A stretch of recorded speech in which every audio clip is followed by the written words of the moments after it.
Chapter 312. Diving into Danger Alone. After South Wolf died, the members of Dark Star were like headless flies.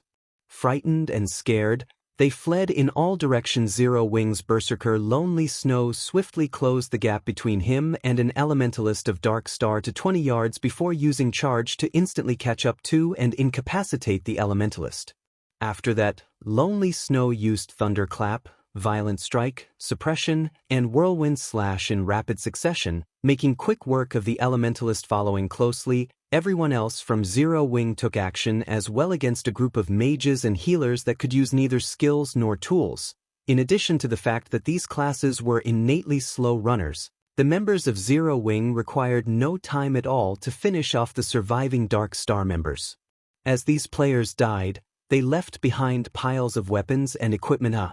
What a fun battle!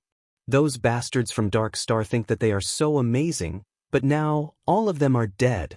Cola laughed loudly as he looked at the weapons and equipment scattered all over the ground. The frustration he had accumulated from continuously running away was completely swept away now. Fire Dance nodded her head in agreement, a faint smile appearing on her face. She then said with a light chuckle, "This battle was indeed a good stress reliever. None of us died this time, while Dark Star lost over 100 players.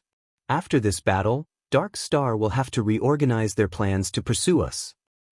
If they could deal with a team of over 100 elite players in such a short time, it also signified that Dark Star would be simply sending its members to their deaths if a team had fewer than 200 or 300 players. In order to reduce its losses, Dark Star would definitely consolidate its teams and at least double or triple the member count of each team. At this moment, Blackie and the others were laughing without restraint as well. After all, they were able to kill over 100 elite members of Dark Star.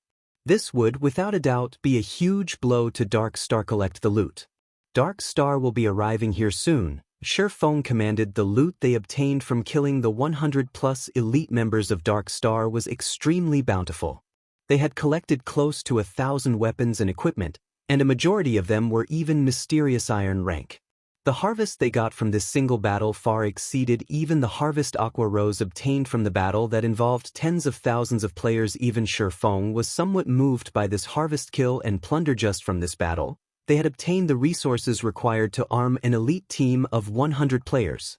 This was precisely the reason why, in the past, many large guilds preferred to kill and plunder the core teams of smaller guilds. Not only could they increase their guild's fame and prestige by doing so, they could also make a huge profit. They could upgrade their weapons and equipment much faster this way, compared to raiding dungeons and killing bosses. However, the harvest from this battle was still insufficient to offset the losses Zero Wing had suffered. After all, the weapons and equipment of Dark Star's elites were inferior to those of Zero Wing's elite members, not to mention those of Zero Wing's core members. Every core member of Zero Wing possessed quite a few pieces of secret silver ranked weapons and equipment, and some even possessed fine gold and dark gold ranked weapons and equipment. Guild leader, why aren't you leaving? Fire Dance looked curiously at Shurfeng, who had jumped onto a large tree. You guys go first. I'll hold down the fort. Shurfeng was not a lord who would sit comfortably in his throne while his subordinates fought. Since he was already here, naturally, he needed to take something away from Dark Star. But, guild leader, this place is too dangerous. You're also not an assassin, Fire Dance said worriedly. You guys have done enough. Let your guild leader handle the rest. Shurfeng waved them off, hurrying Fire Dance and the others to the designated location. Upon hearing Shurfeng's words, everyone from Zero Wing was immediately moved. In God's domain, guild leaders who were willing to brave danger for his fellow guild members were definitely as rare as a phoenix's feather. Not to mention, Shurfeng was currently a famous existence in God's domain. If he were to die, his reputation would be greatly affected. Then, I'll stay behind as well. Blackie said, how could I be left out from such an important matter? Cola stepped forward. Suddenly, everyone else started voicing intentions to remain. All of you, stop making a fuss and leave with me. You all will only be a hindrance to guild leader if you stay behind. Fire Dance could feel the cold, killing intent radiating from Shurfeng at this moment. She knew that he could no longer hold himself back. She then raised her head and looked at Shurfeng, saying, Guild leader, you have to be careful. Rest assured, I know my own limits. Shifeng laughed. He then retrieved a basic stealth scroll from his bag. This scroll allowed players to enter stealth mode. The stealth scroll's effect had a duration of 1 hour, and as long as players did not carry out any attacks during this period of time, the scroll would remain in effect. Shortly after Fire Dance and the others departed, Yulan came hurrying over to this place with a huge team of more than 300 players. Sure enough, all of them died. Yulan sighed softly when she saw the ground littered with corpses. However, she was not surprised by this outcome. Obviously, the ambush before was meant to lure them into a trap. However, Southwolf had been too eager for success, which resulted in a team wipe as she had expected. Revive them, Yulan said to the healers in her team. Immediately, the 30-plus healers in the team started using resurrection skills. If players died outside of a dungeon, there were 2 methods for them to revive. The first method was to revive back at the cemetery. However, players were required to wait for half an hour before they could do so. The other method was to have one of the healer classes use a resurrection skill. Players could be revived immediately using this method. However, upon resurrection, players would have to wait another 10 minutes before resurrection skills could be used on them again. A short while later, all 100-plus elite players had been revived. Meanwhile, after being resurrected, Southwolf felt fortunate over the fact that he was not a red name. He had only lost 1 piece of equipment and fallen by 1 level after he died. Yet, when he discovered that most of the equipment he wore had been turned to scrap, he nearly went insane. Southwolf had been using level 15 mysterious iron set equipment, which could be obtained only from a level 15 team dungeon. In order to obtain the complete set, Southwolf had expended a huge amount of time and effort. Now, however, all of them were destroyed. Unlike field bosses, team dungeons reset only once every 3 days, and there were only a limited number of level 15 team dungeons within the region of White River City. Gathering the complete set had taken Southwolf 2 cycles. If he wished to obtain the set once again, he would have to wait through another 2 cycles. At this moment, Lone Tyrant arrived at the scene. He then asked, "Southwolf, what happened here? How did all of you die?"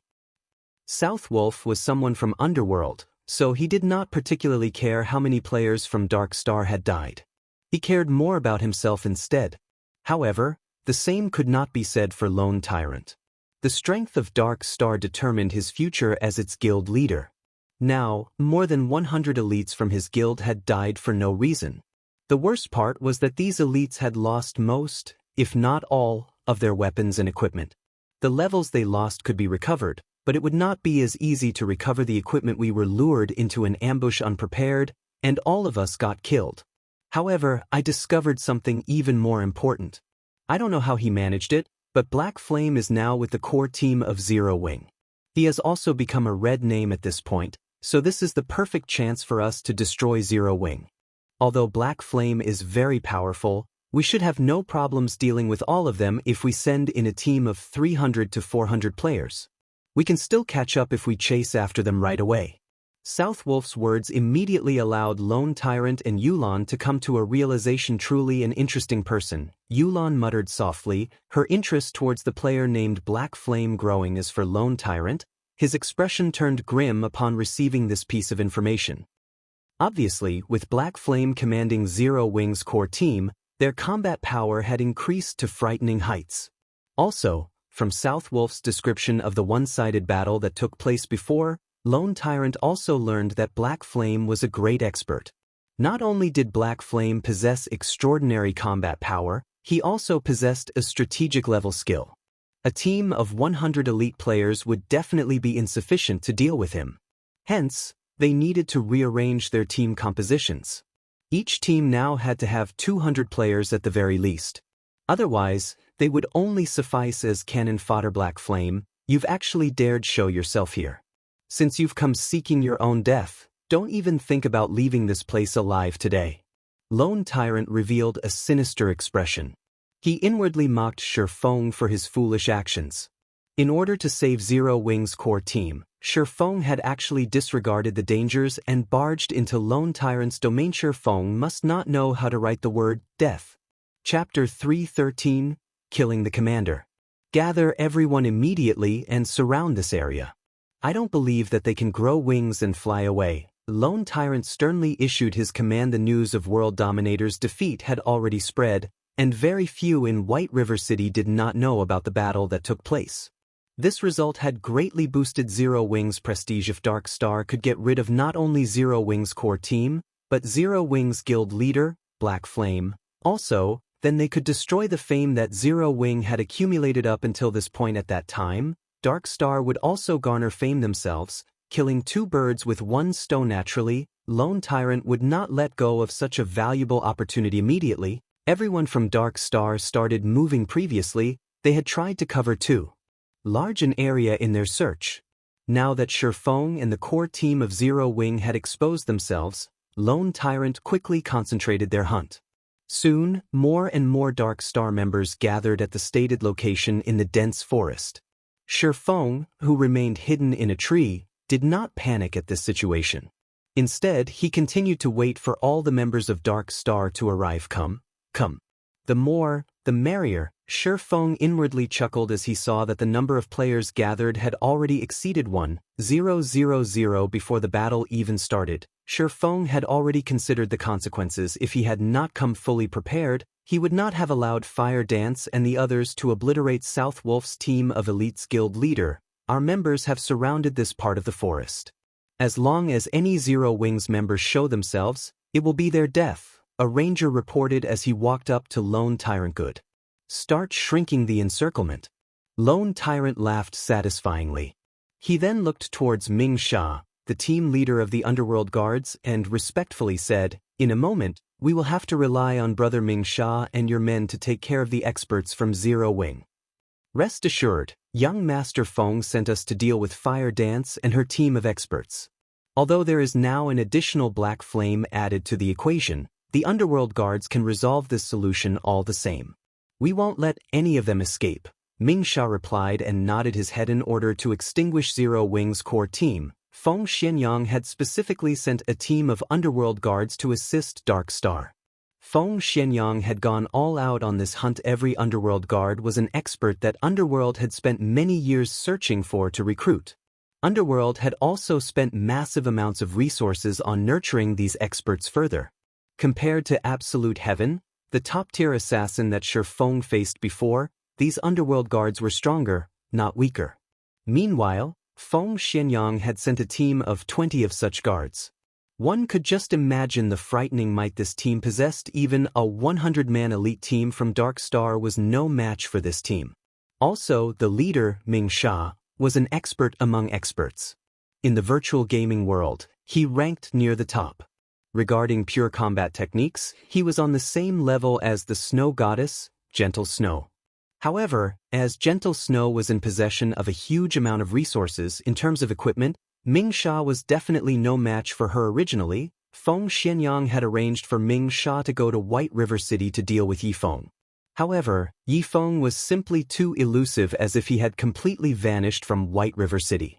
Hence, Feng Xianyang sent Ming Sha to deal with the top experts of Zero Wing, such as Fire Dance and Blackie. In regards to Ming Sha's strength, Lone Tyrant had personally experienced its power. Even though he was clearly above Ming Sha in terms of levels, and his equipment was of higher quality, he still suffered defeat at Ming Sha's hands in less than 20 exchanges. On the other hand, he had only managed to reduce Ming Sha's HP by 1/10. Meanwhile, after taking some time to focus on upgrades, Ming Sha's equipment could now compare to Lone Tyrant's. Now, Ming Sha was mostly geared with several pieces of level 15 secret silver set equipment and fine gold equipment. He also wielded a level 15 fine gold greatsword, the Bone Shatter. His equipment certainly ranked at the very top of White River City. Lone Tyrant had estimated that, if he fought Ming Sha now, he would last 10 exchanges at most before his defeat. Now that he had so many players surrounding this area and a powerful team of experts like the Underworld Guards supporting him, even a top-tier assassin like Fire Dance could not escape. Just as Lone Tyrant felt confident and was about to declare that he would annihilate everyone from Zero Wing, a figure suddenly appeared in the top of a nearby tree. Someone's there. Ming Sha, who possessed acute senses, immediately discovered the figure. As Ming Sha turned his sights to the intruder, everyone similarly followed his line of sight. Indeed, in the top of the tree, they discovered a person quietly watching them. Black Flame. South Wolf immediately recognized the figure, his eyes burning with rage as he revealed this person's identity. At South Wolf's reminder, everyone finally realized Shifeng's identity. After all, Black Flame had always been a mysterious existence, and most players had never actually seen Black Flame before. Now that this intruder had revealed himself, everyone from Dark Star discovered that Black Flame was just an ordinary-looking, middle-aged man. He did not even possess the type of aura that a guild leader should have. No matter how they looked at him, he was only an ordinary man. So, it is guild leader Black Flame. I didn't expect you to show yourself here. Since you have refused to walk the path towards heaven and have instead barged your way down to hell, today will be the day that you die. Lone Tyrant laughed coldly. He then commanded, "Everyone, kill him." Immediately, over 1,000 players from Dark Star surrounded and charged at Shifeng. Their encirclement was tightly packed, and not even a fly could get past them. Faced with over 1,000 players charging at him, Shifeng did not panic in the slightest. Instead, his eyes emanated a chilling glow as he glared down at Lone Tyrant, smiling faintly. It was as if these 1,000+ players meant nothing to him. Meanwhile, as the recipient of this gaze, Lone Tyrant's heart inadvertently quivered. However, Lone Tyrant quickly dispelled this feeling because he did not believe Shifeng could do anything to him while so many players surrounded him. In the next moment, however, Shifeng vanished from the treetop and everyone's sight. This is not good. He's trying to escape. Quickly use flare. Lone Tyrant hurriedly shouted. The Rangers quickly used flare upon receiving Lone Tyrant's command, brightly illuminating the surrounding area. Within the effective range of flare, all stealth-type skills would lose their effects. Yet, even after tens of flares had been launched, Shifeng's figure still could not be found. What the players of Dark Star did not know was that, after Shifeng had activated the Ring of Nothingness, his first task was not to escape, but to leap forward and charge towards the tree closest to Lone Tyrant. Hence, the flares used to seal his path of escape served no purpose whatsoever. Damn it. He plans to kill his way over. Use flare and shine guild leader Tyrant's surroundings. When Yulan recalled the faint smile on Black Flame's face as he pinned Lone Tyrant with a glare, she instinctively felt that Shifeng aimed to kill the commander. Only by doing could Shifeng possibly redeem Zero Wing's fame and prestige. At that time, even if Dark Star managed to annihilate Zero Wing's core team, it would not damage Zero Wing's reputation if Lone Tyrant, Dark Star's guild leader, died at Black Flame's hands. After all, even though Zero Wing only had tens of players on their side, they would still have managed to kill Dark Star's guild leader while under the protection of over 1,000 players. At that time, Dark Star would be the one suffering humiliation. Why are you all still daydreaming? Yulan angrily shouted when she noticed that none of Dark Star's rangers had reacted. However, Yulan suddenly felt that something was amiss. Instead of looking towards the outskirts of the encirclement, all of these rangers stared at the space above her. Immediately, Yulan raised her head, discovering a figure falling towards her, and this figure was none other than Shifeng himself. Panic surfaced on Lone Tyrant's face. He never imagined that Shifeng would be so suicidal as to come for his life. Black Flame, if you wish to die, then I'll grant your wish. The corners of Lone Tyrant's mouth raised slightly. He then picked up his shield and sword, fully prepared to guard against Shifeng's attack. What amazing courage! Ming Sha, who stood by Lone Tyrant's side, brimmed with fighting spirit right now, his eyes glowing as he watched Shifeng fall. He then retrieved the Bone Shatterer from his back and stood in front of Lone Tyrant, acting like a highly defensive wall. Ming Sha secretly admired Shifeng's performance, and he deeply wished he that could properly exchange blows with this man. However, responsibilities came first, so he had no choice but to get rid of Shifeng. Even with Ming Sha protecting Lone Tyrant, Yulan still felt that something was off. After all, why would an intelligent and resourceful man like Black Flame carry out such a reckless action? As insurance, Yulan hurriedly commanded, Guardian Knights, use Protection Blessing on Guild Leader Tyrant. All healers focus on healing Guild Leader Tyrant as well. Do not let Black Flame succeed. Chapter 314, True Expert. When Shifeng landed soundlessly on the ground, he was only 20 yards away from Lone Tyrant. In the next moment, sacred heals graced Lone Tyrant, One after another. Lone Tyrant was one of the top 10 players on the ranking list of White River City. He was one of the apex MTs throughout White River City as well. Although he was only level 21 at the moment, he had over 3,700 HP, and he was not much weaker than Cola. With high HP and defense, physical damage classes such as assassins, berserkers, swordsmen, and rangers would find it extremely difficult to kill Lone Tyrant. Not to mention, Lone Tyrant now had a large team of healers keeping him alive. Moreover, there was also the great expert, Ming Sha, currently guarding him. Hence, Yulan was greatly confused as she watched Shifeng's foolish actions. Let me see what you are made of. Ming Sha smiled at the oncoming Shifeng, and at the same time, he lifted the Bone Shatterer and slashed it down at his enemy. The Bone Shatterer was a massive greatsword, yet, Ming Sha wielded it nimbly and accurately. In a single strike, he had completely sealed off Shifeng's path of advance. At this moment, the surrounding melee players of Dark Star charged at Shifeng, intending to make mincemeat of him. Meanwhile, the mages standing a short distance away also started casting their spells. As long as Ming Sha managed to delay Shifeng for a few more seconds, Shifeng would receive the bombardment of hundreds of spells. Even Zero Wings Chief MT, the Guardian Knight Cola, would lose his life if he received so many spells, not to mention a swordsman like Shifeng. Yet, as if he did not see these mages readying their attacks, Shifeng continued to charge forward, showing no intentions of slowing. Just as Ming Sha's second strike was about to land on Shifeng's body, however, Shifeng's entire person disappeared. Subsequently, Ming Sha's Bone Shatter struck only air, generating a powerful gust of wind. The elementalists, cursemancers, summoners, and all other ranged classes that were about to launch their attacks also interrupted their chanting after they lost sight of their target. Where is he? When Ming Sha failed to find Shifeng in front of him, he could not help but examine his surroundings. Suddenly, Ming Sha felt a chilling intent coming from behind him.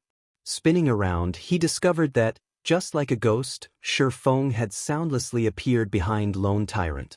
If not for his acute senses, he would not have detected Shifeng's presence at all. After Shifeng used silent steps to appear behind Lone Tyrant, he immediately activated Absolute Time. With himself as the center point, all enemies within a 50-yard radius were now unable to use any skills or tools. Shifeng then brandished the Abyssal Blade, casting Abyssal Bind on Lone Tyrant. Meanwhile, Lone Tyrant only felt a cold wind blowing on his back. Only after Shifeng started brandishing the Abyssal Blade did Lone Tyrant notice that someone stood behind him. Horrified, Lone Tyrant hurriedly leaped forward, hoping to dodge the attack aimed at his back. As insurance, Lone Tyrant even intended to cast Protection Blessing on himself. However, Shifeng was simply too fast. He had activated Absolute Time and Abyssal Bind almost simultaneously. Discovering that he could not activate Protection Blessing, Lone Tyrant's heart grew extremely anxious.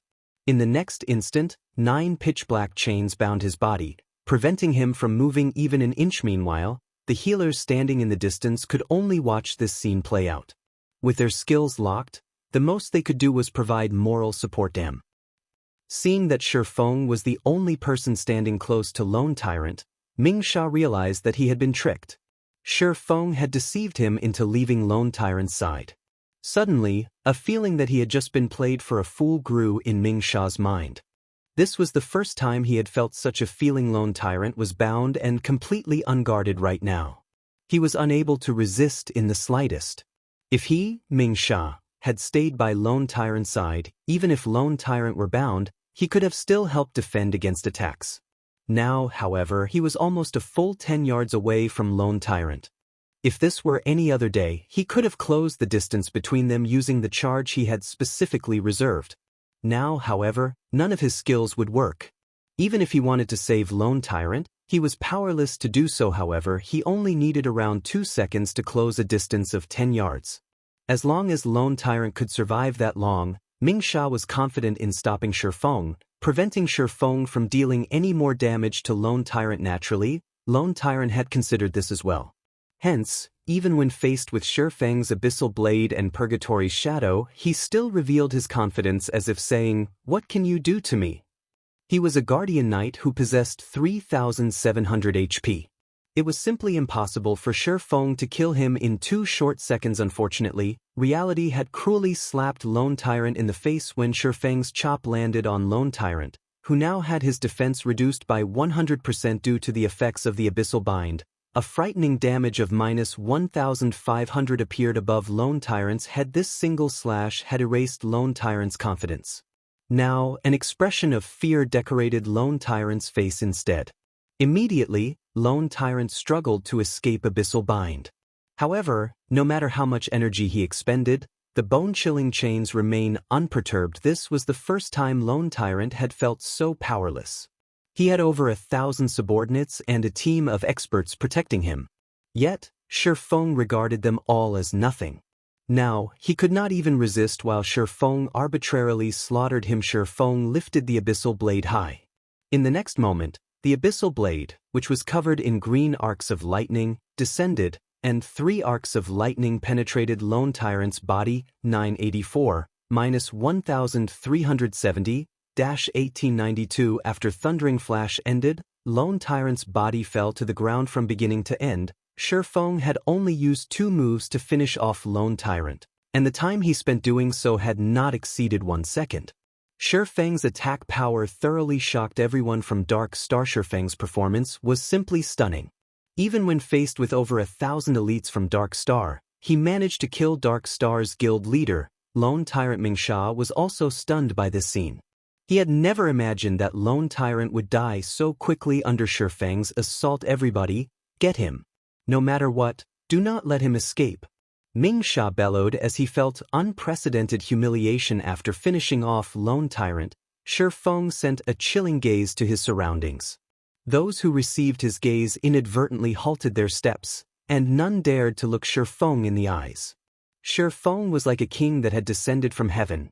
Nobody dared compete with him over dominance. Faced with Mingsha's glare, Shifeng simply raised his index finger at Mingsha. He then made a hooking motion with his finger and softly chuckled. Mingsha's rage burned even brighter after receiving such a blatant provocation. Immediately, he lifted his great sword and charged at his opponent in reply to Mingsha's actions. Shifeng gently waved the Abyssal Blade as he walked forward. Shifeng had the presence of a king facing an ant's challenge, his mind appearing completely at ease when the 2 swords collided. Sparks flew. The impact of the attack forced Mingsha to retreat multiple steps before he could stabilize himself. Shifeng, however, had not moved an inch. The gap in strength between the two was clear at a glance, giving Mingsha no time. Shifeng instantly charged forward and brandished his sword. 1 slash. 2 slashes. 3 slashes. Shifeng's attacks were like a violent gale. Mingsha desperately dodged and blocked the onslaught. However, each time Mingsha was knocked back, it was very difficult for him to stabilize his form. After receiving over a dozen attacks, Mingsha finally failed to block an attack. He received a hit to his abdomen, and the blow sent him flying. However, Shifeng was not done. Shifeng's feet suddenly exerted an explosive force, creating a deep pit in the ground as his body shot towards Mingsha like an artillery shell. While his body remained in midair, Mingsha was unable to exert any force to retaliate or dodge. The moment Shifeng shot past Mingsha, he brandished his swords multiple times. Each and every attack struck Mingsha's vital points, all of them causing over -600 damage. In the blink of an eye, Mingsha's life was no more. The scene dumbfounded the audience from Dark Star. What they had witnessed was simply Shifeng flying past Mingsha, followed by silvery sword streaks wrapping around Mingsha's body. By the time Shifeng passed Mingsha's body, Mingsha was already dead. Meanwhile, after Shifeng dove into the dense forest, with a few leaps, his figure completely vanished. At this time, some of Dark Star's members finally responded and rushed in the direction Shifeng had disappeared. Yelan, do we chase after him? South Wolf worriedly asked as he looked to Yelan. South Wolf was very clear about just how powerful Mingsha was. Yet, such a powerful expert still died at Shifeng's hands. Moreover, from beginning to end, Shifeng had not used any skills in the exchange with Mingsha. He relied purely on techniques to kill his opponent. This was something that South Wolf had never dared to imagine possible in the past. Now, however, South Wolf finally realized what a true expert was. Yelan shook her head and released a soft sigh, saying, "No. If Black Flame possesses such strength, Even if we chase after him, what can we actually do to him? Not to mention, our speed can't compare to his at all. We should save our energy and give up. First, he had killed Lone Tyrant, Dark Star's guild leader, amidst an army of thousands. Next, while he was escaping, he managed to kill an expert like Ming Sha. This time, Dark Star had truly lost all dignity. Even if Dark Star managed to exterminate Zero Wing's core team at a later date, it would only add on to the gossip about Dark Star. This time, Dark Star had truly suffered a defeat. Chapter 315, Breaking Past the Encirclement. Are we giving up, just like that? South Wolf still held some resentment in his heart. After all, Shi Feng had killed him once before. Then what do you propose? Yulan revealed a calm smile. She then pointed towards the direction of the Silverleaf Forest in which Shi Feng had disappeared, saying, "If you aren't satisfied, be my guest. However, you have already fully experienced Black Flame's horrifying might. Under that complete silencing skill, he can easily kill whoever he wants. As long as the cooldown for that skill refreshes, he might turn around and start another massacre. At that time, the first target he'll go after will be you." When South Wolf heard her reasoning, cold sweat permeated his forehead as he recalled the scene of Shi Feng killing Ming Sha before escaping. Even until now, fear lingered within him. But how should we explain things to young Master Feng? Although South Wolf feared Shi Feng, Feng Xianyang was not someone he could afford to provoke. I'll deal with young Master Feng. Today, we experienced Black Flame's true strength, so consider it a great harvest. As for the other matters, let's leave those to Guild Leader Tyrant to deal with, Yulan said as she revealed a mysterious smile. She then turned around and left feeling helpless. South Wolf sighed and departed with Yulan. Now that both Lone Tyrant and Ming Sha had died, what could he, South Wolf, possibly do? Moreover, his main task for today was to show Yulan around the guild and allow her to assess the situation at Dark Star. Hunting Zero Wing was a side task. At a lake nestled in the Silverleaf Forest, Fire Dance and the other core members of Zero Wing had been waiting for a long time now. However, even after so much time had passed, Shi Feng had yet to show up, causing them all to grow slightly anxious. Sister Fire Dance, guild leader, still hasn't shown up yet. Why don't we check on him? One of the 5 demon generals, the assassin, Flying Shadow, asked. In the past, Flying Shadow had been a solitary person. However, his strength could rank at the very top of Shadow. Although he had not performed any outstanding feats during the early stages of the game, he had not performed badly either. In general, he had been an average player in this life. However, after Shi Feng recruited him into the Zero Wing workshop, he immediately assigned him to Zero Wing's core team. Many in the guild had initially voiced their opinions against this matter. However, as time slowly passed, everyone finally realized that Shi Feng's decision was still as impeccable as always. It was not something the likes of them could hope to compare to within the Zero Wing's core team. Fire Dance had always been the publicly acknowledged #1 assassin of Zero Wing. Meanwhile, the position of #2 assassin had been undetermined. However, after Flying Shadow joined the guild, his techniques rose rapidly with each passing battle and friendly competition.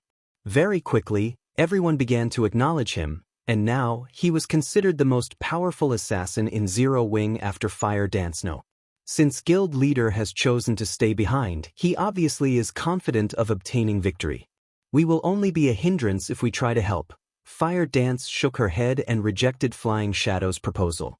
In reality, however, she was also worried about Shi Feng at this moment. A black figure pierced through the brush, landing by the lakeside soundlessly before anyone noticed. This black figure had arrived before them. Fire Dance and Violet Cloud were the first to detect this figure's presence. Instinctively, Fire Dance retrieved the daggers from her waist, preparing to meet with a great enemy soon after. Everyone else discovered the presence of this newcomer as well, and they too promptly readied their weapons. Although they could not see this black figure's appearance clearly, the pressure the figure emitted was no less than a Lord-ranked boss guild leader.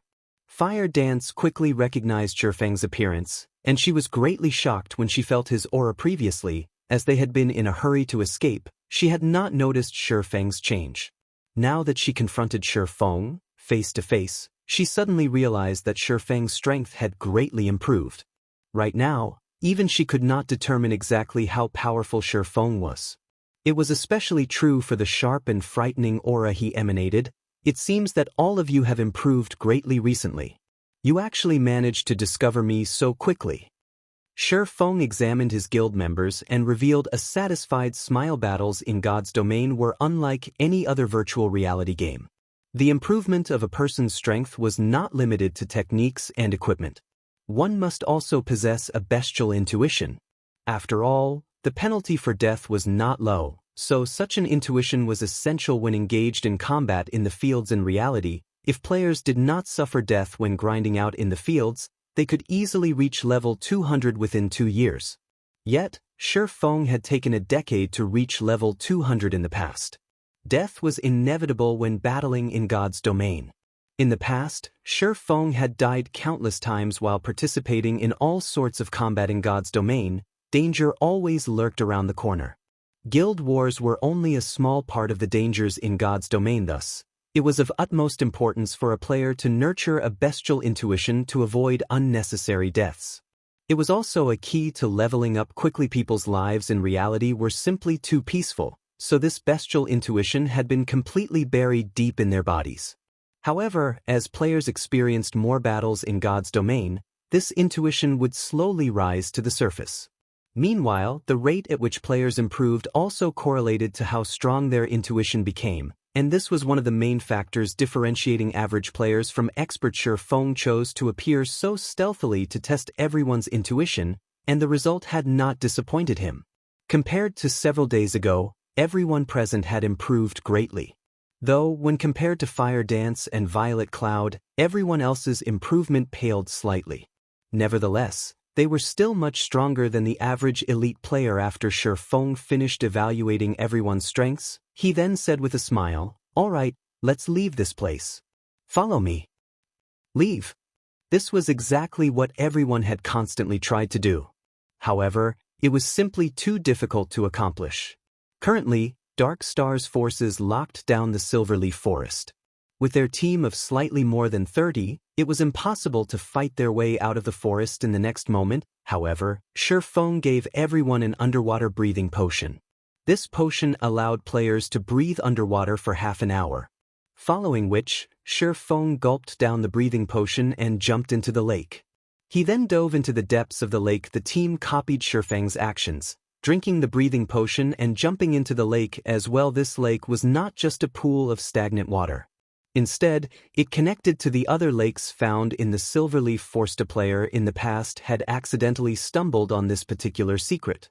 This player had only managed to discover this secret as he tried to catch the silver carp found in the Silverleaf Forest. The silver carp was a precious cooking ingredient, and its flavor far surpassed the carp found in the real world. Moreover, after eating the dishes made using the silver carp, there was a very small chance for players to receive a permanent increase of 1 point to a basic attribute. Players could receive up to a total of 20 attribute points through consuming these delicacies. Unfortunately, the attribute rewarded was always random. Even so, players still valued the silver carp. Many players who were gourmands and wished to increase their strength would willingly spend a massive sum of money to purchase silver carp. So, silver carp had always been short in supply, and their prices had steadily increased over time. Back in the day, plenty of players would come to the Silverleaf Forest to fish for the silver carp.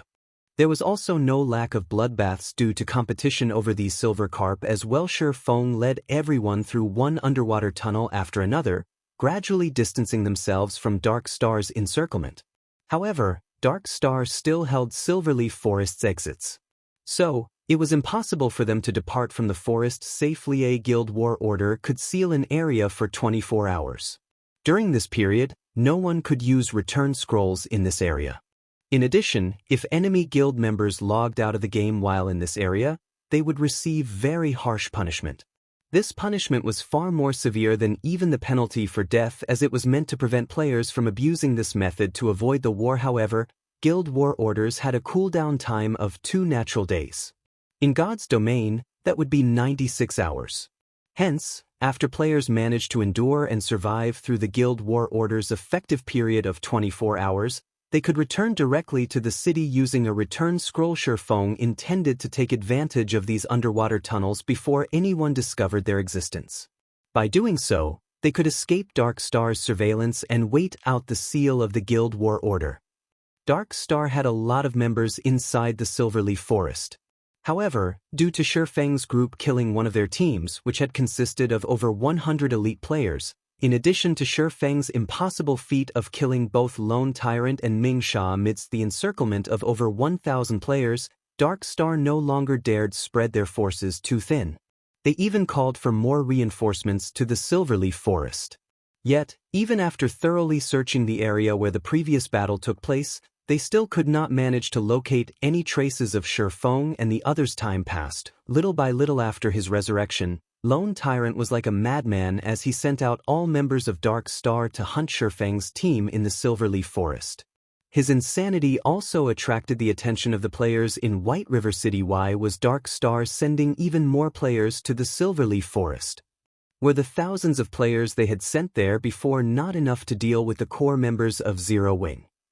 At this time, a new post from Black Flame appeared on the forums, and within the post, there was a video. This video bore the title, Dark Star's Guild Leader, Lone Tyrant's Death. Chapter 316, Shocking Star Moon. The confrontation between Dark Star and Zero Wing had already become explosively popular on the forums previously. Using the name Black Flame, Shifeng had declared that he would exact vengeance against Dark Star. In response, those who knew of Dark Star's strength were not optimistic about Zero Wing's chances of success. After all, everyone knew that Zero Wing had only recently established. It did not possess a significant background. However, Zero Wing was still the first guild in Star Moon Kingdom to possess a guild residence, so most considered it to have great potential. If it spent a few more months developing, it might become an existence that surpassed even Dark Star. At the moment, though, it was simply too early for Zero Wing to go against Dark Star yet. Sometime later, such remarks about Zero Wing completely disappeared. World Dominators, veteran first-rate guild, had actually suffered defeat. Moreover, the guild had been eliminated from the competition for dominance over White River City. Zero Wing had played a significant role in achieving this feat, so it was apparent that Zero Wing was not as weak as everyone had imagined. Hence, the moment the video of Shifeng killing Dark Star's guild leader, Lone Tyrant, uploaded, its popularity instantly grew. In particular, the scene where Shifeng indifferently faced off against an army of over 1,000 elites and managed to kill Lone Tyrant by himself garnered huge amounts of attention. Shifeng's actions made it seem as if killing the enemy commander while surrounded by an army as simple as taking something out of his pockets. A scene that was only possible in storybooks had actually occurred in reality. In the face of Shifeng, the guild leader of Dark Star was like a little kid. Even as Lone Tyrant died, he had not offered the least bit of resistance. On the other hand, just a glance from Shifeng caused the thousands of players of Dark Star to freeze in fright. At that time, Shifeng was like a king. Before him, everybody else could only submit. Also, the scene in which Shifeng killed Ming Sha as he departed was even more amazing. Anybody could tell at a glance that the berserker, Ming Sha, was not just an ordinary expert. Yet even so, Shifeng killed him effortlessly. However, this did not mean that Ming Sha was weak. Instead, Shifeng was simply too strong. This Black Flame is too powerful. With his skills, he can rank on the God's Domain Experts list. Not likely. That's the God's Domain Experts list you're talking about. The Secret Pavilion has collected information on all experts in God's Domain to compile that list, and the God's Domain experts that rank on it are all monsters. Previously, even though the God-ranked expert, Yifeng, had killed over 100 players all by himself, he still failed to earn a spot on that list. The Secret Pavilion was famous in the virtual gaming world, and one could find the Secret Pavilion's presence in practically every virtual reality game available. The experts list compiled by the Secret Pavilion was also well received by many players. After all, by browsing through the experts list, one could easily find information such as the major events that had occurred in God's Domain, what kind of experts were present in the game, who the #1 player was, and more. Players had no need to go through the trouble of searching for such information through the official forums. Any player who managed to earn a place on the experts list was a target for recruitment of all of the major workshops in the gaming industry. Although nobody knew whether Black Flame was capable of ranking on the experts list, undoubtedly, He had already earned his fame in Star Moon Kingdom in the future. Whenever people talked about Zero Wing, the first thing that would come to their minds would be Black Flame. Damn it. Damn that Black Flame. Lone Tyrant burst into an uncontrollable rage when he discovered the video Shi Feng had uploaded. His original plan to destroy Zero Wing had completely backfired, and instead, he became the laughingstock throughout Star Moon Kingdom. Have we not found them yet? Lone Tyrant bellowed. Dark Star had suffered a tremendous loss this time.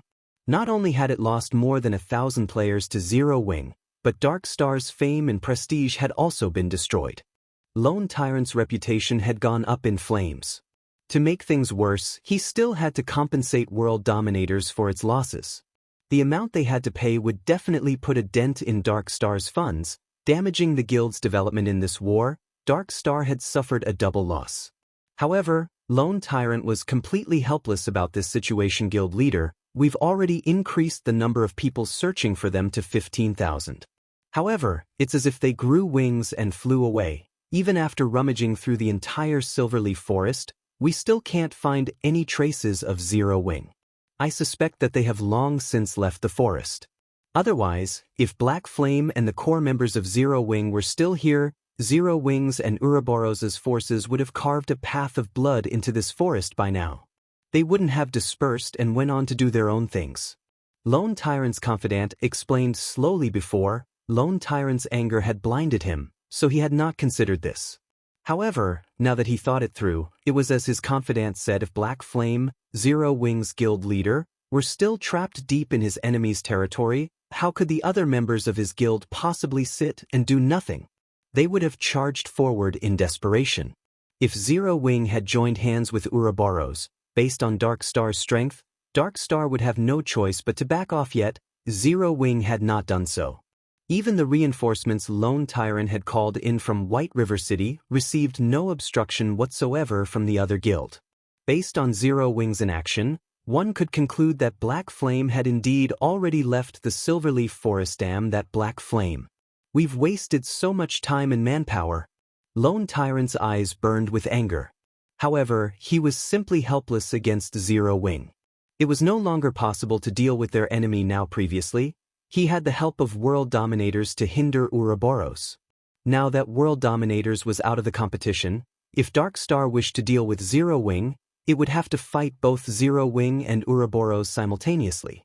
Even with Underworld support, it was still not an opponent for these two guilds. Suddenly, Lone Tyrant seemed to age by several years. Pass on my command.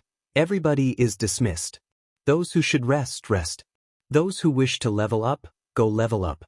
As for the rewards and compensations, I will issue those later. After Lone Tyrant finished speaking, as if all the strength in his body drained away, his entire person became powerless. Soon after, everyone from Dark Star departed from the Silverleaf Forest, one after another. As for the seal of Guild War Order, that too had dissipated. When the thousands of players from Dark Star hunted Shi Feng's group, having nothing better to do, Shi Feng and the others had spent their time searching for silver carp at a lake. Currently, nobody that knew how precious silver carp were. Moreover, now that the underwater areas of the Silverleaf Forest had yet to develop, one could find a large number of silver carp in the lakes in the area. Even in the very beginning, each silver carp sold for 20 silver coins. Presently, 20 silver was worth 3,000 credits. It could compare to the monthly salaries of white-collared workers. By the time everybody discovered the silver carp's value, its price had soared from the initial 20 silver coins to 2 gold coins. To an average player, such an amount was a fortune. During the several hours Dark Star had hunted them, Shi Feng and the others had managed to catch over 20 silver carp. They even discovered multiple treasure chests. Although they were only bronze and mysterious iron rank, it was still a considerable harvest. Guild leader, as you predicted, Dark Star has released the seal on the Silverleaf Forest. Fire Dance reported excitedly. Although everything had gone according to Shi Feng's plan, when everyone witnessed the area seal lifting so quickly, they could not help their astonishment. It was as if everything was within Shi Feng's grasp. That's that. However, we are now red players. If we aren't nobles of White River City, we won't have any way to enter the city safely. Most of us are already level 20, so if we wish to upgrade ourselves further, we need to complete our class change. Let's first wash away our red names. Otherwise, we can't enter White River City to accept our class change quest. Shi Feng was not particularly surprised about the seal on the Silverleaf Forest releasing. After spending so much time and manpower, Dark Star had still failed to locate any of them.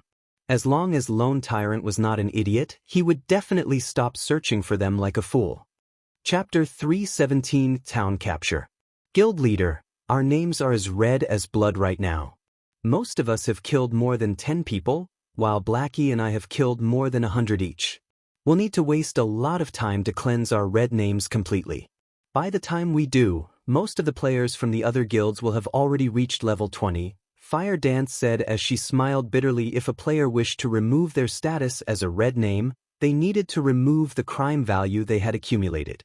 One of the most common ways to get rid of crime value was to wait, as a player's crime value decreased over time. However, if one's crime value was excessively high, they needed to punish evil and promote righteousness. However, although killing NPCs such as villains, criminals, and bandits would significantly reduce a player's crime value, there was no other benefit for doing so. Killing these NPCs would not provide players with any additional rewards or EXP. Moreover, these NPCs were very few and usually scattered all over God's domain.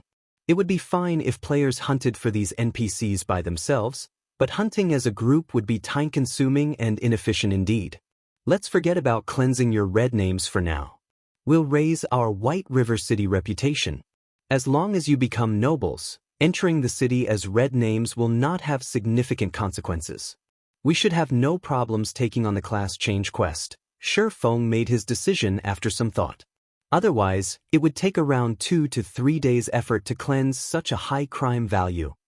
Everyone fell speechless when they heard Shi Feng's decision to raise their reputation in White River City to the degree of becoming a noble. Shi Feng made it sound as if becoming a noble of White River City was as easy as buying cabbage from the market. It was extremely difficult for players to raise their White River City reputation, and one needed to invest a lot of time to accumulate sufficient reputation points to become a noble. In this case, it would be much easier to hunt for NPC Bandits Guild Leader. Do you have a method to increase our White River City reputation quickly? Blackie knew that Shi Feng would not speak without reason. Suddenly, his eyes shone with a hint of excitement as he looked to his guild leader for answers, a noble of White River City.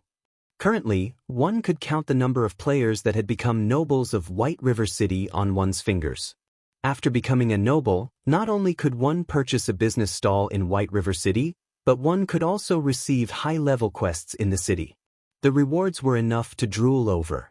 Although the EXP rewarded was low, the monetary rewards consisted of silver coins, not copper coins. Most importantly, nobles could receive a 10% discount when purchasing items in White River City. They could also receive a 30% discount when repairing weapons and equipment.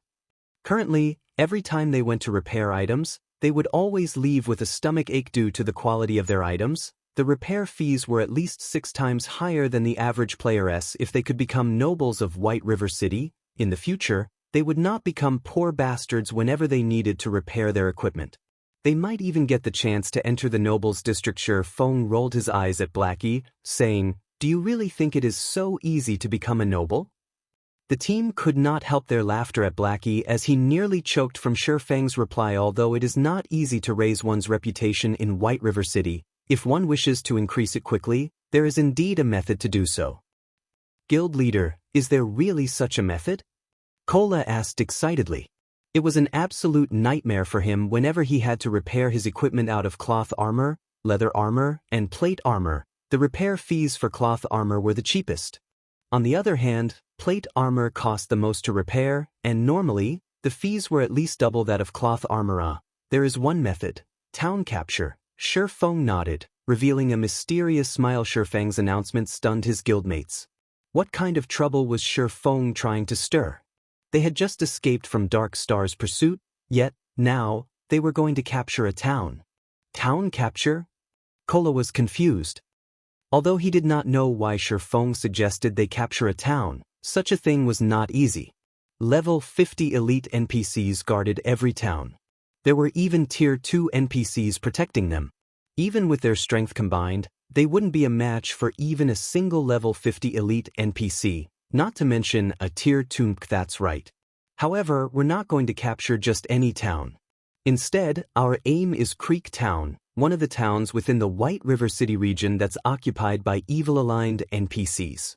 As long as we capture this town, we can obtain a lot of White River City reputation points.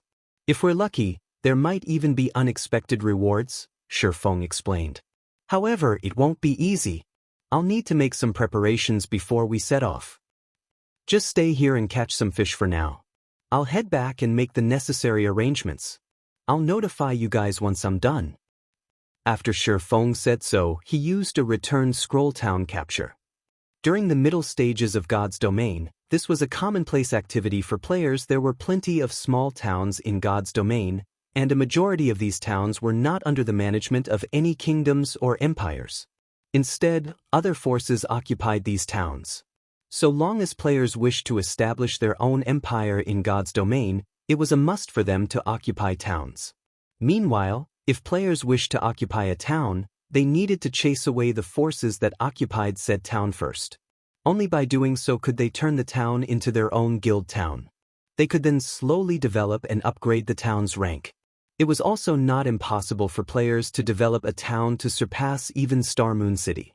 However, the conditions for doing so were extremely demanding, so it was very difficult for players to succeed. Moreover, capturing a town was easier said than done. Even if the current number 1 guild in White River City, Ouroboros, went all out, they should not have any clue of how to capture a town.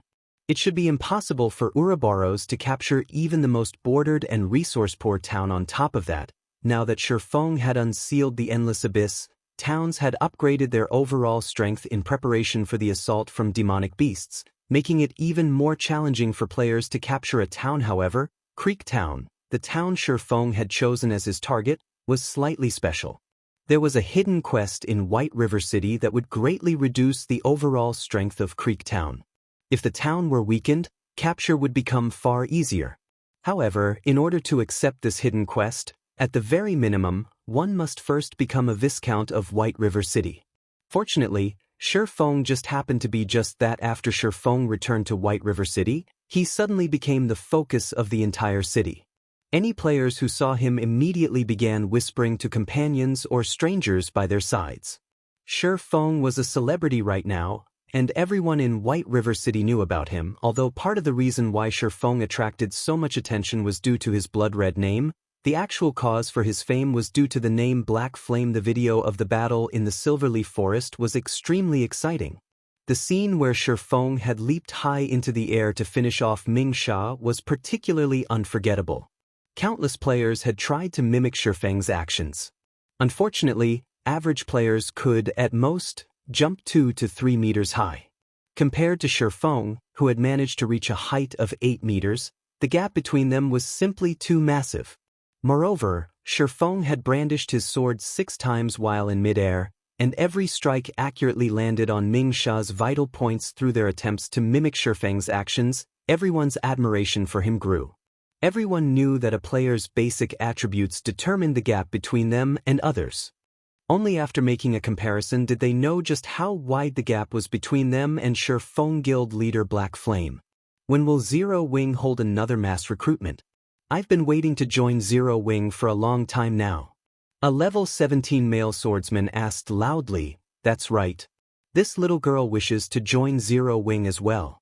Big brother Black Flame, please tell this little sister when you'll recruit again. It can be our little secret. I promise not to tell anyone. A beautiful female summoner asked sweetly. Everyone's eagerness to join Zero Wing grew greater and greater. If Zero Wing had not announced to the public that it had temporarily halted recruitment in order to fine-tune the management of the guild, the stampede of players might have trampled Zero Wing's recruitment area. By now the crowd's enthusiasm started to make even Shifeng grow afraid. Without a better choice, he said, everyone can rest assured that Zero Wing will definitely recruit for more members. Moreover, we will have even more slots available during the next recruitment. As for the time and venue, the recruitment will be held in 3 days at Zero Wing's guild residence. I hope that everyone will show up for the registration when the time comes. Finished speaking, Shifeng hurriedly escaped. If he remained any longer, he might not be able to get away in 3 days? Great. I can use that time to improve my techniques and strength. I will definitely pass the test and become a member of Zero Wing. After receiving a specific time, everyone grew even more enthusiastic. They all swore to join Zero Wing no matter what in their minds. Zero Wing stood out like a sacred temple of expert Assassin Fire Dance, Guardian Knight Cola, Elementalist Aqua Rose, Berserker Lonely Snow, Cursemancer Black Cloud, Cleric Violet Cloud, Swordsman Black Flame, Swordsman Yifeng, and many other experts all belonged to Zero Wing. These experts possessed brilliant battle records in God's domain, and they were far stronger than other guilds' experts. Chapter 318, Bloodhand. Shifeng's return immediately attracted the attention of the various powers in White River City. When these powers learned about Shifeng's return, in addition, his blood-red-colored name, they knew that Dark Star's Encirclement had failed. Dark Star had dispatched over 10,000 members during this encounter. Yet, they still failed to annihilate Zero Wing's core members. This conclusion had greatly boosted Zero Wing's fame. Moreover, Lone Tyrant's death at Shifeng's hands had also been a huge blow to Dark Star's reputation, excluding world dominators, which had already been eliminated from the competition for the dominance over White River City. Dark Star's current reputation ranked at the very bottom of the top 6 guilds of White River City. As a result, many players who had originally intended to join Dark Star now had their sights on Zero Wing instead. As things stood, it was only a matter of time before Zero Wing surpassed Dark Star. After escaping the attention of the passionate players surrounding him, Shifeng immediately draped a black cloak over his shoulders, covering his face and hiding his name. He then hurried towards the Adventurers Association of White River City. On the way, Shifeng contacted Aqua Rose and had her bring around 60 core members to the Adventurers Association to meet up with him. 20 minutes later, Aqua Rose showed up at the entrance of the Adventurers Association with the requested guildmates. Every one of these core members wore equipment that was mysterious iron rank and above. Among them, many possessed secret silver equipment. The group looked dazzling when they stood in front of the entrance, invoking the envy and admiration of many passing players. Although Dark Star's ambush and the battle with world dominators had significantly damaged Zero Wing, fortunately, the guild possessed a relatively large stock of bronze and mysterious iron equipment to compensate for the loss. Only, some time was required to regain the lost levels. Meanwhile, Aqua Rose's group consisted of players that had been busy raiding dungeons while the guild war had taken place. They had not been able to make it in time to help Big Sis Aqua. Why do you think the guild leader called us here? A female cleric called Snow Goose asked curiously. Assented obvious? Dark Star caused us trouble, picking a fight. Our guild leader obviously wants us here to plan our payback. A berserker said, laughing. That's great. The dungeon we raided before was too far away, so we couldn't join in the guild war. Now, I'll get to teach those bastards from Dark Star a lesson. Snow Goose giggled as she waved her delicate fist around. Watching the scene, Aqua Rose could not help but laugh, saying, Snow Goose, aren't you a little too aggressive? Although the guild leader hasn't expressed his plans for us yet, I feel that he called us here for something else. Otherwise, if we start a war against Dark Star with the few numbers we have here, we won't even fill in the gaps between their teeth. Stop guessing blindly. In any case, we'll know what he wants us to do soon enough. Hearing that their guild leader had called them here for something else, Snow Goose's mood dampened slightly. The others also revealed disappointed expressions. Shifeng finally arrived after Aqua Rose and the others had waited at the Adventurers Association's entrance for a short while. Guild leader, why are you still wearing a cloak? Are we not allowed to expose ourselves in this operation? Should we leave and sneak back over here? Aqua Rose could not help her confusion when she saw Shifeng hiding his face. At this moment, Shifeng looked like a wanted criminal who was afraid of being discovered. I hadn't intended to use it. However, being too famous doesn't help me either. If I removed my cloak, I don't think I will get further than the front door of the Adventurers Association, Shifeng said, laughing bitterly. Forget about it. Invite me to the team and let's get down to business. From Shifeng's brief explanation, Aqua Rose imagined the comical scene of a horde of players mobbing Shifeng. Involuntarily, Aqua Rose's lips hooked up into a bright smile. The dignified guild leader of Zero Wing had been fearless even against an army of thousands. Yet now, he was actually afraid of his fans' enthusiasm. After Aqua Rose invited Shifeng to the team, she passed the team leader position to Shifeng. After becoming the leader of the team, Shifeng immediately examined everyone's level, and he could not help but feel proud at what he saw. A majority of the team was level 19, while a small portion had already reached level 20. This was unimaginable in any other guild. As the various large guilds competed over the first clear of the 3 great dungeons, naturally, they would not hurry to level up. In truth, the guild's actions were similar to putting the cart before the horse. Although obtaining the first clear of the 3 great dungeons was important, God's Domain worked differently from other MMOs. If players paid too much attention to their gains and losses during the early stages of the game, they could easily miss other opportunities. Take the promotion to become a Tier 1 class, for example. Level 20 dungeons specifically catered to Tier 1 classes. The only reason Fire Dance and the others had managed to clear level 20 dungeons was mainly due to the excellent equipment they possessed.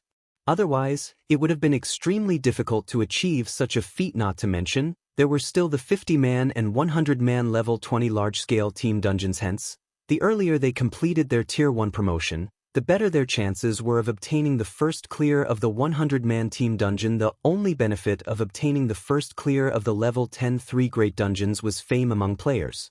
By obtaining the first clear of a level 20 100-man team dungeon, however, not only could they increase their fame, but they could also encounter a great opportunity. Let's head to the second floor, Shifeng said in the team chat.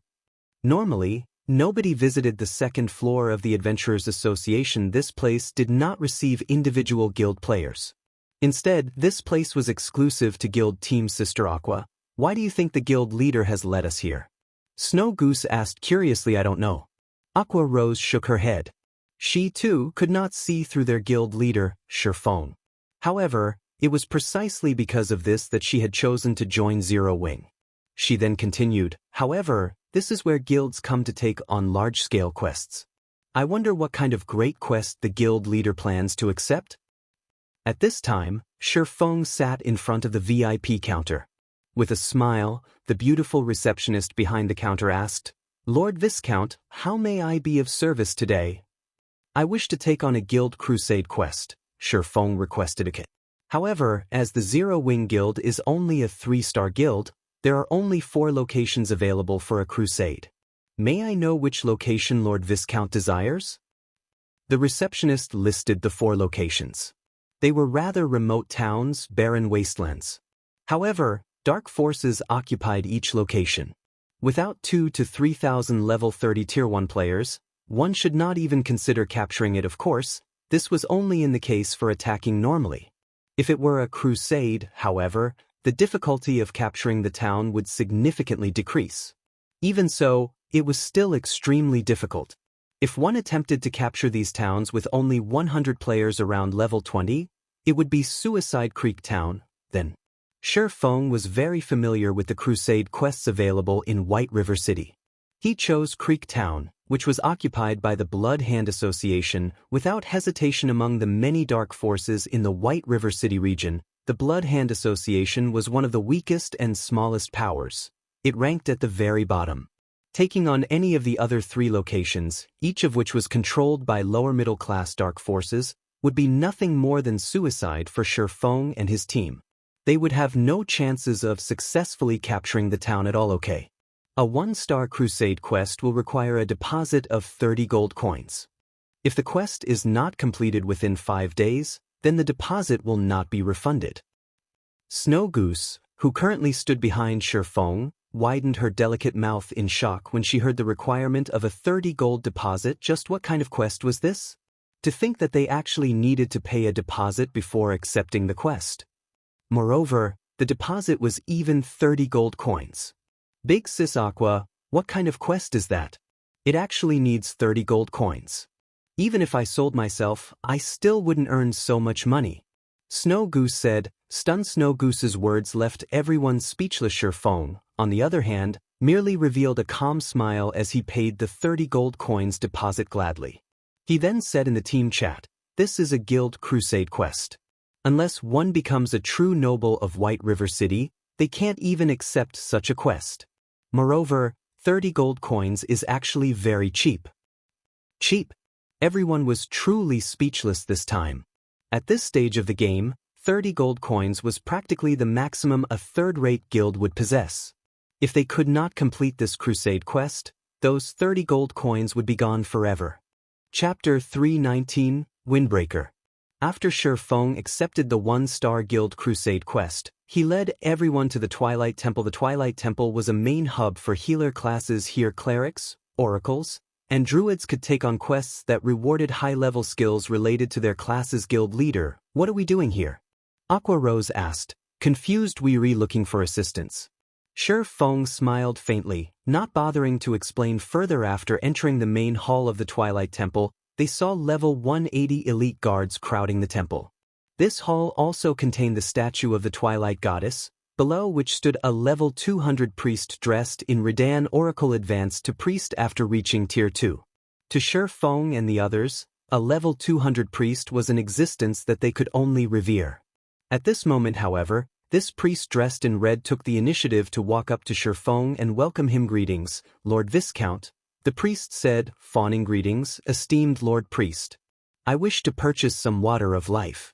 Do you have some here? Shi Feng asked softly. The water of life was the spring water taken from the fountain of eternal life. It was sacred medicine in God's domain that could heal any wound in an instant. It could even regenerate a person's lost limbs, so the water of life was extremely valuable. To NPCs, the water of life held great importance. The Twilight Temple worshipped the Twilight Goddess. Meanwhile, the Fountain of Eternal Life was a godly relic that the Twilight Goddess had bestowed upon the Twilight Temple. Hence, throughout God's domain, only the Twilight Temple could possibly obtain the water of life. Lord Viscount, water of life is precious. This is a gift of the Twilight Goddess to we humans, and every drop is a treasure. It is not something a priest like myself can give to others casually, so I beg for Lord Viscount's forgiveness, the priest said, appearing slightly angry. However, a Viscount was a person of relatively high status in White River City. Even if Shi Feng's request angered the priest still had to endure and hold it in. If any other player stood in Shi Feng's place right now, the priest might have thrown them out of the temple already. Naturally, Shi Feng knew this. Although he had guessed that his identity as a Viscount would not get him the water of life, the priest's unwavering refusal still shocked him slightly. Shi Feng then activated the golden stigmata and looked at the priest, asking, "Will this not do?"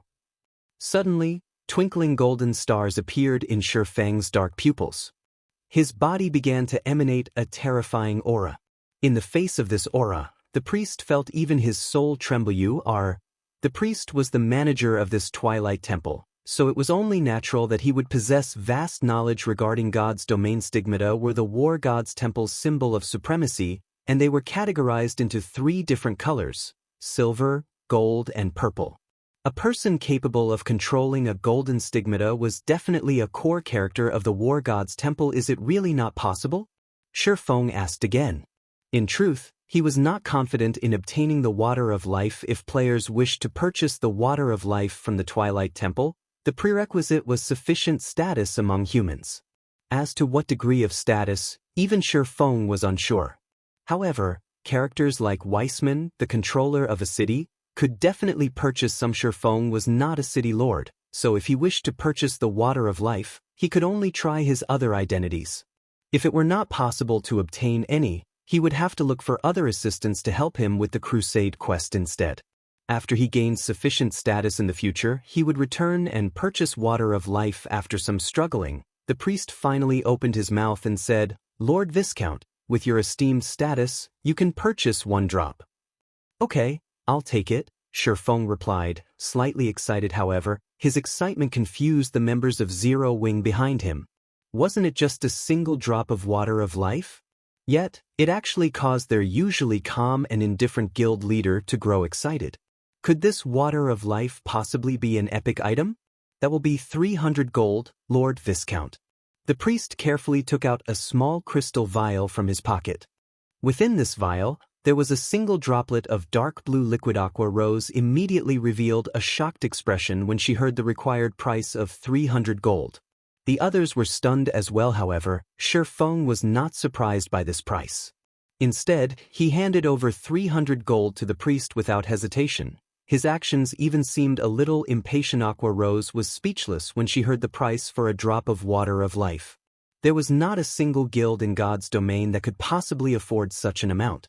Hence, when she saw Shi Feng hand over 300 gold to the priest, her disbelief was overwhelming. Although Aqua Rose had long since known that Shi Feng was rich, she never thought his fortune was this vast. No wonder guild leader said that 30 gold was cheap before. Snow Goose finally understood Shi Feng's words back at the Adventurers Association. Indeed, compared to 300 gold, the 30 gold deposit for the Guild Crusade quest was nothing. With 300 gold, one could fully arm a 100-man elite team with mysterious iron equipment. In the end, just how deeply hidden is this guy? Just how much do I not know about Zero Wing?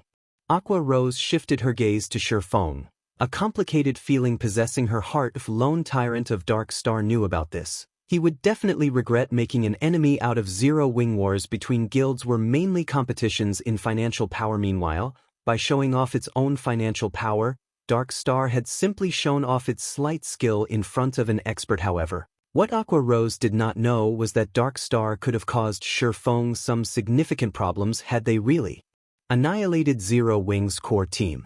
After all, Blackie wielded an epic ranked staff. The others also possessed excellent dark gold items. If Dark Star had managed to obtain these items, the consequences would have been unimaginably dire. After Shi Feng obtained the Water of Life, he hurried over to a simple and crude-looking house located in the slums of White River City. In this house lived a middle-aged man with only a single arm. Originally, this man had been a powerful Tier 2 sword master. However, during the Great Demon War, he had lost one of his arms, and subsequently his strength deteriorated, reverting to an ordinary citizen. This man was Kite. Even before he had lost his arm, Kite had not been very famous in Star Moon Kingdom. After all, he was simply a Tier 2 swordsman, something common. The reason Shi Feng had come for Kite was mainly that of his potential. 5 years after God's Domain had officially launched, Kite had another name, Windbreaker. Nobody would have thought that a one-armed man living in the slums of White River City would, after becoming the personal guard of a player, one day grow to become a Tier 5 titled Sword Saint. The more shocking matter was the fact that the owner of this Windbreaker was actually just an independent player with subpar techniques, and this player was simply a lifestyle player. However, due to the presence of this Tier 5 titled Sword Saint, this insignificant, independent player had actually become an existence that nobody dared to provoke casually. The same went for the first-rate guilds at that time. Many first-rate guilds and super guilds had also offered astronomical prices in order to recruit this independent player. Moreover, the prices they offered were much higher than what they would usually offer when recruiting a Tier 5 expert. The reason being, NPCs were different from players. NPCs of the same rank were much more powerful than players, not to mention a Tier 5 Sword Saint that received a title. Kite's strength far surpassed other ordinary Tier 5 Sword Saints. If ranked according to tiers, a title Sword Saint could be considered a Tier 5 class, and only Tier 6 God-ranked players could possibly suppress this Windbreaker. Esteemed Lord Viscount, how may I be of service to you? Kite asked in a tone that was neither servile nor overbearing when he saw Shi Feng entering his house. Although he had become a cripple with low status, his bearing was completely different when compared to the priest back at the Twilight Temple. Chapter 320, Personal Guard. When Shi Feng saw Kite's depressing state, Shi Feng wondered just how much determination that independent player, Drunk Xiao, had when he decided to recruit Kite as his personal guard and invest in grooming swordsmen. However, reality had proven that Drunk Xiao certainly had impressive foresight when choosing a personal guard. Players relied on two things: foresight and luck. If a player made the wrong choice, they could only blame themselves for being dull and impatient. Before placing an NPC under their command, players had absolutely no access to said NPC's data. They would have no access even if they took in an NPC as a normal guard. In the case of Anna, Shi Feng could only view her data because she was an assistant provided due to an epic quest. Anna belonged to Shi Feng completely, so she fit under the category of a personal guard. After becoming a Viscount, players were given 2 slots for personal guards and 48 slots for normal guards.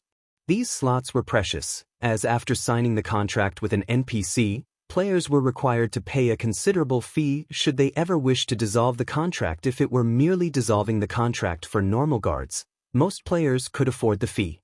After all, normal guards were incapable of growth. As a player's strength grew, sooner or later, they would have to replace these normal guards.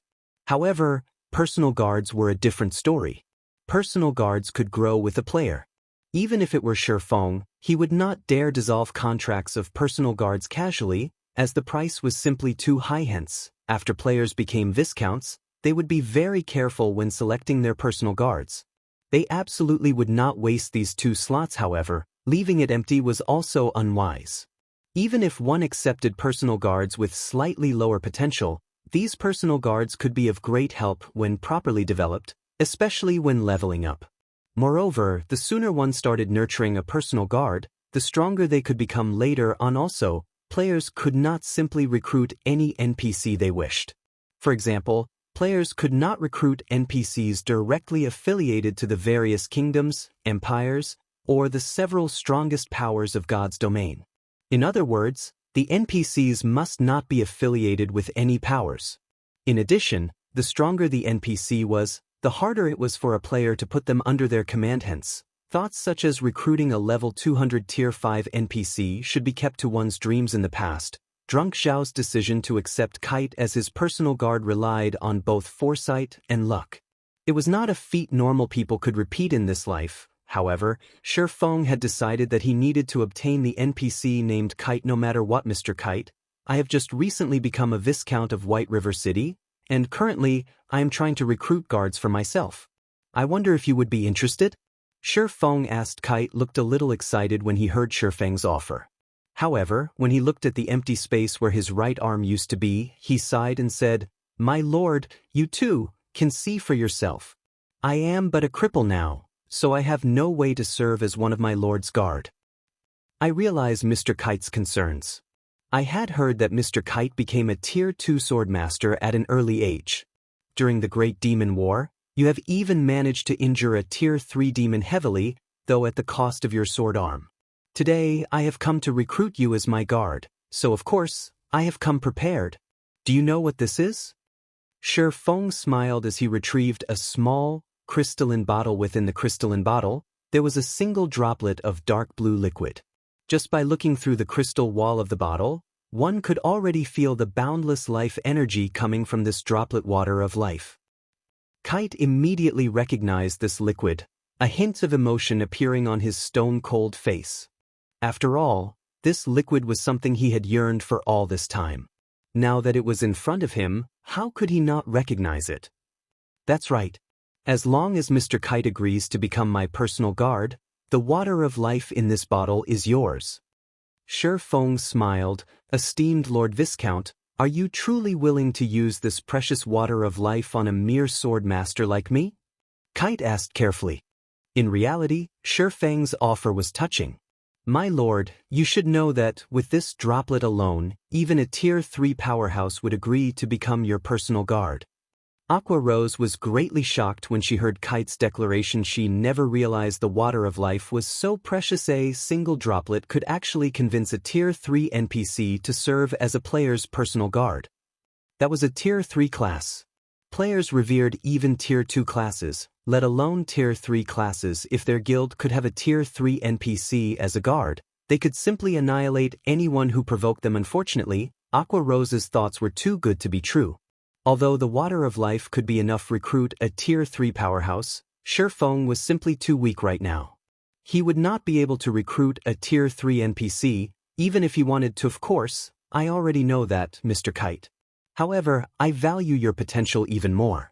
Based on your firm and unyielding will and the fact that you have not fallen to become a demonkin yet, I believe that you will one day become an apex powerhouse on the continent.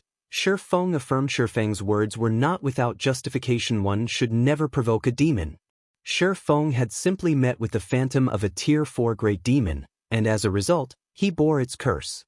If Charlene, a Tier 3 divine official, had not dispelled the curse for him, he would have had no choice but to delete and restart a new account. Meanwhile, Kite had fought a real Tier 3 demon, so how could he have avoided receiving its curse?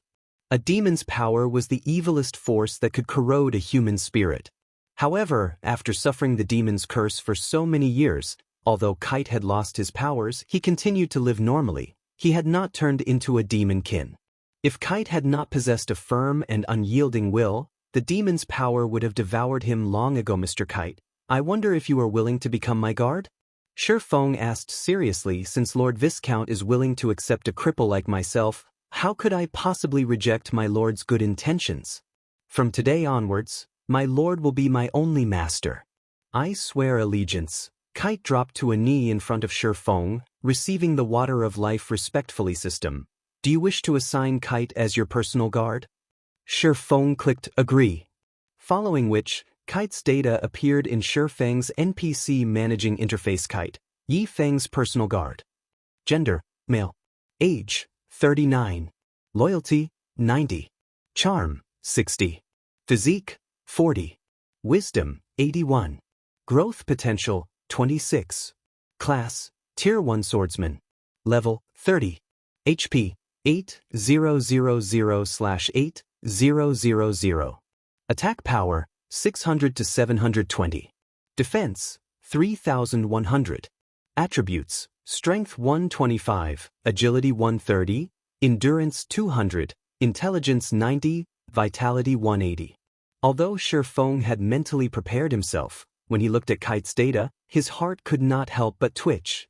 Setting aside Kite's other attributes, his growth potential was only at 26 points.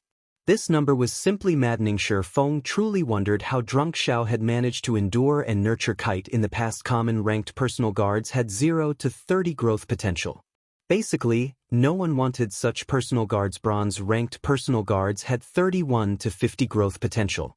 These were the lowest ranked personal guard. Players would usually possess. Mysterious Iron ranked personal guards had 51 to 70 growth potential. Meeting personal guards of such rank was rare.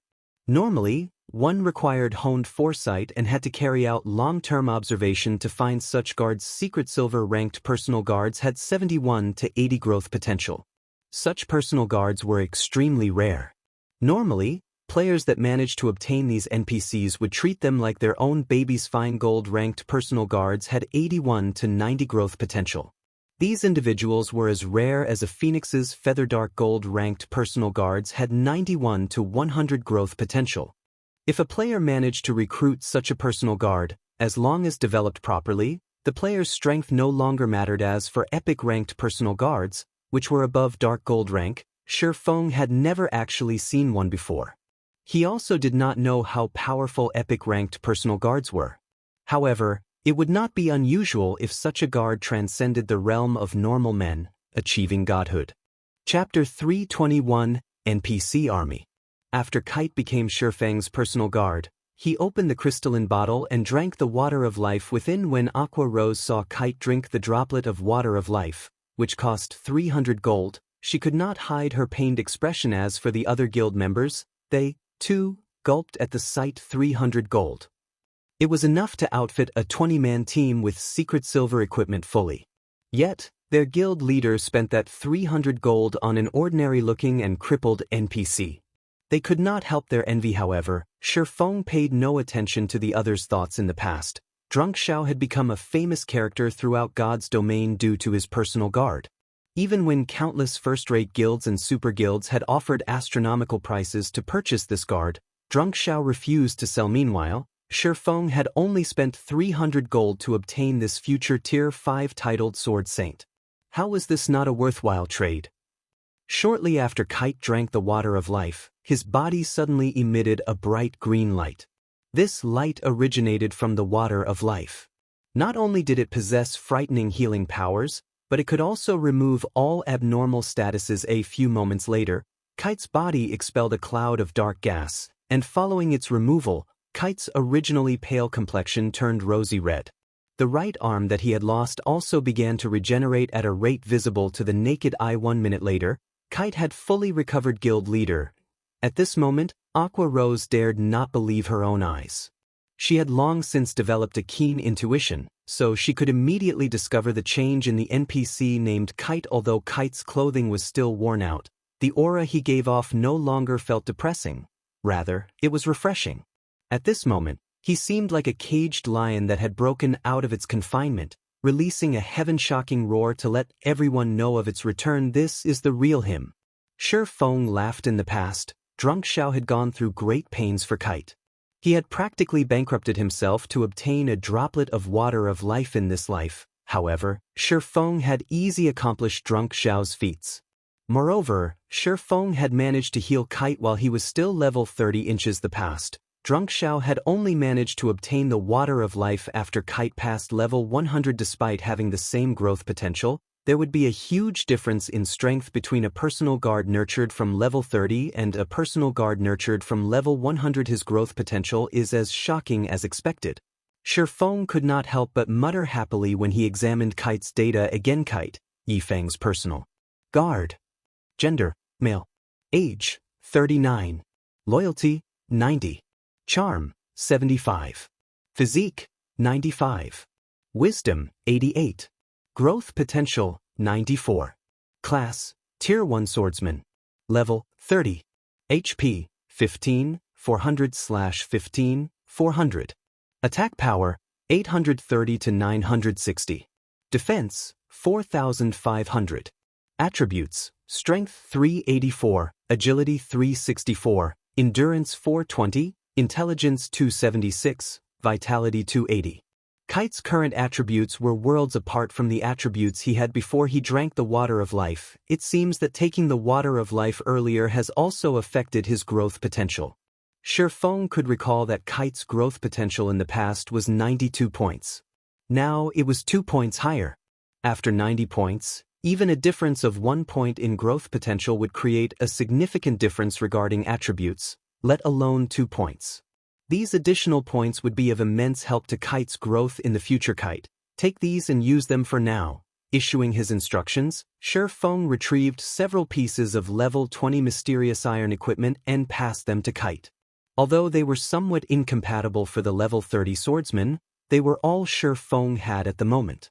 After all, Zero Wing had yet to start raiding level 20 team dungeons. They had only raided the level 25 man-party dungeons. After Kite equipped the level 20 mysterious iron items, he appeared valiant and extraordinary. His attributes also increased significantly.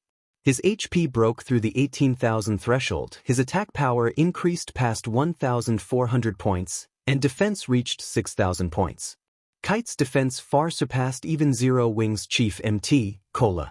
Kite was practically a boss monster now. Let's go. We still have to recruit some more people. Shi Feng then led everyone to the Mercenary Alliance. The Mercenary Alliance was the best place for players to recruit normal guards. The NPCs of the Mercenary Alliance were all well-trained, and they were far more reliable than the NPCs players recruited randomly from the streets. Normal guards were different from personal guards. Players were required to pay for their services, and the prices varied depending on the strength of the NPC. With Shi Feng's current level, the strongest guards he could recruit were level 50 Tier 1 NPCs. A normal level 50 guard cost 5 silver coins per day, and the payment would be due once every 10 days. A level 50 tier guard cost 30 silver coins per day with payment due once every 10 days as well. The difference between a normal guard and a Tier 1 guard was like the difference between a common monster and an elite monster. Thus, the price of a Tier 1 guard was 6 times higher than a normal guard. Some Tier 1 guards that were more powerful would cost even more. After arriving at the Mercenary Alliance, Shi Feng signed a contract with 48 level 50 Tier 1 NPCs. Among them, some were melee classes, some were ranged classes, and some were healers. Of the 48 NPCs, there were 6 NPCs in particular that were more powerful than the others. They were Tier 1 advanced guards, and they cost 50 silver coins per day. Shi Feng had hired these guards for 1 month, and the fee totaled to 468 gold. Shi Feng's financial power completely eclipsed all the guilds in White River City. Afterward, Shi Feng led the 48 NPCs and walked through the streets, the group of level 50 Tier 1 guards looking valiant and mighty. Many players even consciously moved out of the way, not daring to block the path of this small army of powerful NPCs. Crap, why are there so many Tier 1 NPCs? Did something happen in White River City? No, look, some of them aren't NPCs but players. Aren't they members of Zero Wing? Where are they heading? The players quickly discovered the problem. This small army of NPCs and the members of Zero Wing were actually together. Moreover, all of these NPCs were level 50 Tier 1 NPCs. With such a large NPC army, who, in White River City, would dare make an enemy of Zero Wing? In the face of so many level 50 Tier 1 NPCs, even Dark Star's army of tens of thousands of players amounted to nothing. The level suppression alone would leave the players of Dark Star completely helpless. Not to mention, these Tier 1 NPCs also possessed many powerful skills in their arsenal. Zero Wing is too amazing. I heard that Zero Wing is going to recruit members again in 3 days. I will definitely have to apply. The number of players gathered on the street continued to increase, and many started recording this majestic scene. This army of 48 NPCs was more imposing than an army of thousands of players. The combat power this small army possessed was no weaker than the total battle power of a starting town. Although nobody knew what relationship this NPC army had with Zero Wing, the fact that Zero Wing could mobilize so many NPCs was already amazing. Meanwhile, the news of this matter spread quickly, creating a sensation on the official forums and increasing Zero Wing's fame. Once more, the members of Dark Star wore extremely ugly expressions when they discovered about this matter. Deeply afraid that Zero Wing would lead this group of NPCs to attack them, many of Dark Star's members chose to hide in cities or towns. Some chose to remove their guild emblems temporarily and secretly grind monsters. At the same time, the members of World Dominators were similarly frightened by this news, and they were also hiding, not daring to explore and level up. Chapter 322, Crusade against Creek Town. Creek Town was one of the border towns within White River City's jurisdiction. The town was nestled in a desert, and it was so desolate that not even birds would come to lay their eggs. However, such a small town was a popular gathering place for red names and those who walked the path of darkness. Unlike towns, cities like White River City were managed strictly. Hence, red names who had often killed other players for equipment during the initial stages of the game could only find a desolate place like Creek Town to receive quests and level up. Near Creek Town, high-leveled monsters dwelled, ranging from level 15 to level 30, which were perfectly suitable for players at this stage of the game. In Creek Town, red names crowded the streets. Most of these players were above level 15, while only a few were below level 15. The Blood Hand Association, a dark force, managed the town. So, naturally, the NPCs here would not kill these red names. On the contrary, the NPCs welcomed these red names. Red names could also receive better quests depending on their crime value, and through completing these quests, they could raise their reputation among the dark forces they served. Guild leader, there are over 1,000 players in this town. In addition to the NPCs guarding this place, I don't think we can conquer it successfully. After spending a long time scouting, Aqua Rose had obtained a general grasp on Creek Town's overall combat power. Setting aside the fact that there were over 1,000 red names in this town, there were more than 500 NPCs guarding the town, the lowest of which was level 50. Among them, there was no lack of elite guards. There was even a few level 70 Tier 1 guard captains. If they charged in, the actual number of enemy NPCs might increase further. With only 100 players and 49 guards, they stood no chance at all. Also, if a town were attacked, the NPCs within would not wait for players to close in on them before retaliating. Instead, all of the guards in the town would gather and fight back. Moreover, there was a huge difference between NPCs and monsters. The reason being, unlike monsters, NPCs knew how to coordinate with each other, making them far more difficult to deal with. Furthermore, these red names would definitely try to take advantage of their battle with the NPCs, inconveniencing them at the very least. Moreover, these red names were not easy opponents. The fact that these players that could survive as a red name until now and possessed such a high level indicated that they had strong fighting techniques. Naturally, the equipment they used would be of high quality as well. Killing and plundering was their main occupation in the game, so even if they were not fully equipped with secret silver equipment, at the very least, they would possess bronze equipment or above. If any of these red names were in a guild, they could easily become the elite or even core players of the guild. Moreover, the frequent PKs they took part in allowed them to gain plenty of combat experience, so there was no shortage of experts among these red names. To put it simply, Although there were only around 1,000 red names in Creek Town, these 1,000 or so players could easily rival 2,000 elites of Dark Star. Thus, if they wished to conquer Creek Town, the task could only be described with one word: challenging. Of course, we stand no chance against them if we attack normally. However, we have come here with a Crusade quest. Shi Feng knew how difficult it was to capture a town. How could a Crusade quest possibly be easy? If it were, the system would not reward players with shocking rewards and reputation. These red names were usually the bandits. They were not used to being the victims this time. However, it was their turn to shed some blood. Fire dance. How are the preparations coming on your side? Shi Feng asked through the team chat. The 48 level 50 tier 1 guards Shi Feng had recruited were no pushovers. Although these guards could not be used to kill monsters or raid dungeons, they could defend a town or private residence. More importantly, they could also help players complete large-scale guild quests. If not for this fact, Shi Feng would not have recruited so many tier 1 guards. However, even though all 48 were tier 1, they were insufficient to deal with all of the NPCs in Creek Town.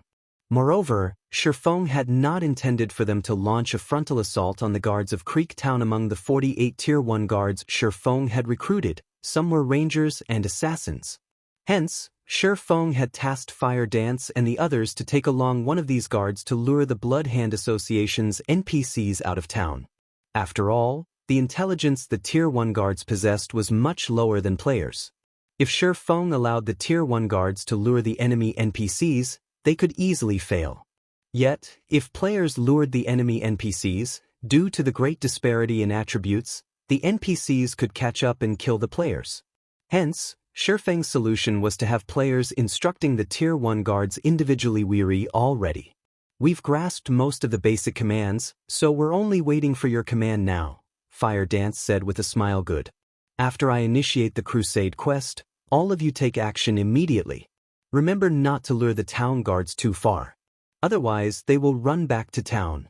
After Shi Feng gave a few reminders, he then walked towards Creek Town. Shi Feng stopped a few hundred yards before the town, taking out the Crusade Order.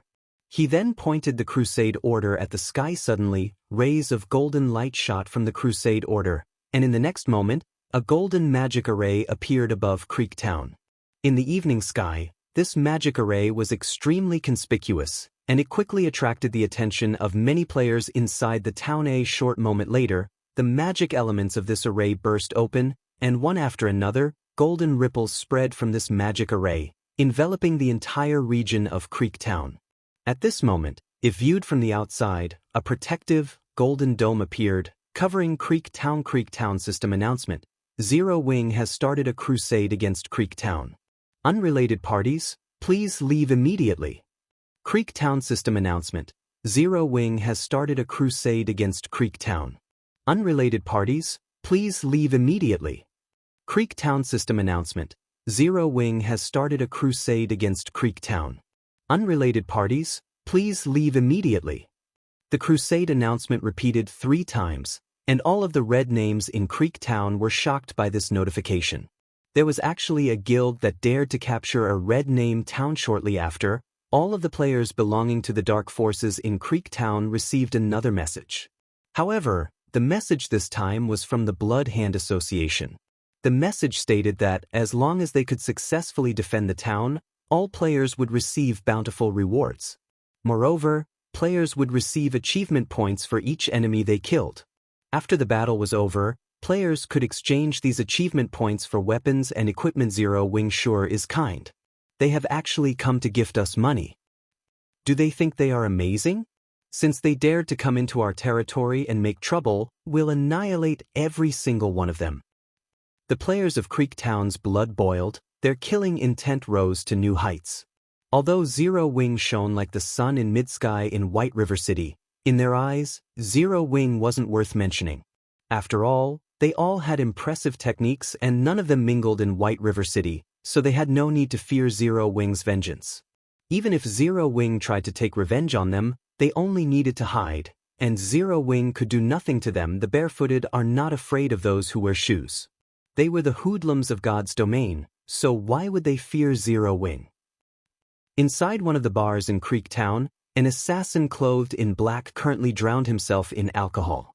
The man felt like a piece of ice to others. He exuded a chilling intent that made others instinctively distance themselves. Shockingly, this man was actually level 20, and all of his equipment was secret silver equipment. In White River City, this man would definitely be considered a first-rate expert. This black-clothed assassin was stunned when he received the system announcement, the beer bottle in his hand falling to the ground. Zero Wing. Doesn't that mean that Yi Feng might show up as well? The black-clothed assassin's lips curled upward, forming a sinister smile. The last time, I lost to him because of equipment quality. This time, I'm going to take back everything that he owes me. If Shi Feng could see this assassin's appearance, he would recognize this person as none other than Absolute Heaven, the assassin that he killed in the past. Chapter 323, Nightmare. To avenge his hatred, Absolute Heaven had worked desperately to improve his techniques and upgrade his equipment. Now, even if Yi Feng were not involved in this sudden assault, he would still give the members of Zero Wing a taste of his new strength. However, just after Absolute Heaven walked out of the bar's entrance, he discovered the golden magic array hovering in the evening sky. This magic array was a result of the Crusade quest's activation, and it would change the NPCs of Creek Town. The guards that had originally been level 50 immediately fell to level 30, while the level 70 Tier 1 guard captains became level 50, the same level as Shi Feng's normal guards. Although Creek Towns had been weakened, none of these guards delayed in taking action. The moment the warning bell rang, a storm of guards rushed out of the many buildings within the town. In moments, over 2,000 guards surrounded the town. These NPCs belonged to the Blood Hand Association. At this moment, they had all removed their disguises, and the normal guards had revealed themselves as Blood Hand Association members, while the guard captains were Blood Hand Association Elites. Blood Hand Association members, Elite rank. Level 30. HP 100, 000/100, 000. Blood Hand Association Elites, Tier 1 Elite rank. Level 50. 300, 000/300, 000. Why have all the guards become weaker? What's there to fear? Even if they are weaker, can Zero Wing defeat so many NPCs? Besides, we are here as well. If Zero Wing wants to attack, we'll make them suffer the consequences. When the players of Creek Town discovered that the guards beside them had suddenly grown weaker, worry grew in their hearts. However, they soon rid their minds of this worry. Even during its peak, Zero Wing only had around 8,000 members. Moreover, due to the surge of players that had withdrawn from the guild, they now had less than 5,000. Even if Zero Wing had mobilized all 5,000 of its members, in the face of 2,000 NPCs, charging into the town would be nothing more than suicide. At this stage of the game, players had yet to reach level 30. Furthermore, not a single player had managed to upgrade to a Tier 1 class. So, how could they possibly hope to fight against level 30 and level 50 NPCs? In God's domain, such a massive gap between levels was fatal. Begin. Shi Feng commanded in the team chat fire dance, and the others immediately took action, each of them commanding a level 50 Tier 1 guard as they charged towards the Blood Hand Association's army. The guards' fire dance and the others controlled were Tier 1 rangers and assassins. Regarding movement speed, they were much faster than the Blood Hand Association members. Rangers also possessed ultra-long-ranged attack capabilities, and they could launch their attacks from 100 yards away. Hence, they were perfect for the role of a lure within moments. The red names of Creek Town noticed several figures rushing at them with speeds that no players could hope to achieve in the next moment. These rangers retrieved their longbows, knocking arrows and releasing them. Shio. The arrows struck their targets, several level 30 Blood Hand Association members, from roughly 90 yards away. Each arrow dealt over -5,000 damage to these level 30 NPCs. If a player received one of these arrows, they would die with a single hit. The Rangers' attack attracted the attention of the Blood Hand Association NPCs. Without hesitation, over 1,000 Blood Hand Association NPCs unsheathed their weapons and charged. Seeing this, the Rangers turned on their heels and fled. Very quickly, they had drawn these Blood Hand Association NPCs away from the city. Weren't we being attacked by players from Zero Wing? Why are there level 50 Tier 1 NPCs as well? The red names were confused. They simply stood where they were, not following the Blood Hand Association NPCs in pursuit of the Tier 1 Rangers. Level 50 Tier 1 NPCs only needed a single hit to kill them. If they did not possess life-saving skills, fighting such an NPC was suicide. Moreover, they were all red names. If they died, they would pay a severe penalty. At the very minimum, they would lose 2 to 3 levels and a majority of their equipment. Naturally, they had to weigh the costs and benefits before they took action. Not to mention, they had never intended to charge with the NPCs since the very beginning. Instead, they had planned to take advantage of the confusion while the Blood Hand Association NPCs and Zero Wing clashed. Now, however, those NPC guards had lured away all of the Blood Hand Association NPCs. At this moment, even they began to wonder whether they should join in the pursuit or not. Just as these red names contemplated their actions, the Blood Hand Association NPCs had distanced themselves several hundred yards from the town. This is bad. The Blood Hand Association NPCs are gone. One of the red names realized the situation and shouted, "We need to go help them. If Zero Wing manages to kite and kill them, we'll be finished." This player's words shook everyone to attention. Unfortunately, these red names were neither a single group nor of a single heart. Most importantly, they all understood that the first person to charge into battle would also be the first person to leave. Even though they had realized how serious their predicament was, none of them were willing to take action first. Instead, they all chose to stay put and do nothing at all. None of these red names had discovered that, at this time, Shi Feng had already led the remaining 40 level 50 Tier 1 NPCs in a charge from another direction. When capturing a town, the NPCs were not the most troublesome obstacle. Instead, it was the players residing in said town. If the players and NPCs inside the town were allowed to cooperate, without absolute strength, it would be impossible to capture the town successfully. Hence, the most important thing Shi Feng needed to do right now was to get rid of the players. Only then would it be the NPCs' turn to die. After players died, they had to wait half an hour before they could revive at the graveyard. Furthermore, if these red names died, even if they had the determination to continue fighting, they would not have the strength to present a challenge. The penalty they suffered was simply too severe. Although the 40 level 50 Tier 1 guards did not possess as much HP as the Blood Hand Association elites, they still had over 100,000 HP each. Moreover, the opponents they faced right now were not NPCs, but players. It would only take a single attack to kill a player instantly. When all 40 Tier 1 guards charged at the red names of Creek Town, they were like a group of ferocious beasts as they killed everything in their path. Although there were many red names in Creek Town, they were completely unable to defend themselves against these guards. Shield warriors and guardian knights could take 2 hits at most. In the blink of an eye, red names died, one after another, littering the ground with bodies and equipment. In contrast, although the red names attacked continuously, due to the level suppression of over 30 levels, the damage the red names managed to deal was negligible. 1,000 level 20 players were required to take down a single Tier 1 guard, let alone 40 guards. With the 40 guards sharing the damage from the enemy players, their battle recovery alone made up for the HP they lost. Not to mention, among the 40 guards, there were also clerics and other healer classes. A casual heal from one of these NPCs could replenish over 10,000 HP within tens of seconds. Over 200 red names of Creek Town died, while all 40 guards that Shi Feng led still had full HP. The disparity in strength caused the red names to despair. These NPC guards are too strong. We need to retreat and meet up with the Blood Hand Association NPCs. You bastards from Zero Wing are shameless. You actually brought level 50 Tier 1 NPCs to capture a town.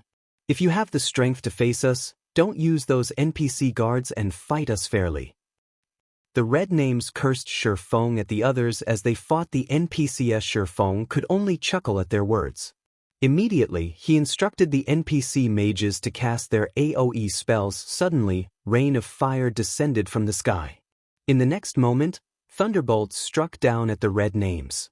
When cast by the Tier 1 mages, the Tier 1 AoE spells could display their true might. The red names of Creek Town died in batches. After several AoE spells landed, the battlefield fell quiet. Of all the red names that had resided in Creek Town, only 400 or so remained, while everyone else was dead. This scene not only shocked the players of the town, but Aqua Rose and the others were also stunned. A single wave of AoE spells became a nightmare for the red players of Creek Town Run. Nobody knew who shouted, but every surviving red name agreed wholeheartedly as they fled in all directions. Let's start the slaughter. A majority of these red names wear mysterious iron equipment. Killing one of them will profit us more than killing a small boss. Such an opportunity will be rare in the future. Shi Feng laughed, following which, with Aqua Rose in the lead, both players and NPCs chased and killed the fleeing red names. When Shi Feng was the last remaining on the high slope, he suddenly opened his mouth and said, "Now that no one is around, you can come out, right?" Shortly after the battle began, Shi Feng faintly sensed someone spying on them from nearby. Moreover, the gaze that he felt contained a cold, killing intent. However, it was only a feeling, so Shi Feng had not paid too much attention to it after his team left. However, this feeling became much clearer. He then activated the Golden Stigmata skill, Omniscient Eyes. The skill allowed him to perceive everything within 100 yards, and all stealth effects were useless in the face of this skill.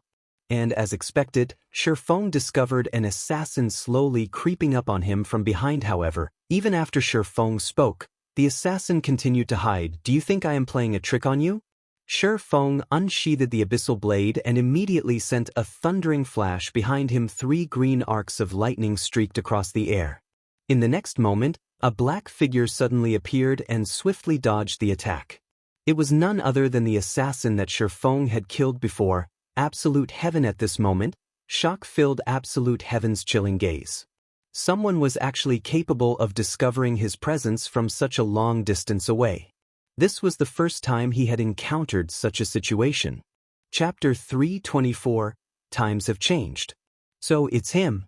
After not seeing him for some time, his techniques and equipment have improved quite a lot. No wonder he could get so close to me before my senses picked up on him. Absolute Heaven had left a deep impression on Shi Feng during the time Shi Feng had searched for the ice blue devil flame. This expert assassin had very nearly killed him. Afterward, Absolute Heaven had ambushed him again when he led Blackie and Lonely Snow to level up. At that time, Shi Feng's life had hung on by a thread since Shi Feng started playing God's Domain in this life. Although he had made plenty of enemies, Absolute Heaven was the only person who had almost taken his life after such a long time. Absolute Heaven would definitely be much stronger now that he had accustomed himself with the combat style of God's Domain. If Absolute Heaven had not been careless and underestimated Black Flame, Shi Feng's alternate identity, by not concealing his killing intent, Absolute Heaven might have successfully ambushed Shi Feng. "Now that I know you're there, you aren't going to escape?" Shi Feng revealed a calm smile as he turned to Absolute Heaven. "Escape?" Absolute Heaven revealed a hint of arrogance on his chilling face. "I admit that you're strong. It is as expected of the guild leader of Zero Wing, Black Flame. According to my estimation, your strength should be on par with Yi Feng. Last time, Yi Feng only managed to kill me because of my own impatience. It was my mistake to use all of my skills on Yi Feng so early in the fight. Otherwise, with his strength, he could not even dream of killing me. Now, although I have revealed myself, do you really think that you can kill me while I still possess all of my skills?" "Indeed, it is as you say. Unless all of your skills are on cooldown, it will not be easy to kill a top-tier assassin like yourself." Shi Feng acknowledged Absolute Heaven's power. However, times had changed. Although Absolute Heaven had improved, Shi Feng had also raised his strength. "Since you're so confident, why don't we make a bet?" "A bet? Do you think that you can fool me? Originally, I intended to kill you today to show Yi Feng that I, Absolute Heaven, have returned. Since I can't kill you, you can tell Yi Feng this. When I, Absolute Heaven, wish to kill someone, that person will definitely die." Absolute Heaven laughed coldly.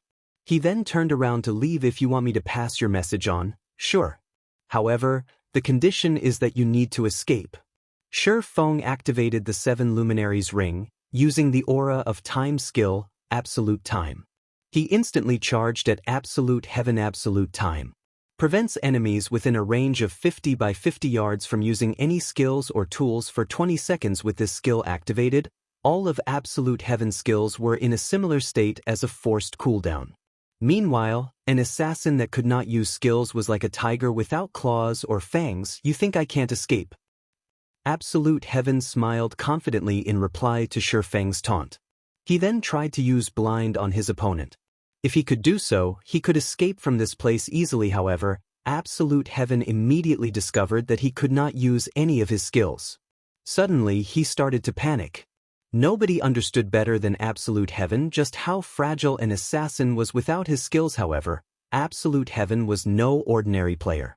He immediately calmed himself. Turning around to flee, Absolute Heaven quickly concluded that such a powerful skill had to have a limited duration. It was impossible for the effect to last indefinitely. As long as he could drag the fight out until the duration of this effect was over, he could fly freely like a bird at this moment. However, Shifeng had already appeared at Absolute Heaven's back after using silent steps, not giving Absolute Heaven an opportunity to run. Soundlessly, Shifeng slashed the abyssal blade at Assassin. Absolute Heaven responded swiftly and used his dagger to meet Shifeng's sword. When the silvery gray abyssal blade collided with Absolute Heaven's dagger, he felt an immense pressure flowing from his dagger to his hand. That pressure then suppressed his entire body, forcing Absolute Heaven to kneel on the ground involuntarily. Such power, as expected from the person who killed Ming Sha. Absolute Heaven silently clicked his tongue. If he had not personally experienced Black Flame's might, he would never have imagined that Black Flame's strength was actually on par with a boss monster. At this moment, Absolute Heaven finally realized why a great expert like Ming Sha had been forced into a constant retreat and could retaliate against Black Flame. Shifeng brandished his sword over 10 times repeatedly. Each slash was as abrupt as a thunderbolt and as heavy as a mountain. Faced with this brutal assault, Absolute Heaven had no other choice but to block as many attacks as he could. However, although Absolute Heaven could reduce the damage he received by blocking with his dagger, his HP still decreased, frustrating him greatly. Absolute Heaven inwardly cursed Shifeng for being a despicable and shameless bastard. Shifeng actually used force to suppress him. Shifeng had not used any techniques and simply relied on brute force to brandish his sword. Shifeng's way of battle, which traded a life for a life, prevented Absolute Heaven from displaying any of his techniques. If Absolute Heaven could use his skills, he could easily escape his current predicament. Unfortunately, none of his skills would work. Despite being a powerhouse, Absolute Heaven felt powerless. Just as Shifeng was about to send Absolute Heaven to his death with a bombardment of attacks, Absolute Heaven suddenly felt that this situation was extremely familiar. It was just like when he had ambushed Yifeng. Back then, he had used a magic scroll to seal all of Yifeng's skills and had even frozen his movement, turning Yifeng into a fangless tiger. At that time, Yifeng could only escape and had not dared confront him head-on. Meanwhile, his current situation was almost exactly the same as the last time he encountered Yifeng. Only this time, the roles were reversed. If he had known Black Flame possessed such a skill, he would never have closed in on Black Flame. Worse, he had even wasted time by chatting with his enemy, giving Black Flame ample time to set a trap for him. He had practically sought out his own death. It seems that I'm really going to die this time. With only a thread of his HP remaining, Absolute Heaven could already see his demise. He was currently a red name. If he died, he would lose all of his equipment. His level would also plummet. At that time, he would no longer have the ability to exact revenge on Yifeng. However, just as the abyssal blade was about to collide with Absolute Heaven's body, it suddenly froze in midair. What? You're not gonna kill me? If you wait until I can use my skills again, you won't be able to kill me. Absolute Heaven laughed coldly as he watched Shifeng curiously. As I said before, I want to make a bet with you, but you thought that I only said those words to fool you and kill you. Now that you only have a thread of your HP remaining, it will only take me a casual wave to destroy your weapon, equipment, and level. However, I'll repeat my offer. Are you interested in placing a bet? Shifeng asked, smiling as he returned the abyssal blade to its sheath. It seems that you're really not trying to cheat me. Then was the fight your way of proving that you wish not to kill me, but to make a bet instead? Absolute Heaven asked, greatly confused by Shifeng's actions. He could not figure out just what was going through Shifeng's mind, of course. Otherwise, why do you think I would even bother fighting you? Does it look like I have too much time on my hands? Shi Feng laughed bitterly. Absolute Heaven was suddenly rendered speechless. What? You still don't believe me? Shi Feng's expression turned cold. No. I believe you. Tell me, what do you want to bet? At this moment, Absolute Heaven grew interested in the bet Shi Feng proposed. Bet your life. Shi Feng said straightforwardly. Bet my life? Isn't my life already in your hands? Absolute Heaven nearly cursed at Shi Feng. Shi Feng shook his head, then slowly he said, You previously mentioned that, as long as you can use your skills, you can escape from me easily. Isn't that right? That's right. Absolute Heaven answered without hesitation. Although Absolute Heaven had already witnessed Shi Feng's frightening strength, he was still confident that he could flee from this battle. Simply put, I don't believe you. So, let's make a bet. While you can fully utilize all of your skills, we'll see whether or not you can escape. What do you think? Shi Feng asked with a smile. Chapter 325, Life and Death. Are you toying with me? Absolute Heaven glared at Shi Feng, trying to figure out just what was going through Shi Feng's mind. However, no matter how he examined his opponent, he still could not see through Shi Feng, who had currently disguised himself using the demon mask. Absolute Heaven could only see a middle-aged man with a faint smile in front of him. No matter how hard Absolute Heaven racked his mind, he just could not figure out what Shi Feng was trying to do. After nearly taking his life, Shi Feng suggested gambling his life away. Was there a need for so much trouble? Wouldn't it be easier just to finish him right now? Why would I toy with you? Shi Feng laughed. Fine, I'll make the bet. What will happen if I survive? What if I die? For his own pride and honor, Absolute Heaven refused to die. If you escape safely, I'll do one thing for you. If you die, you'll have to do one thing for me. How about it? At this moment, Shi Feng finally revealed his true intentions.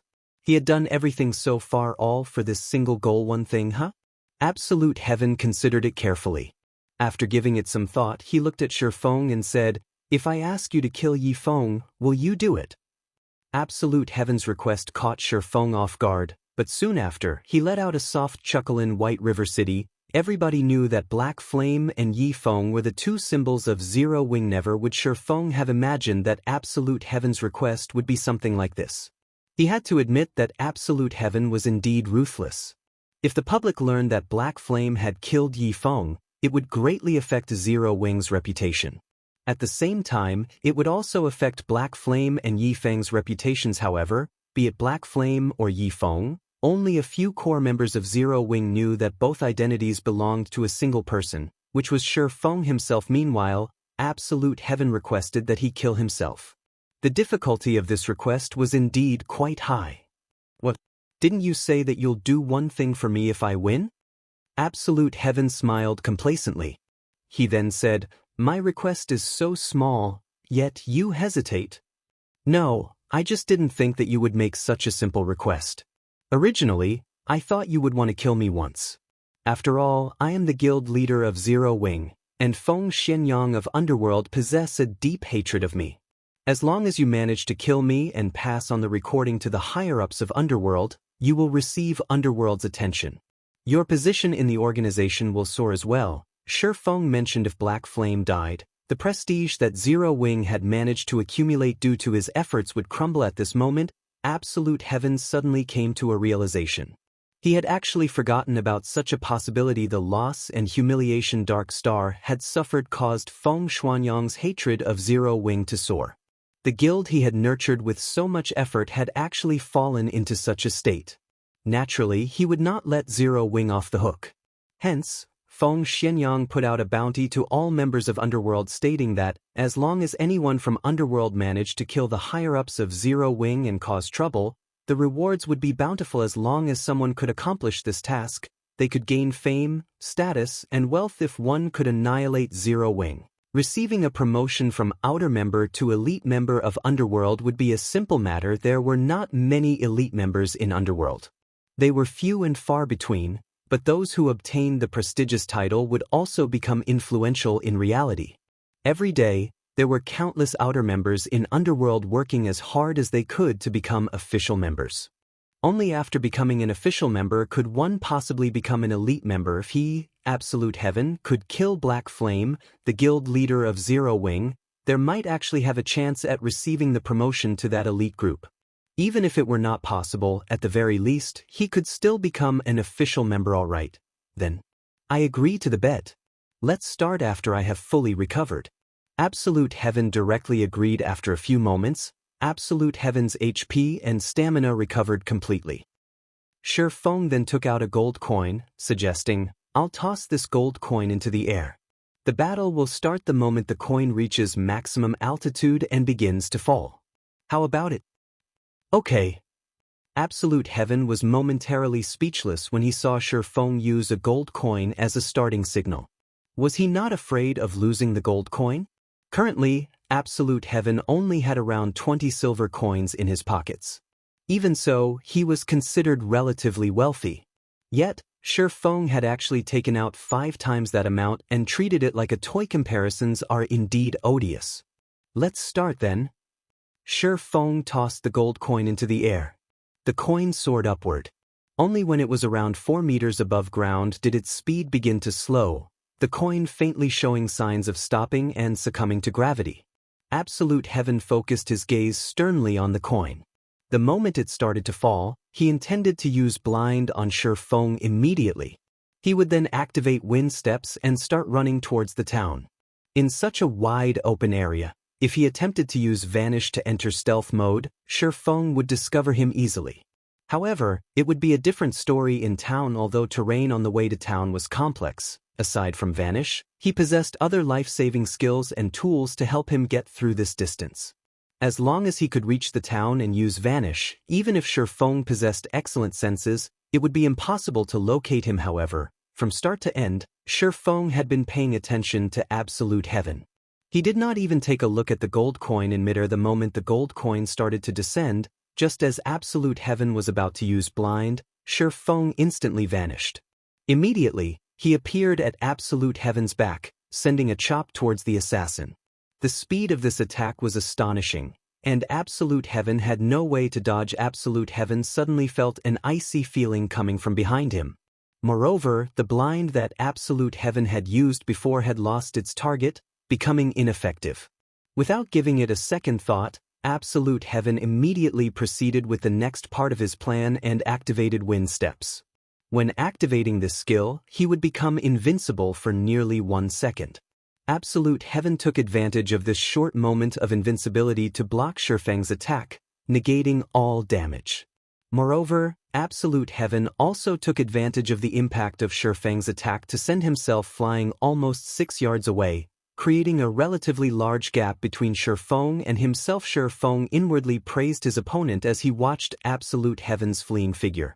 If Absolute Heaven had not chosen to use wind steps and used block instead, Shi Feng's sword would have destroyed at least half of his life. Now, as a result of his accurate judgment, not only had Absolute Heaven managed to use wind steps to defend the attack, but he also managed to place quite some distance between them. Moreover, due to the 40% movement speed buff provided by silent steps, Absolute Heaven managed to widen the gap even further. Seeing this, Shi Feng used Wind Blade and chased after Absolute Heaven. In the blink of an eye, the distance between the two shortened greatly. Shi Feng's agility was very high. Throughout Star Moon Kingdom, nobody that could surpass him in terms of agility. There were also his equipment's passive skills. Nobody could match Shi Feng in terms of speed. At this place, only the level 50 Tier 1 assassin and ranger NPCs had a chance at beating him. Absolute Heaven could not help his shocked. Immediately, he retrieved a magic scroll from his bag. This magic scroll was aqua-colored, and it looked very exquisite. It turned out that it was actually a Tier 1 magic scroll. Absolute Heaven then unrolled the magic scroll and used it on Shi Feng water binding. Immediately, several jets of water shot out from the magic scroll. The water flew towards Shi Feng, intending to wrap around him. Shi Feng revealed a calm smile, not faltering at the slightest as he continued charging at Absolute Heaven. The moment the blue jets of water came into contact with Shi Feng, they lost all effectiveness and disappeared. It didn't work? A stunned expression appeared on Absolute Heaven's face. That was one of the precious Tier 1 magic scrolls that he possessed. The magic scroll could even entrap a boss monster for a short moment. Yet, it was actually ineffective against Shi Feng. Absolute Heaven did not know that before the battle had begun, Shifeng had already activated the aura of space of the 7 luminaries crystal. The aura of space granted Shifeng immunity to all control effects. Based on the strength of a Tier 1 magic scroll, it was still too weak to break through the effect of the 7 luminaries ringdam. It seems that I have no choice but to use this thing. Absolute Heaven unwillingly took out a shabby-looking magic scroll from his bag. This was an item that he had obtained by coincidence from an underground ruin. Although the magic scroll looked shabby, the magic power it gave off was frightening. Even an NPC appraiser could not identify what tier the magic scroll was. However, that appraiser estimated that the magic scroll should be Tier 2 or higher originally. Absolute Heaven had not intended to use this scroll. After all, he only had one. However, if he did not use it now, with his opponent's frightening speed, Shifeng would definitely catch up to him in no time. If that happened, he would be in big trouble. Chapter 326, Recklessly Wasting Resources. While Shifeng and Absolute Heaven were occupied with their bet, a bloody storm swept through Creek Town. Originally, over 1,000 red names had resided in Creek Town. However, after being slaughtered by the 40 NPC guards and Zero Wing's 100-man team, less than 200 red names remained. No longer did these red names possess the arrogance they had before. Instead, they all ran and scattered in all directions before the start of Zero Wing's crusade. These red names had always been the ones killing and plundering the equipment of other players. Not only could they earn a fortune by doing so, but they could also enjoy watching the frightened and unwilling expressions of the players they killed. Those times were simply blissful, and their continued success only encouraged them to travel further down the path of being a red name now. However, these red names had finally learned what it felt like to be on the other side of the blade and what it felt like to be a powerless weakling. Although many among these red names were experts and elite players, in the end, their techniques were simply insufficient to make up for the huge difference in strength between both sides. After all, no matter how fierce an ant was, it would never be a match against a mighty lion. Since Zero Wing doesn't plan to let us live, we should fight to the bitter end. A Cursemancer appealed to the other red names when he realized that they could no longer escape. Some of the red names considered the Cursemancer's suggestion rational, and many of them decided to cooperate with each other to retaliate against Zero Wing. However, just as they turned around, one of the Tier 1 Elementalist guards launched a flame explosion, instantly killing the Cursemancer who had attempted to rally his allies. Following closely, one Tier 1 Berserker guard used Flame Charge and arrived before 4 red names. The Berserker then used Whirlwind Slash, killing all 4 in a single attack. After the players died, a pile of equipment littered the ground around the 4 players' lifeless bodies. Seeing this, the red names who had originally thought of staying behind immediately changed their minds. Without hesitation, they all turned and fled towards the Blood Hand Association's NPCs who Zero Wing had previously lured away. Although they had the option of retreating from the town, desert surrounded Creek Town. They would simply become easy targets without any cover. Only by reuniting with the Blood Hand Association's NPCs would they have a chance for survival. If they died right now, they would lose several days' worth of effort. Even if they had already familiarized themselves with the combat style of God's Domain, they would still need around 4 days to recover the lost levels. Not to mention, they would also lose a majority of the equipment they owned. These consequences frightened them greatly. Hence, these red names ran desperately towards the Blood Hand Association's NPCs. Unfortunately, the Tier 1 NPC guards Shifeng had hired had very high movement speeds. Aside from assassins, none of the other red names could outrun these Tier 1 NPCs. Moreover, faced with these level 50 NPCs, the stealth of these level 20 assassins was completely useless. They only had a higher chance of escaping due to their high movement speeds. Big Sis Aqua, we have really hit it big this time. The items these red names have dropped are all bronze rank and above, with a majority being mysterious iron rank. If we sell all of these weapons and equipment for credits, we can buy a large house at the city center. Snow Goose exclaimed as she picked up the items dropped by the red names alongside the NPC guards. You little money grubber. If we sell these items for credits, we'll only suffer a loss. God's Domain has only recently begun, so both equipment and coins are currently scarce. The various large guilds also face a shortage of equipment. Zero Wing is only getting by because our current member count is low. By the time the construction of the guild residence is complete, and we start recruiting members again, the stockpile of items we have in the guild warehouse would run out in the blink of an eye. Now that we have obtained so much equipment, it just so happens that we can use it to meet our urgent needs. Aqua Rose chuckled as she flicked a finger on Snow Goose's forehead. At this moment, a change occurred on one of the high slopes outside of Creek Town. A crimson pillar of light shot into the sky, attracting everyone's attention. Not only was the pillar of light extremely eye-catching, but everyone could also feel a great threat coming from it. The source of this pillar was none other than Absolute Heaven's shabby-looking magic scroll. This is not good. This is the Tier 3 magic scroll, Phantom Beast's Descent. Shifeng recognized the magic scroll instantly. The might of a Tier 3 magic scroll could not be underestimated. Even when Shifeng was at his prime, he would still have suffered greatly if struck by the skill contained within a Tier 3 magic scroll, let alone the current him who was not even a Tier 1 class. Fortunately, the skill contained within Phantom Beast's Descent magic scroll was not a pure attack-type skill. Instead, it was a summoning skill. The Phantom Beast's Descent was capable of summoning a powerful Phantom Beast to fight alongside its summoner. Suddenly, a black magic array in the shape of a 7-pointed star appeared in the sky. Just as Shifeng was about to kill Absolute Heaven, the magic array fired a black ray of light towards Shifeng. Shifeng dared not be careless. Immediately, he activated Defensive Blade Boom. Boom. Boom. After 3 consecutive bombardments, a large crater occupied the originally flat slope. If Shifeng had not activated Defensive Blade, becoming immune to 9 ranged attacks or 4 melee attacks, he might have died in the center of the crater. A giant tiger sat quietly beside Absolute Heaven. This tiger's body resembled a galaxy of stars. The tiger focused its silver eyes on Shifeng as it gnashed its teeth. It released an aura that was even more powerful than a Lord-ranked Monster Guild leader. Black Flame. The agreement we had before said that, as long as I can escape from you, you promise to do one thing for me.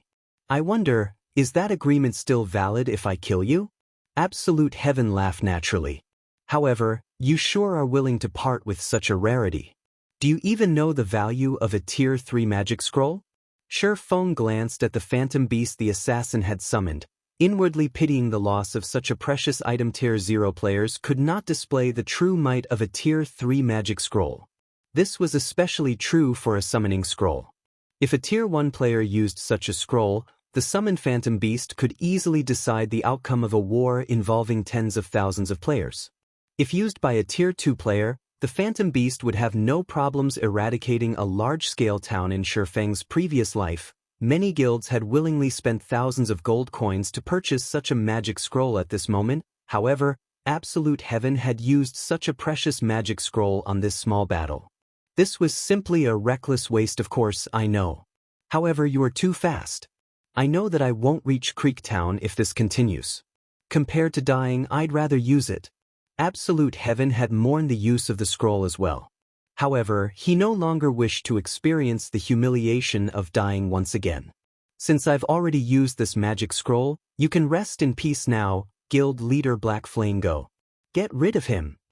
Absolute Heaven commanded the Phantom Beast as he pointed at Shifeng. Nebula Tiger, High Lord rank. Level 30. HP 1, 800, 000/1, 800, 000.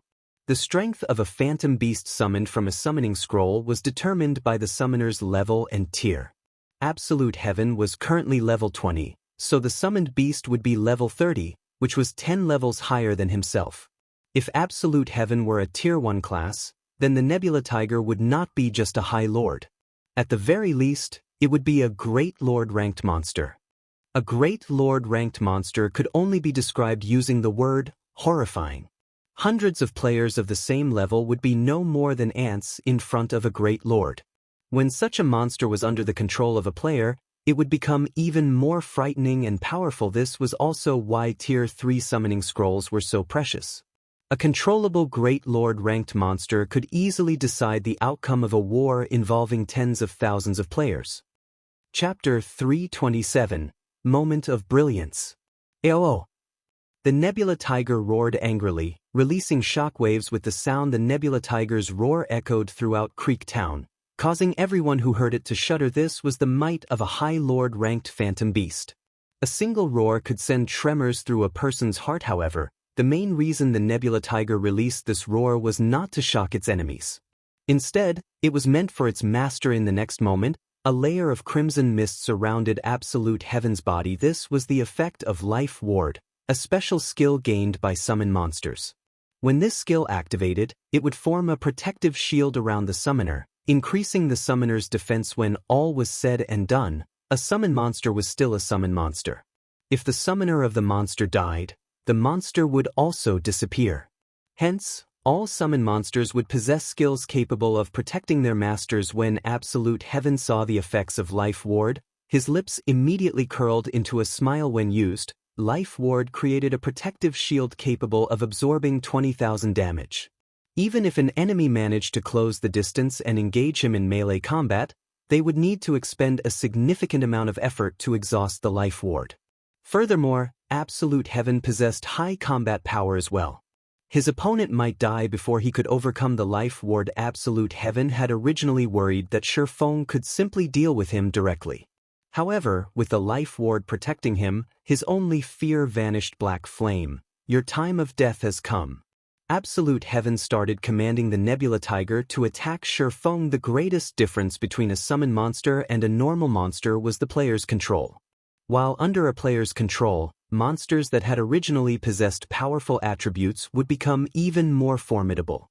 Not to mention, as a High Lord-ranked monster, the Nebula Tiger possessed quite a number of skills.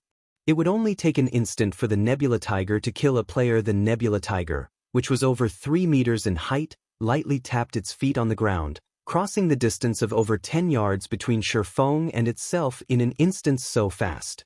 Shifeng was surprised. The Nebula Tiger swiped its claws at Shifeng. Although Shifeng wanted to dodge the attack, his reaction was a step behind, and the attack landed on its target. However, the Nebula Tiger's attack did not manage to deal any damage due to defensive blade. Seeing that its first attack had failed, the Nebula Tiger immediately brandished its claws at Shifeng again. After swiping its claws at Shifeng several times, the defensive blade's effect quickly broke. Just as the Nebula Tiger's fatal swipe was about to reach Shifeng, Shifeng barely managed to activate parry to defend himself. A level 30 High Lord-ranked monster was simply too powerful. Shifeng did not even possess a Tier 1 class yet, so it was impossible for him to stop the attack. Like a cannonball, the tiger's attack launched Shifeng backward. As expected of a great expert like Guild Leader Black Flame, you've even managed to block such an attack. Absolute Heaven could not help but applaud as he watched the exchange between Shifeng and the Nebula Tiger. Absolute Heaven was not making fun of Shifeng at all. Rather, he praised his enemy sincerely. Absolute Heaven himself was certain that, if he were the one receiving the Nebula Tiger's attacks right now, he would have no way of defending himself. Most likely, before he could even use block, the tiger would have killed him already. Yet, Shifeng held it off. However, Shifeng also paid a heavy price when he blocked the attack. As Shifeng landed, he was both physically and mentally unstable. He could no longer dodge or defend against another one of the Nebula Tiger's attacks. The huge gap in attributes was not something that could be made up for by solely relying on battle techniques. Previously, Shifeng had used overwhelming destructive force to suppress Absolute Heaven. Now, Shifeng faced a similar crisis. It was already praiseworthy that he managed to survive for so long. Just as the Nebula Tiger pounced at Shifeng once more, a figure suddenly dashed over and stood before Shifeng, blocking the Nebula Tiger's attack and saving Shifeng's life. Absolute Heaven was greatly stunned by this scene. The figure's speed was simply too fast, and before he could catch a clear glimpse, the figure appeared in front of Shifeng. More importantly, this figure blocked a full-powered attack from the Nebula Tiger. It was simply unbelievable. At this moment, Shifeng looked at the tall figure standing proudly before him. Smiling, he muttered, "Just in time."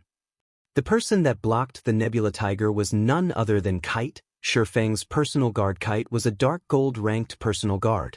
Moreover, he was even a Tier 1 swordsman who had reached level 30. Naturally, no player could compare to his strength. Originally, Shifeng had not planned to use Kite so soon. However, now that Absolute Heaven had summoned a High Lord-ranked monster, He would meet his own death if he did not deploy Kite, so it's just an NPC guard. And here I wondered who was so powerful to block the Nebula Tiger's attack. However, do you really believe a level 30 tier 1 swordsman can defeat my High Lord ranked Nebula Tiger? Absolute Heaven asked disdainfully. Of course, since he used a summon monster, he would not criticize Shifeng's decision to use an NPC guard. Even so, he was still confident that his Nebula Tiger was stronger than Shifeng's personal guard. Although both were level 30, the Nebula Tiger was far more powerful than a tier 1 NPC. In his eyes, Shifeng had done nothing more than delay the inevitable. I admit that Kite is not a match for the Nebula Tiger, but he can hold it back for some time. Now, let's find out which will happen first, your death or Kite's. Shifeng revealed a faint smile. He then charged towards Absolute Heaven. When all was said and done, Kite was still a tier 1 NPC. Although he could not defeat the High Lord ranked Nebula Tiger, he would have no problems delaying the monster for some time. Otherwise, he would not deserve the rank of Dark Gold. Although the Nebula Tiger tried to chase after Shifeng, Kite once more stopped the monster in its path, annoying the beast greatly. In just a moment, Shifeng swiftly arrived before Absolute Heaven. Absolute Heaven knew that with Kite present, the Nebula Tiger could not do anything to Shifeng. Hence, he commanded, "Get rid of that guard first." Absolute Heaven still possessed the life ward that would absorb 20,000 damage. He did not believe that Shifeng could kill him so easily. Moreover, he did not intend to confront Shifeng directly. After giving his command, Absolute Heaven immediately turned and ran, not giving Shifeng any chance to attack. Absolute Heaven knew that even if the Nebula Tiger failed to kill Shifeng, as long as he could escape and hide inside the town, Shifeng would lose the bet. After the Nebula Tiger switched its targets, Kite's HP started to decrease madly. After all, the Nebula Tiger was a High Lord ranked monster. Both its attack power and movement speed were terrifying, and even Kite would sometimes fail to block the beast's attack. Whenever he was struck, he would lose close to 3,000 HP. Meanwhile, Kite only had slightly more than 18,000 HP. However, Kite was not an ordinary guard. With a single cross slash, he managed to deal close to minus 10,000 damage. He then followed up with Frozen Slash, Windwalk, and other skills that either reduced the Nebula Tiger's movement speed or increased his own movement speed, making it harder for the Nebula Tiger to hit him. When the Tiger used Heaven Splitting Claw, Kite used Triple Spin Attack, a tier 1 swordsman skill. When used, the skill made the user invincible for 1.5 seconds while attacking the enemy 3 times. Moreover, 60% of the damage dealt would even be used to recover the user's HP. Unfortunately, Triple Spin Attack had a long cooldown of 1 minute. Kite landed one slash after another on the Nebula Tiger, and every hit dealt over minus 2,000 damage. In the blink of an eye, Kite had recovered all the HP he had lost. Absolute Heaven was baffled by this scene. He had not expected Kite to be so powerful that he could actually contend with the Nebula Tiger. If the Nebula Tiger had not possessed a frightening 1,800,000 HP, Absolute Heaven suspected that Kite might actually succeed in killing the monster. Absolute Heaven came to the conclusion that the Nebula Tiger could not finish off Kite in a short amount of time. Hence, the only way out for him right now was to escape into Creek Town. However, Shifeng no longer gave Absolute Heaven any chances. When only a few yards stood between him and Absolute Heaven, he used Abyssal Bind on the assassin. Knowing that the situation had turned out of his favor, Absolute Heaven used Vanish without hesitation, causing Abyssal Bind to lose its target. Moreover, Vanish allowed him to enter a state of forced stealth for 3 seconds. During this period, even if Absolute Heaven received any damage, he would only break stealth temporarily before automatically re-entering stealth once again. Shifeng simply revealed a smile at his opponent's actions. Shifeng then used Earth Splitter.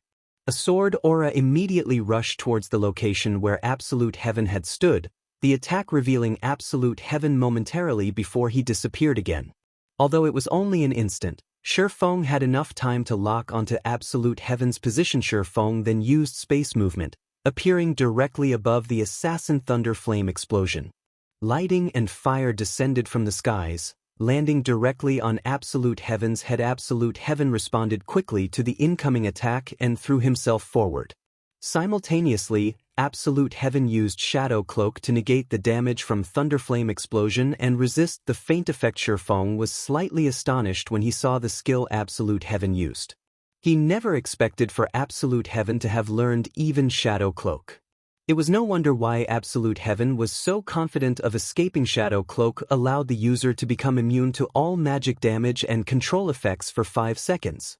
It was the perfect skill for escaping. However, Shifeng immediately switched the aura of space to the aura of fire, increasing his damage by 30% and decreasing his target's defense by 30%. He then cast Firestorm at the location where Absolute Heaven had disappeared from. Again, Firestorm inflicts 500% damage within a range of 10 by 10 yards for 5 seconds. Although Firestorm would not deal any damage to Absolute Heaven, it could still expose Absolute Heaven. Sure enough, Absolute Heaven's figure appeared once again after the attack landed. Moreover, while Absolute Heaven remained within the effective range of Firestorm, it was impossible for him to re-enter stealth. Shifeng advanced and charged at Absolute Heaven. Simultaneously, he had activated Purgatory Power, greatly increasing his attack speed and damage. He then used Flame Burst at the escaping Absolute Heaven. Covered in flames, the abyssal blade in Shifeng's hand was like a miniature sun.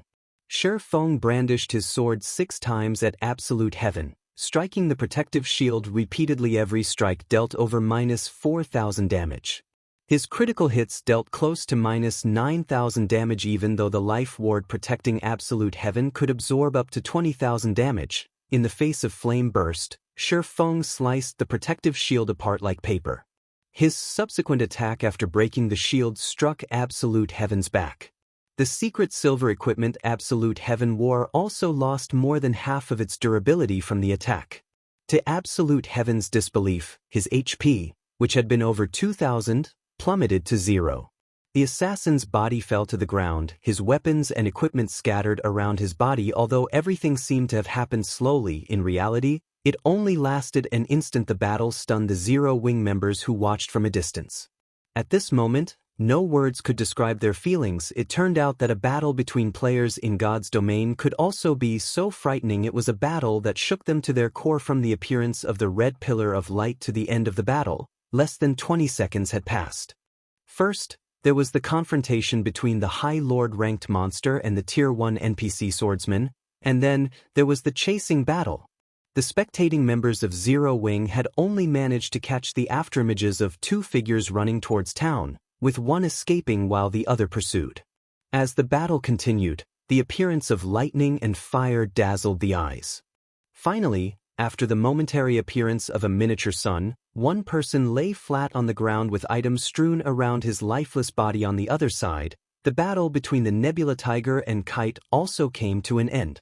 Now that its master was dead, the Nebula Tiger transformed into light particles and disappeared. Only Kite remained, standing there quietly and covered in numerous wounds. Meanwhile, the land surrounding Kite was in a miserable state. Pits and cracks surrounded him. One could just imagine how fierce the battle had been. Chapter 328, Harvest. After the battle. After the battle with Absolute Heaven came to an end, Shifeng sighed in relief. If not for the 7 Luminaries ring, he might really have let the cunning Absolute Heaven get away. This was how God's domain worked. When players attempted to gain some achievements and make a name for themselves, they were like a boat traveling against the current. Either they advanced forward or were forced backward.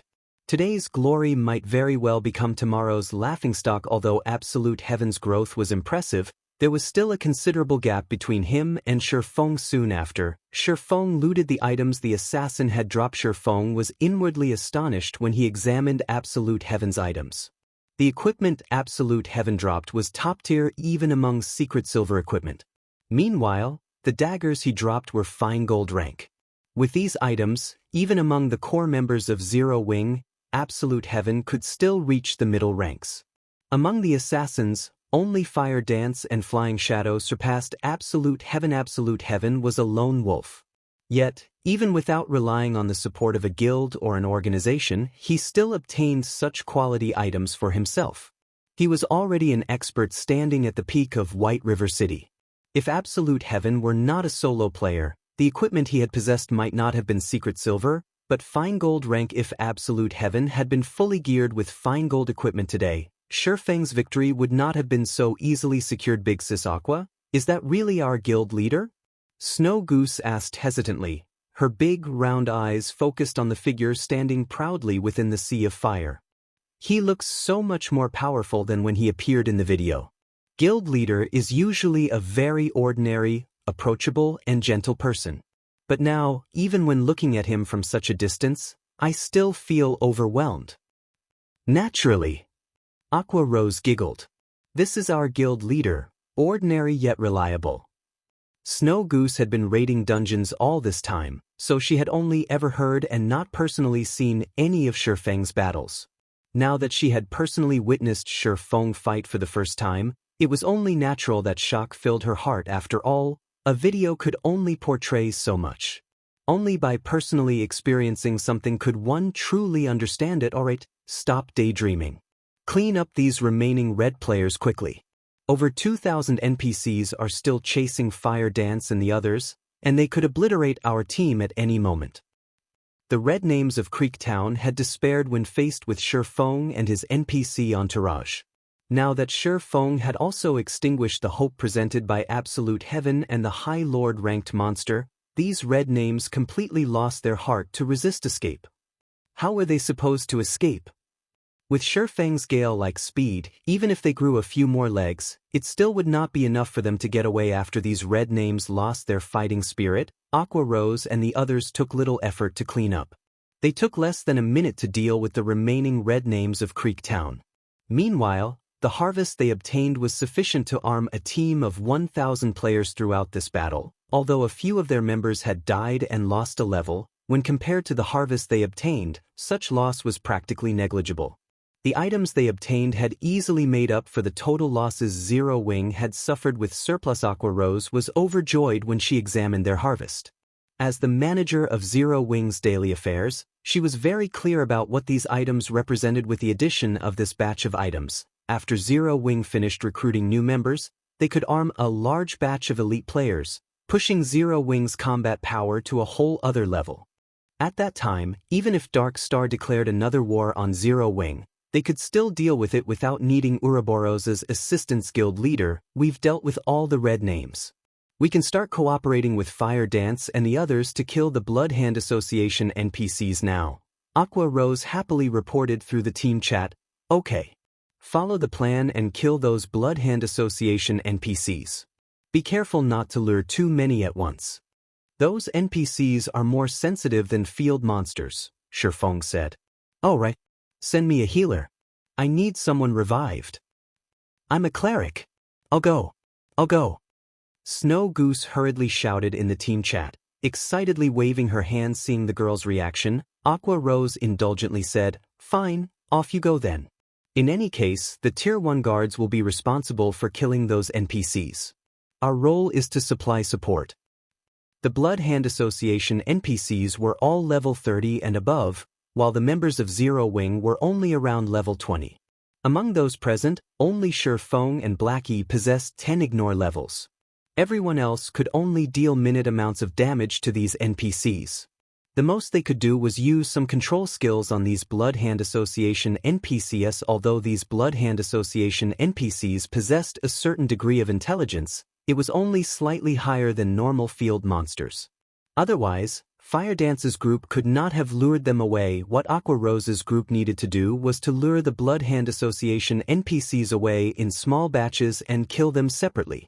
With the strength of 40 level 50 Tier 1 guards, they could easily take care of up to 300 level 30 Blood Hand Association NPCs each time. With a massive difference of 20 levels. The attacks of the Blood Hand Association NPCs would only deal damage in the double digits to a Tier 1 Shield Warrior guard. Meanwhile, a level 50 Tier 1 Shield Warrior possessed over 200,000 HP. Even if dozens of Blood Hand Association NPCs attacked simultaneously, the total damage would only be a tickle to a level 50 Tier 1 Shield Warrior. The Shield Warrior's battle recovery alone could restore most of the HP lost. Not to mention, there were still the Tier 1 healers waiting in the wings. However, NPCs were different from monsters. The NPCs of the Blood Hand Association were very organized when they fought. The warriors that served as meat shields would stand in front, and the mages would attack from behind, coordinating their attacks with the melee fighters. The healers standing at the rear would also spam heals on the tanks. There was even one time where an assassin from the Blood Hand Association had circled and ambushed Aqua Rose's group. If Cola had not reacted quickly and immediately aggroed the NPC assassin, the team would have lost at least one member to the NPC compared to everyone else who the NPCs suppressed. Blackie was free and unfettered as he sent spell after spell at the Blood Hand Association. The Mavis's guard Blackie wielded allowed him to ignore the massive level difference completely, and each one of Blackie's attacks could deal around -700 to -800 damage to these level 30 elite NPCs. When Blackie used Stars of Light, the result was simply earth-shaking. A damage of over -1000 appeared above every enemy NPC caught within the skill's range. Moreover, with each successive bombardment, the damage of the Stars of Light increased by 10%. The skill had a duration of 15 seconds, and by the time the 15th bombardment landed, the enemy NPCs were already receiving over -6000 damage each. Some of the attacks even achieved critical hits, dealing over -10,000 damage to the enemy NPCs. These level 30 elite NPCs only had 100,000 HP. They stood no chance against Blackie's Stars of Light. After Stars of Light ended, over 200 level 30 elite NPCs fell to the ground lifelessly. Suddenly, everyone's experience bars started increasing madly. Some even leveled from level 19 to level 20. Even Blackie, who was currently level 23, saw a huge increase in his experience bar. Even though the EXP was shared with over 100 players, each person still obtained a frightening amount. Originally, everyone had only come here to kill these NPCs for the purpose of completing the Crusade quest. Now that they had discovered the wealth of EXP in front of them, everyone started working even more enthusiastically. After killing several waves of NPCs, everyone managed to level up to level 20 or above. Blackie even reached level 24. Everyone's leveling speed was simply frightening. Ha! Sister Aqua, at the rate we're leveling, Zero Wing will fully occupy the top 100 spots on the White River City ranking list. Blackie laughed. That's a nice idea. All this time, that leveling madman Lone Tyrant had held the 9th position on the ranking list. Although Guild Leader had killed him once back in the Silverleaf Forest, he had only fallen to 10th place. Seeing that Dark Star is so adamant in challenging us, if we kick Lone Tyrant out of the top 100 of the ranking list, it would be a massive blow to both Lone Tyrant's and Dark Star's reputation. Moreover, we would also elevate Zero Wing's fame and prestige, killing two birds with one stone. Aqua Rose revealed a playful smile when she considered this interesting idea. Okay, let's kick Lone Tyrant out of the ranking list. Chapter 329. You don't have a choice. Sherfong could not stop his smile when he heard Aqua Rose's words. In actuality, it would be a simple task for Sherfong to let Zero Wing fully occupy the top 100 spots on the White River City ranking list. The only reason he had not done so yet was that he was afraid of attracting too much attention and the public's enmity. After all, Zero Wing was currently only a small guild. If a small guild like theirs overstepped their bounds, every guild in White River City would most likely team up and retaliate against them. However, Zero Wing was no longer a weak guild. Even if Zero Wing pulled such a huge stunt, it would only shock the other guilds. They would not feel insulted or humiliated. Hence, Sherfong made no attempt to stop his guild members' actions. The ranking list was the only glory for Lone Tyrant. Even if he had to exceed the level 20 limit for the first clear of the 3 great dungeons, he still had to maintain his position within the top 10 of the ranking list. Lone Tyrant's obsession with the ranking list was apparent. Gentle Snow, on the other hand, was different. To secure the first clear of the 3 great dungeons, Gentle Snow had frozen her experience bar at 99% of level 20. She paid absolutely no attention to the ranking list at all. After all, her title of Snow Goddess had originated not from her high level, but her strength instead. However, Lone Tyrant was not like Gentle Snow. He had relied solely on the ranking list to gain the fame he currently possessed. It was why he worked desperately hard to maintain his spot within the top 10 of the ranking list. Although Sherfong had killed Lone Tyrant once already, robbing him of a level, he had managed to recover the lost EXP quickly. After all, he had large groups of players to help him level up. Currently, he had once again reached level 21, though he still required large amounts of EXP to reach level 22. While Aqua Rose and the others swiftly leveled from killing the NPCs of the Bloodhand Association, the cleric, Snow Goose, resurrected Absolute Heaven. At this moment, Absolute Heaven was overcome with disappointment. Not only had he lost most of the items he had on him, but he had also fallen to level 16. He no longer possessed the high spirits he had before. "I won this bet of ours. Do you have anything to say?" Shi Feng asked lightly as he looked at the crestfallen Absolute Heaven. Absolute Heaven glared at Shi Feng, clearly irritated, before turning his head away, tacitly agreeing to Shi Feng's words. "Hee, it seems that someone is pouting after losing. What an unmanly person," Snow Goose softly muttered contemptuously after discerning the general situation. Absolute Heaven was suddenly livid upon hearing her comment. When all was said and done, he was still a top-tier assassin. Although he was not a well-known expert, he was still a man of his word. Now that a female player ridiculed him, how could he possibly be happy? Reluctantly, Absolute Heaven muttered in a low tone, "I lost. Say it. What do you want me to do? What is up with your attitude? You've clearly lost, yet you still sound like an aggrieved woman. You're making it seem as if our guild leader is a bully," Snow Goose added. Absolute Heaven's complexion alternated between flushed red and pale white, his blood boiling. He very nearly vomited blood out of anger. Never in his life had he been so greatly humiliated before. However, with Shi Feng standing beside her, Absolute Heaven simply could not do anything to this infuriating girl. Before he died, he had not been a match for Shi Feng.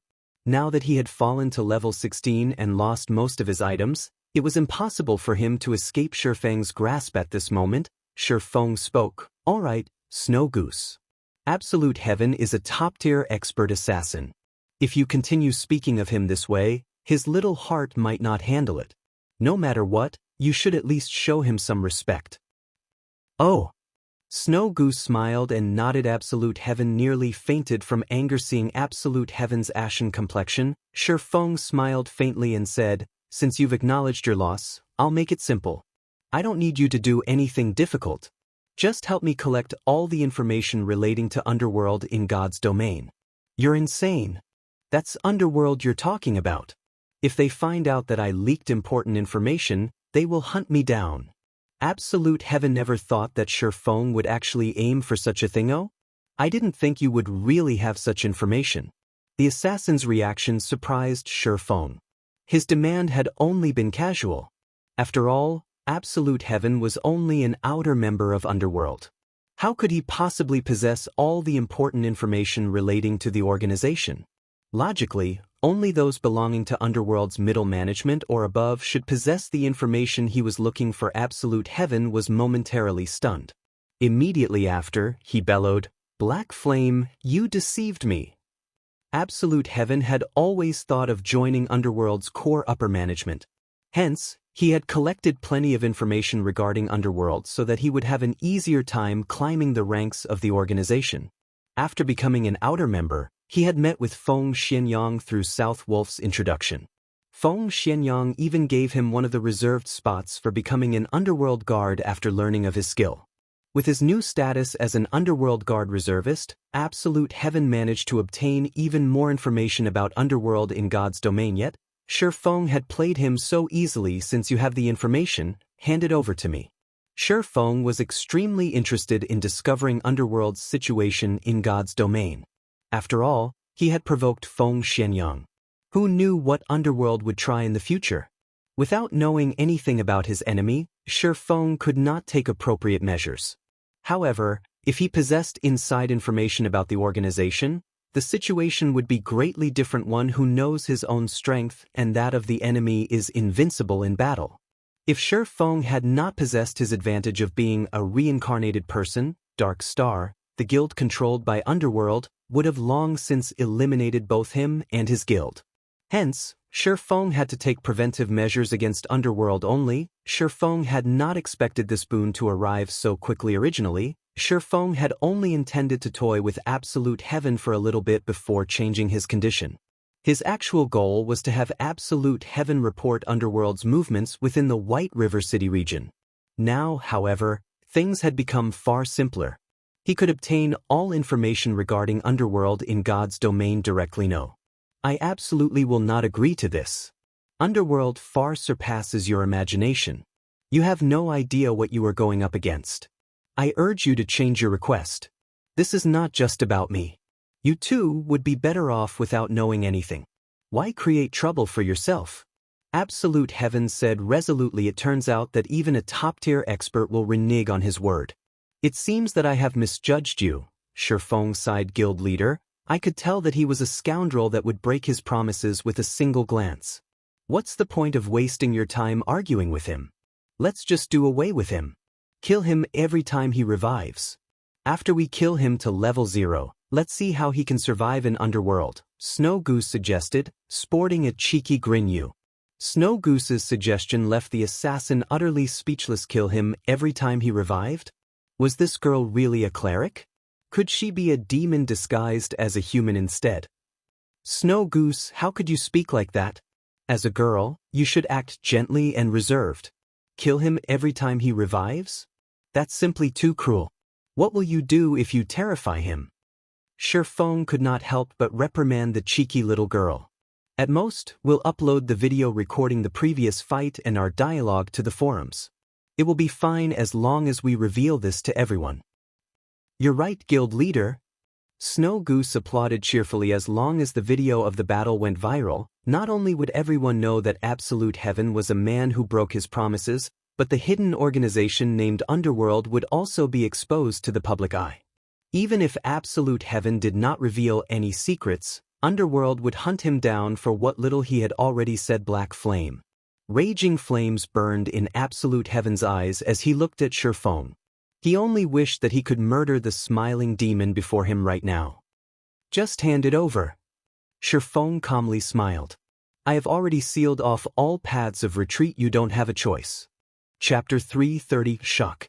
Shifeng's words left Absolute Heaven speechless. At this moment, Absolute Heaven finally understood why Shifeng would insist on making a bet with him. Shifeng was clearly capable of killing him with a single hit.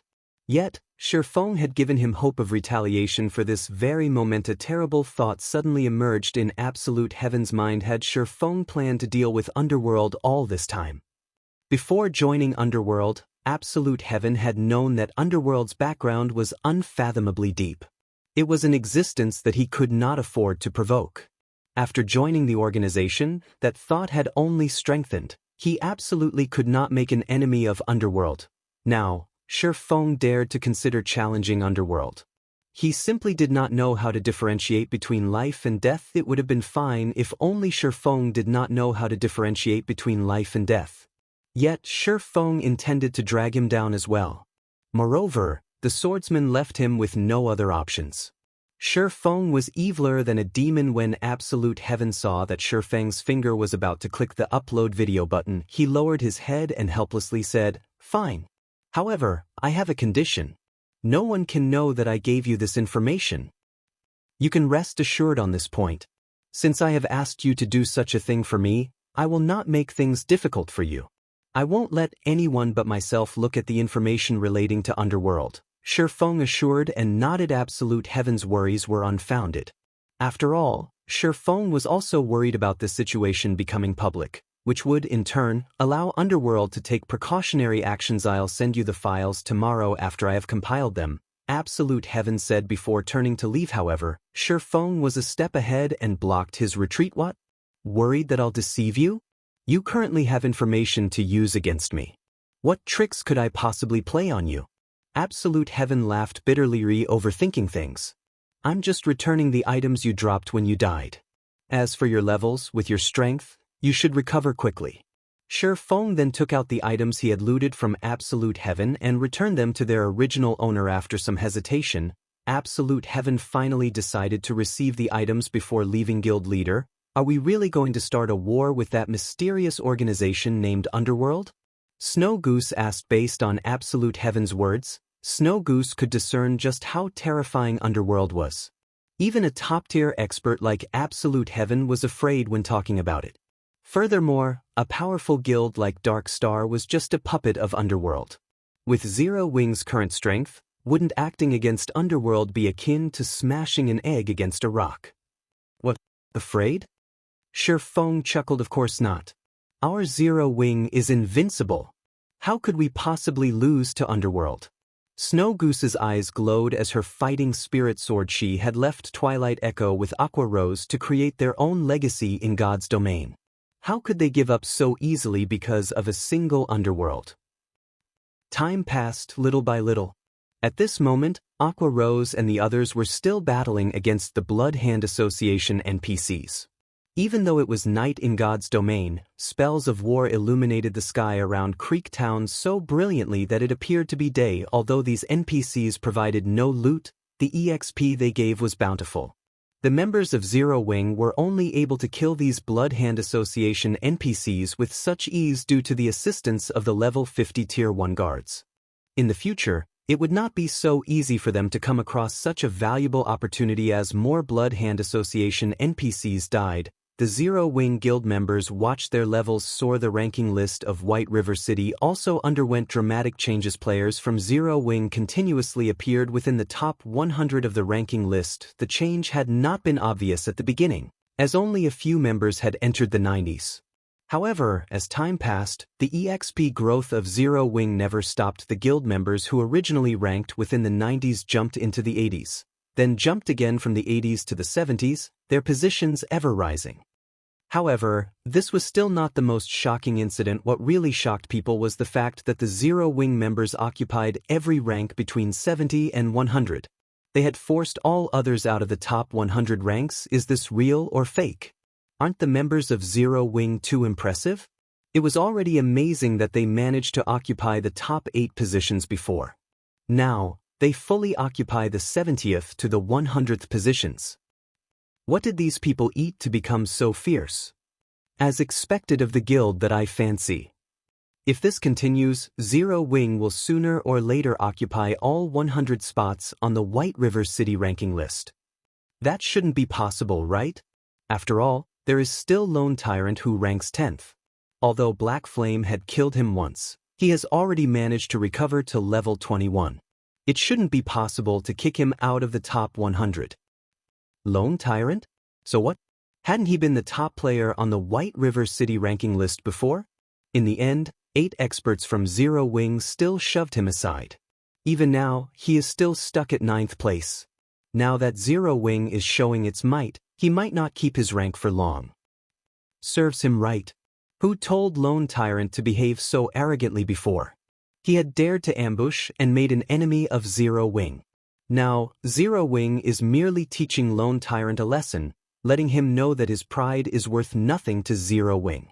They can surpass him anytime they want to. Everyone was very concerned about the sudden emergence of the Zero Wing members on the ranking list, and they all began to voice their suggestions and opinions. Many felt that this was Zero Wing's retaliation towards Dark Star. The timing of this situation was simply too coincidental, being only a few hours after Dark Star's war with Zero Wing had ended. Moreover, Zero Wing also declared that Dark Star would pay for their actions. However, nobody ever thought that Zero Wing would take action so quickly. If Zero Wing really succeeds, this will become a true legend in God's domain. Not even first-rate guilds have managed to occupy the ranking list of a city. Zero Wing rocks. Go, Zero Wing. Kick Lone Tyrant out of the ranking list. Everyone in White River City highly anticipated the arrival of a legend, creating a huge commotion over this matter. The thought of a single guild monopolizing the entire ranking list had sent shivers down their spines. At that time, if they joined such a guild and wore the 6-winged emblem on their chests, they would definitely become the targets of everyone's admiration. On the other hand, while the casual players in White River City were very excited over this matter, the many guilds were not happy at all. It had been an earth-shaking matter when Zero Wing had occupied the top 8 positions on the ranking list. Yet now, Zero Wing was actually trying to occupy the top 100 positions of the ranking list. Just how were they, the other guilds, supposed to continue competing in White River City? Inside the Silverleaf Forest, leading a team of several hundred players, Lone Tyrant was desperately leveling up. Can someone tell me just what is going on? Lone Tyrant demanded, irritated. He had spared no effort to raise his own level. Yet, now, as if on steroids, the members of Zero Wing leveled at a rate many times faster than himself. Based on the Zero Wing members' current leveling speed, it was only a matter of time before they surpassed him. Unfortunately, nobody could answer Lone Tyrant's question. Yuri, a bunch of trash. Go investigate immediately. They must have found a good grinding spot. Once you find them, send someone to eliminate them. I will never allow these people to surpass me. Lone Tyrant commanded the guild members of Dark Star. The only reason he had managed to lead Dark Star to its current status in White River City was that of his previous occupancy of the White River City ranking list's #1 position. However, due to Blackie and the others, he was no longer the top player in the region. Even so, he still occupied the top 10 in the eyes of the public. If he fell out of the top 100, what else would he have? Aside from his identity as the guild leader of Dark Star, there was nothing special about him. Although Lone Tyrant was quite powerful, he knew that he could not compare with top-tier experts. If not for the massive support from Underworld, Dark Star would not have developed to its present state. Lone Tyrant knew that, after the siege on Zero Wing had failed, Underworld started to look down on him. If he lost his only merit as well, based on how Underworld conducted business, he would not keep his position as guild leader for long. Chapter 331, Hidden Warehouse. Considering the events up to this point, Lone Tyrant grew worried. Hurry, lure more monsters. Those bastards from Zero Wing are dreaming if they think they can surpass me and kick me out of the ranking list. I won't give this position away. Lone Tyrant commanded once more, a bloody glow flashing in his eyes. Soon after, a group of rangers and assassins left to carry out his orders and lure more monsters. The mages of Dark Star also promptly increased their attack rate, using more AoE skills than before. As for Lone Tyrant, who was not in a team with his guild members, he began methodically kill-stealing the low HP monsters, taking the majority of the monsters' EXP for himself rather than sharing with his comrades. This leveling method was extremely extravagant. Even a party of experts continuously grinding monsters could not compare to Lone Tyrant's current leveling speed. Unfortunately, Lone Tyrant did not know that the monsters he and the members of Zero Wing grinded were on entirely different levels. Lone Tyrant only grinded level 20 common monsters at the moment, so he received no bonus EXP for killing them. On the other hand, Zero Wing's 100-man team was killing level 30 elite NPCs. Originally, these elite NPCs had provided an abundance of EXP. They also gained the bonus EXP rewarded for killing a monster that was 10 levels higher. After splitting the EXP for each NPC killed across 100 players evenly, everyone leveled up far faster than Lone Tyrant. Time flew by quickly. White River City was bustling at that night. As a Saturday, even though it was already daytime in the real world, many players had not logged out and were still having fun in God's domain. However, as it was dangerous to leave the city at night, many players had chosen to visit bars in the city with nothing better to do. Players had started focusing their attention to Zero Wing's ranks. Many also began guessing on whether or not Zero Wing would kick Lone Tyrant out of the ranking list. It had been over an hour since the commotion had begun. Now, instead of occupying up to just the 70th position, Zero Wing occupied up to the 40th position of the ranking list. Bystanders fell speechless when witnessing the leveling speed of this new guild. Originally, many players had simply guessed and joked around. None of them actually thought that Zero Wing could accomplish such a feat. Watching this momentum, however, Zero Wing might really intend to monopolize the top 100 spots on the ranking list. Everyone could not help but grow excited in anticipation. If Zero Wing truly managed to achieve such a feat, then they, as players who preferred to play solo, might have a few things to consider carefully. Should they or should they not join Zero Wing?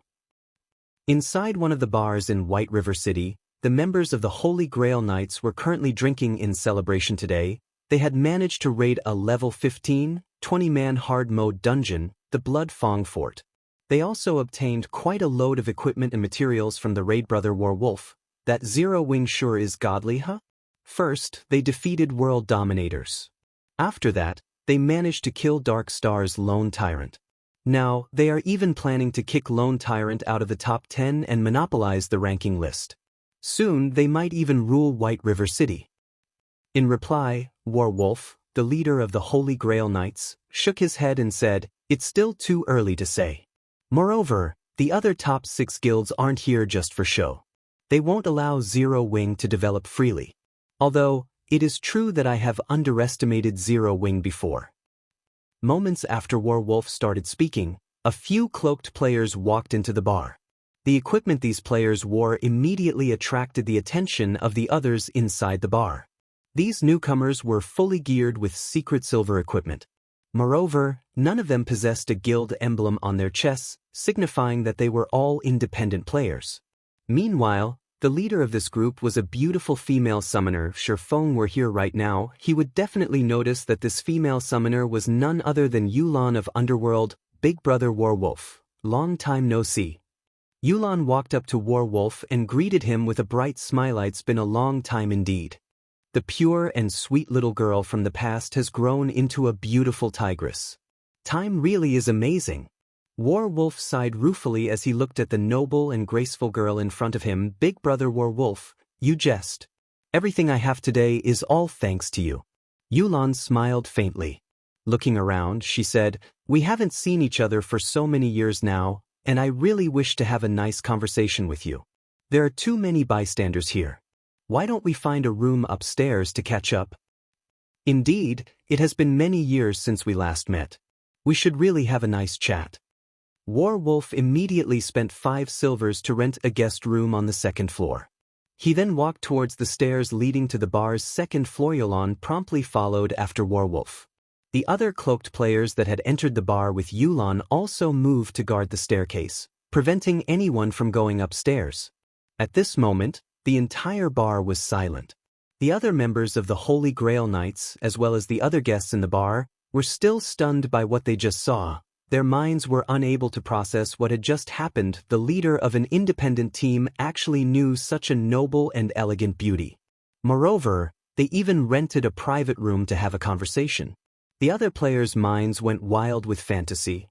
A short distance away from Creek Town, Aqua Rose and the other members of Zero Wing still grinded the Blood Hand Association's NPCs relentlessly, their experience bars continuously rising. There were over 2,000 NPCs in Creek Town, and it would not be an easy task to kill every one of them. Although Blackie's Stars of Light skill was very effective against the enemy NPCs, the skill had a long cooldown. As for everyone else, the damage they dealt to the enemy NPCs was practically negligible. In the end, the main source of damage was the level 50 Tier 1 guards. However, there were healers among the Blood Hand Association NPCs, as well as some powerful level 50 Blood Hand Association elites. It was not possible to eliminate all of them within a short time. Seeing that the situation had mostly stabilized, Shifeng said in the team chat, "Cola and Violet, you two come with me. We're going to make a trip to the Blood Hand Association's stronghold. Everyone else, remain here and continue grinding." "Guild leader, you're too biased. I helped you revive that bastard from before. Why are you taking Violet but not me?" Snow Goose pouted. "We'll be going to the Blood Hand Association's stronghold, and nothing good is waiting for us there. Why would you even want to go?" Shifeng laughed bitterly. Shifeng had his own reasons for not bringing anyone else along. How could a Crusade quest possibly be so easy? Previously, Fire Dance and the others had merely lured away the NPCs guarding the town. There were still plenty of enemy NPCs waiting for them inside the Blood Hand Association's stronghold. Right now, they were merely going to scout ahead. "Is it very dangerous?" Snow Goose asked, tilting her head slightly. "Of course," Shifeng said seriously with a nod. "Forget it.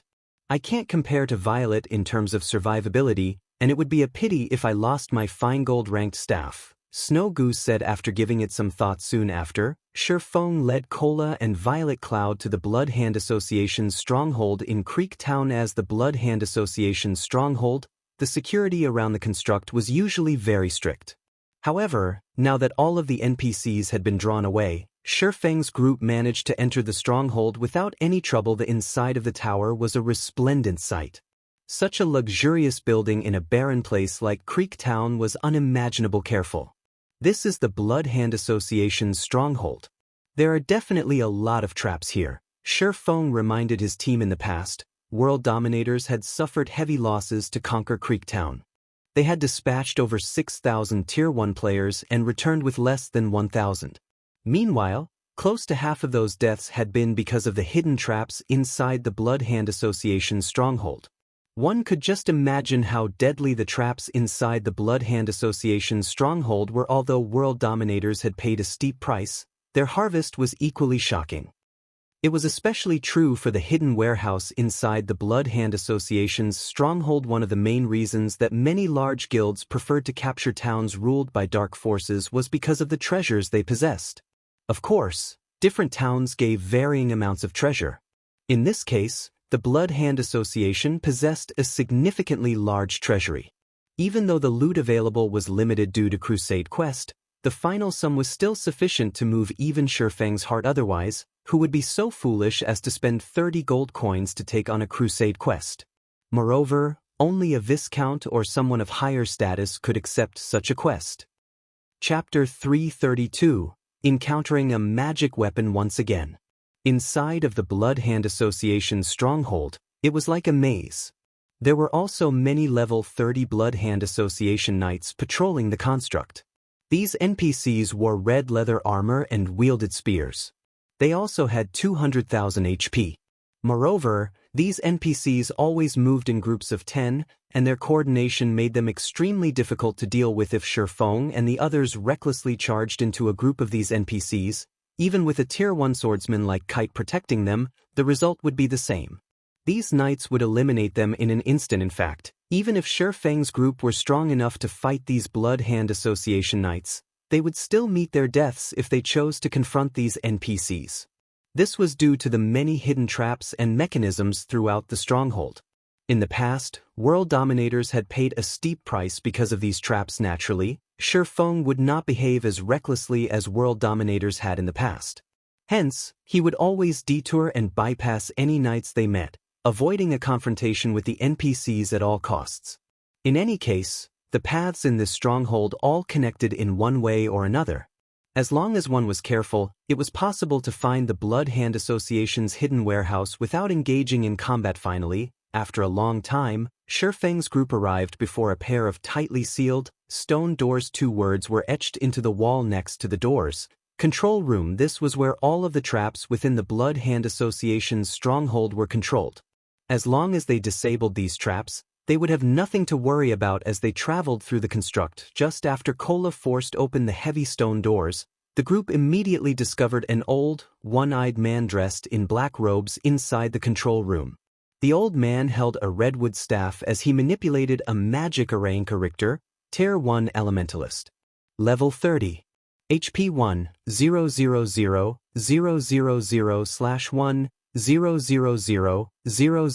000, Thank God it is as I speculated. He's only level 30 and not a level 50 Tier 2 mage.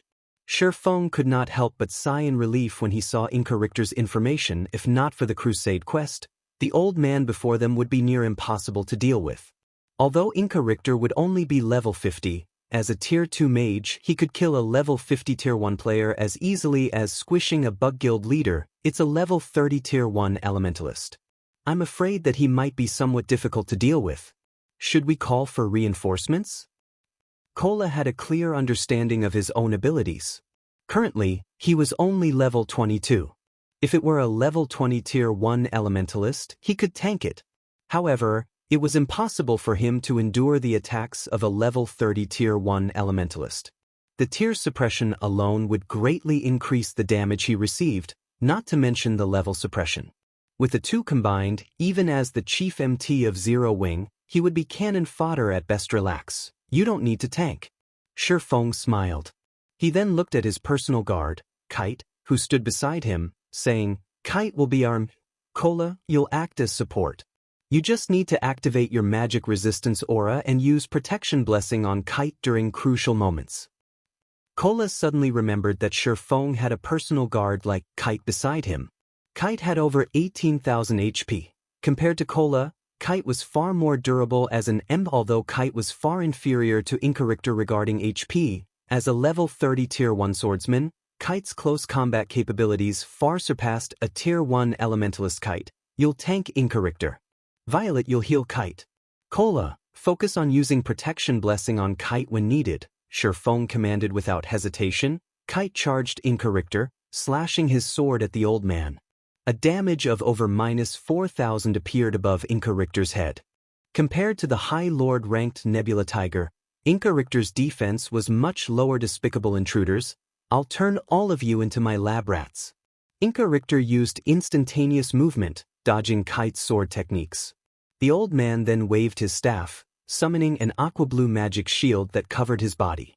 The magic shield was one of the most frequently used defensive spells that elementalists possessed, and it could protect the caster against a considerable amount of damage. Following which, Encirclement waved his free hand, summoning an ice wall to prevent Kite from advancing. However, Kite was no ordinary guard. Immediately, Kite activated Wind Blade and jumped. Kite effortlessly leaped across the ice wall in his path and arrived before Encirclement. He then brandished his sword at the elementalist multiple times in quick succession. After taking a few hits from Kite's sword, the magic shield surrounding Encirclement's body shattered into particles of light, leaving the caster's feeble body vulnerable to Kite's attacks. Fortunately for the old man, the magic shield had earned him enough time to cast Frozen Circle. White, bone-chilling mist spread out from Encirclement and assaulted Kite. In response to the spell, Kite abruptly jumped into the air and dodged the Frozen Circle. Encirclement cursed when he saw the swordsman avoid another spell with such a simple action. In a fit of rage, Encirclement pointed a finger at Kite, sending multiple fireballs flying at the swordsman, who was still suspended in midair. As the fireballs approached him, Kite calmly twisted his body and brandished his sword so fast that only bright afterimages were visible. He sliced the incoming fireballs in half, one after another. The speed of Kite and Encirclement's exchange was stunning, and any ordinary player would have difficulty following the fight. Standing at a distance, both Cola and Violet Cloud were dumbfounded by the scene before them. This was the first time they had witnessed a fight between NPCs. Never would they have expected that a fight between NPCs could actually be more exciting than a fight between experts. The longer they watched, the more felt ashamed of themselves. Inwardly, they also began to estimate how they would fare if they fought Encirclement if they were the same level and tier. However, as they continued watching the exchange between Kite and Encirclement, they soon reached a shocking conclusion: they were not even opponents for Encirclement. The reason they came to such a conclusion, however, was not because of the great disparity between their HPs. Instead, it was because of the difference in combat techniques. This conclusion left them both speechless. What are you two daydreaming about? They are both high-level NPCs. Ordinary monsters cannot compare to them. It's no big deal if your current combat techniques are not a match for theirs. As long as you participate in more battles and accumulate experience, you will surpass Encirclement sooner or later. Feng could not help but console the two. Naturally, he could discern their thoughts. Encirclement was different from the Blood Hand Association elites battling outside the town. Before the Crusade quest had weakened him, Encirclement had originally been a Tier 2 NPC. Thus, his combat proficiency was superior to those ordinary NPCs. As for Kite, not only was he a Dark Gold ranked personal guard, but he had also been a Tier 2 swordmaster in the past. His combat techniques were excellent. In truth, Feng had also been shocked when he had first witnessed a battle between high-level NPCs. It was especially true for battles involving Tier 3 NPCs or above.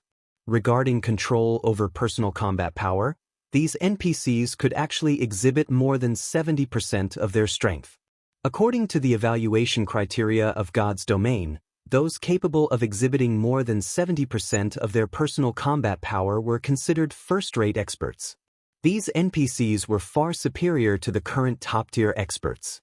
Moreover, even an NPC like Encirclement was only capable of exhibiting 60% of his personal combat power. Hence, it was natural for Cola and Violet Cloud to be inferior to NPCs like Kite and Encirclement, following which, Violet Cloud began healing the Tier 1 swordsman while Feng supported Kite from the sides. From time to time, Feng would use control skills such as Thunderflame Explosion and Abyssal Bind to restrain Encirclement. Feng also used the 7 Luminaries Ring, swapping between Aura of Time and Aura of Fire. While Aura of Time was activated, Shifeng would cast Absolute Time. While Aura of Fire was activated, Shifeng would use Firestorm. Whenever Inca Richter was about to cast a powerful spell, Shifeng would deftly activate Absolute Time, interrupting Inca Richter's spell and forcing the old man to defend against Kite's sword techniques using his staff. A mage that could not cast spells was like a tiger that without its fangs and claws. In such circumstances, Inca Richter could only endure Shifeng and everyone else's attacks helplessly very quickly. Inca Richter's 1 million HP fell rapidly 90%, 70%, 30%. After more than 10 minutes, Inca Richter's body finally dropped to the floor, transforming into an abundance of EXP. Shifeng reached level 24 with the sudden influx of EXP following which, Shifeng turned off all of the traps within the Blood Hand Association's stronghold. Now that there were no more traps, it would be much easier to deal with the enemy NPC. As suddenly, Kola excitedly ran toward Shifeng's side and asked, "Guild leader, I found a key beside this old man's body. What do you think this is?" "A key?" Shifeng was slightly puzzled. Logically, none of the Blood Hand Association NPCs should drop any item. Shifeng received the purple gold key from Kola and examined it. There were complex runes carved onto the body of this key. To Shifeng's surprise, he could not obtain any information about the key. Everything displayed as unknown. What a strange key. In Shifeng's memory, there were no records mentioning this key. However, since Inca Richter had dropped it, it should be extraordinary. It seems that we will have to look for an appraiser after we return to White River City. When considering unknown items, Shifeng suddenly remembered the additional skill of his golden stigmata. Omniscient Eyes. The Omniscient Eyes could obtain all information on any items. This skill was far more amazing than the appraising eyes of appraisers. Let's have a look, then. Shifeng activated Omniscient Eyes and took a look at the key in his hand once more. This time, the information displayed was no longer unknown. All secrets about the key unveiled before Shifeng's eyes. It's actually a magic weapon. Shock filled Shifeng's heart as he investigated the purple gold key in his hand. Chapter 333, Hidden Class. Magic weapon? Kola did not quite understand Shifeng's words. Violet Cloud was confused as well. Shifting her gaze to Shifeng, she hoped to find out from Shifeng what a magic weapon was. It was their first time hearing the term magic weapon. A magic weapon isn't an orthodox weapon. You can think of it as a double-edged sword of tremendous power. It can either raise a player's combat power to frightening heights, or completely ruin them, Shifeng explained, smiling. He had naturally noticed the two's interest. Shifeng had never revealed the secret of the abyssal blade to others. Aside from Blackie and Lonely Snow, nobody else in the guild knew about it. Matters regarding magic weapons were of utmost importance. Compared to Blackie's epic-ranked staff, magic weapons were much more precious. After all, they were weapons capable of rivaling legendary weapons. Had it been possible, Shifeng would have wished that the abyssal blade in his hands could become an epic weapon instead of a magic weapon. Although his combat power would have decreased significantly, he would not have to worry about the abyssal blade's backlash. Although Shifeng had never personally witnessed the result of a backlash, he had still heard rumors about it. In the past, many first-rate experts had been devoured by their own magic weapons. After suffering the backlash, these first-rate experts had no choice but to delete their accounts and start all over again. Such a heavy price frightened even Shifeng.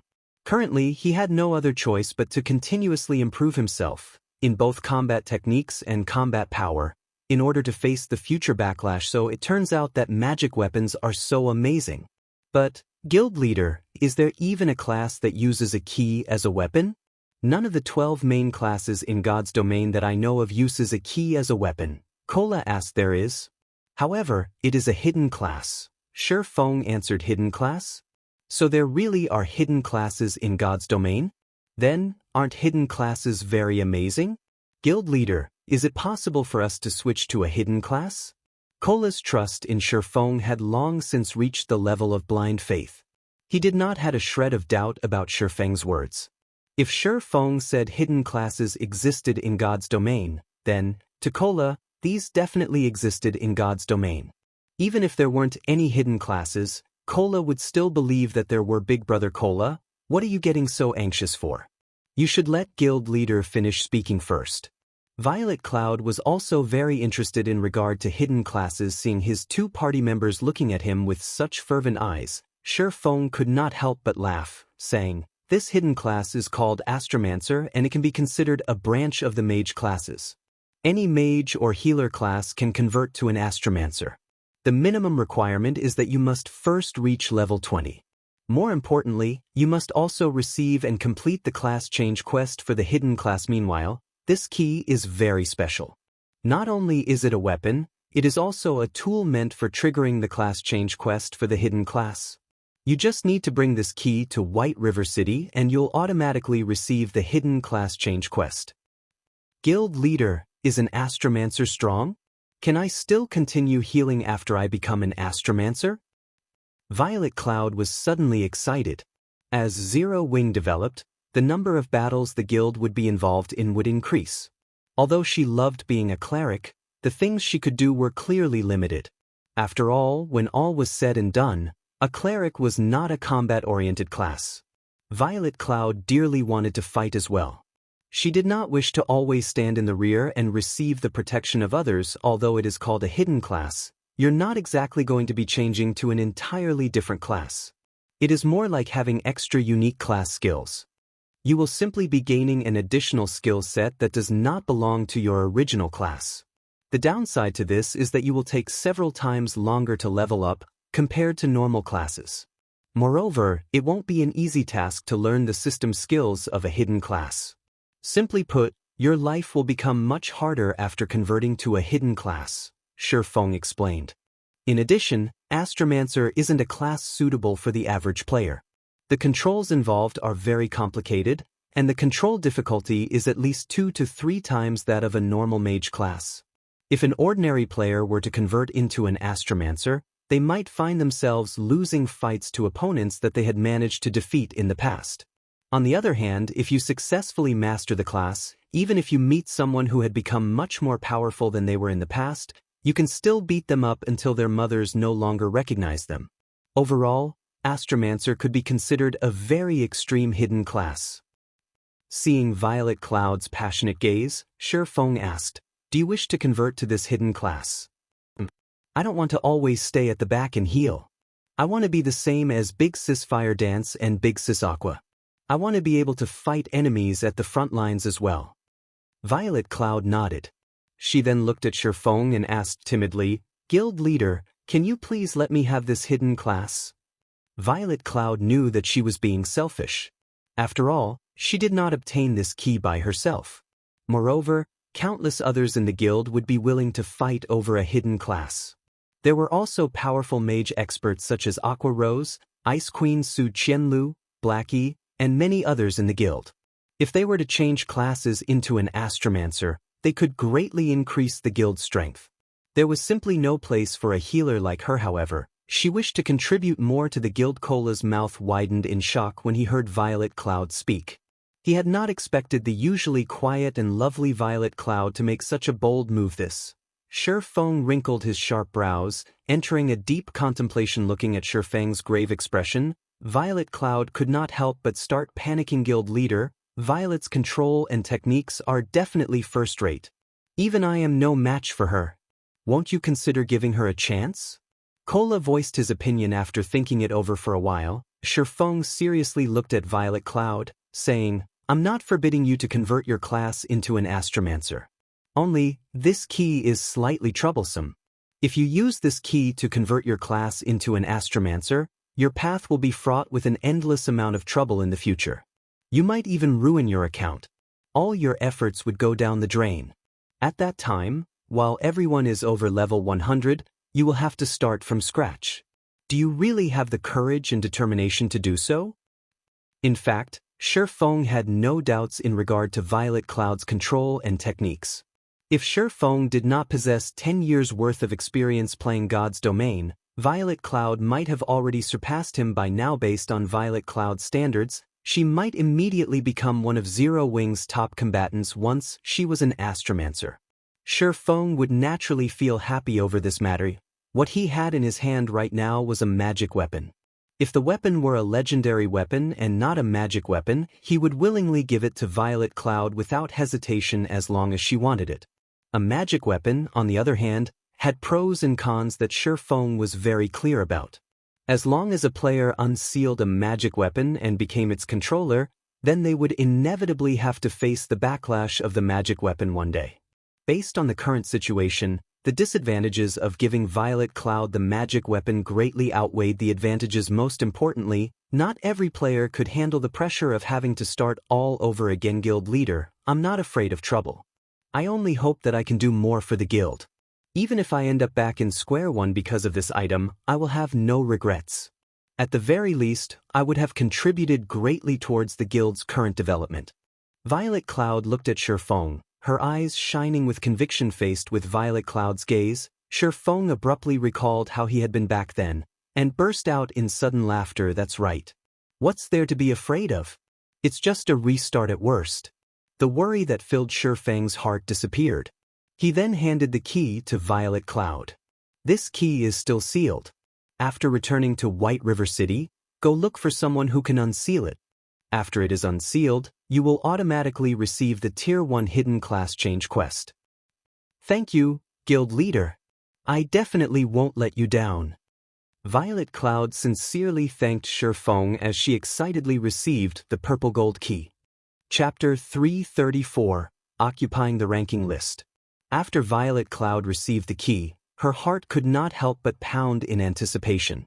She wished that she could quickly return to the city, undo the seal on this key, and become an important combat power for Zero Wing as soon as possible. Although the guilds in White River City currently appeared to be at peace on the surface, beneath that surface were surging undercurrents. Nobody knew what kind of plans these guilds were concocting.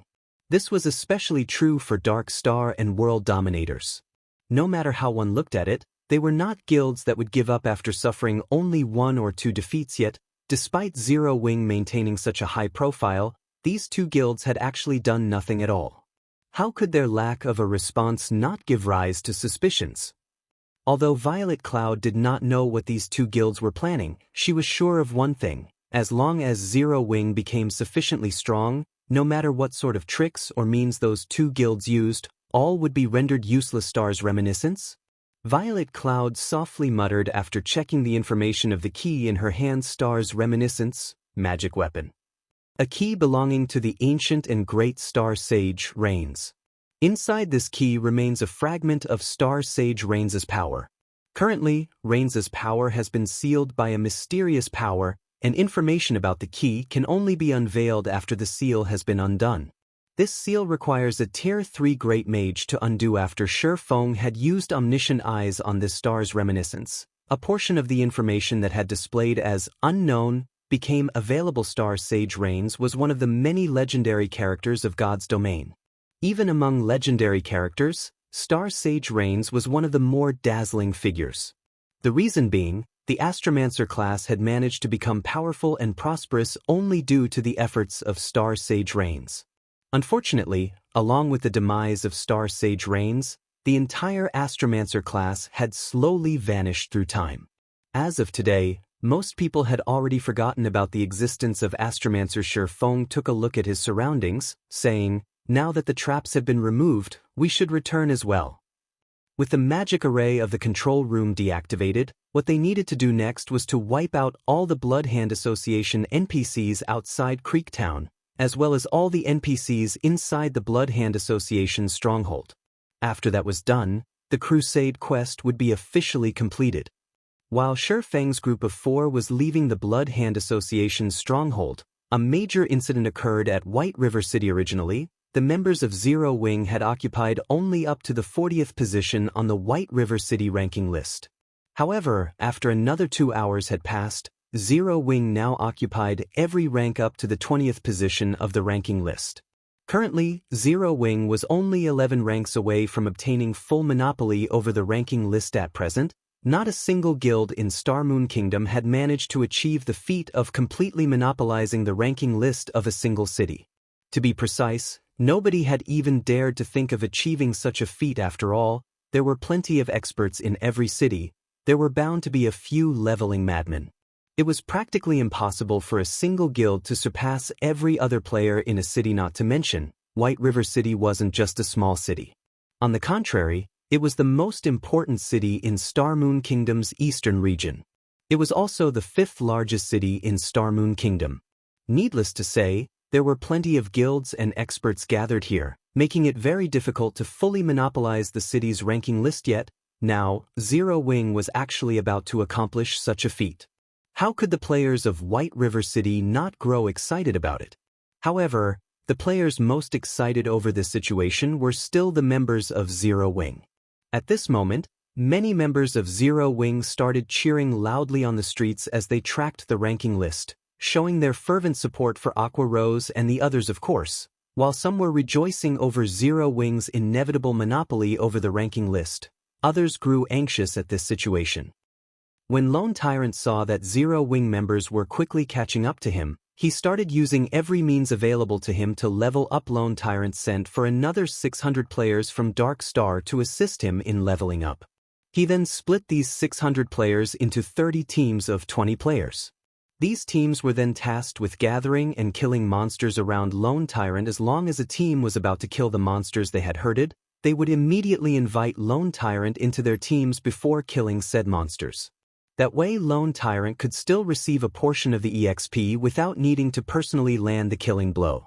After the monsters were killed, Lone Tyrant would then leave the team and go on to join other teams. Including the several hundred players that were originally helping him, Lone Tyrant now had over 30 teams of players assisting him in leveling up. Lone Tyrant continued to leave and join teams this way, accumulating large amounts of EXP for himself. Naturally, the effect on his leveling speed was self-evident. However, such an extravagant way of leveling was only possible because Lone Tyrant was the guild leader of Dark Star. Other people could only look on in envy. Not even tycoons dared to level up in such a way. In truth, Lone Tyrant himself was reluctant to waste so much manpower. However, he simply had no other choice. Despite sending out a horde of people to search for Zero Wing's whereabouts, no one returned with positive results. Lone Tyrant could not stop Zero Wing's progress even if he wanted to. No matter how hard Lone Tyrant racked his brain, he simply could not figure out how the members of Zero Wing were leveling up so quickly. Even when he was using such an extravagant way of leveling, his leveling speed was still far inferior to theirs. It would be fine if this situation was only limited to 1 or 2 individuals in Zero Wing. However, such a large group of players was actually leveling up so quickly. Just what kind of method were they using to accomplish such a feat? If Zero Wing were to really kick him out of the ranking list, then he, as the guild leader of Dark Star and also someone who was famed for his high level, would really become the laughingstock of White River City. Hence, Lone Tyrant had no choice but to carry out such an unwise move. However, with the passage of time, Lone Tyrant grew increasingly frightened. Everyone in White River City was greatly surprised as well. The reason being, not only did Zero Wing's leveling speed not slow down, it somehow was even accelerating. The rankings changed practically every few minutes. The positions Zero Wing occupied rapidly went from the 20th to the 15th, before increasing to 12th, and finally stopping at 10th. Now, Lone Tyrant was the only player on the ranking list who was not part of Zero Wing. Lone Tyrant became even more frantic at this sight. Lure more monsters. The more the better. Everyone else, give me all the magic scrolls you have. Lone Tyrant's eyes were glowing red at this moment. He looked just like a gambler who had lost all his bets and was planning to stake everything on one final throw. Black Flame, you're 100 years too early if you think you can kick me out of the ranking list. Shortly after, Lone Tyrant started hysterically using all sorts of AoE attack magic scrolls, killing the hundreds of monsters his subordinates had lured over. Each and every one of these AoE attack magic scrolls were very precious, and they were normally treated as the guild's strategic material. At this moment, however, Lone Tyrant treated these magic scrolls as if they were toys, using them with wild abandon. Lone Tyrant's experience bar also soared within a short period of time. However, compared to the rise in experience, Lone Tyrant's behavior was simply throwing good money after bad. Everyone from Dark Star felt their hearts ache at this sight. They had managed to obtain these magic scrolls only after going through many difficulties. Now, however, all their efforts had gone to waste in order to allow Lone Tyrant to quickly level up. Despite their heartache, the members of Dark Star could do nothing about the situation. After all, the person holding the position of guild leader was not them but Lone Tyrant. Many people started regretting their decision to join Dark Star instead of Zero Wing. With such a selfish guild leader, would Dark Star even possess a future? In contrast, Black Flame, the guild leader of Zero Wing, had not hesitated to charge to the rescue in order to save his brothers and sisters in arms from being bullied. Back when the core members of Zero Wing had been surrounded inside the Silverleaf Forest, Black Flame had ventured into enemy territory all by himself. Moreover, after the war, he had even spent huge sums of money in order to compensate his own guild members. From Black Flame's actions, one could tell that he was a person who would rather bear the suffering himself than to let his brothers and sisters be wronged. If they could have such a guild leader, so what if they had to suffer?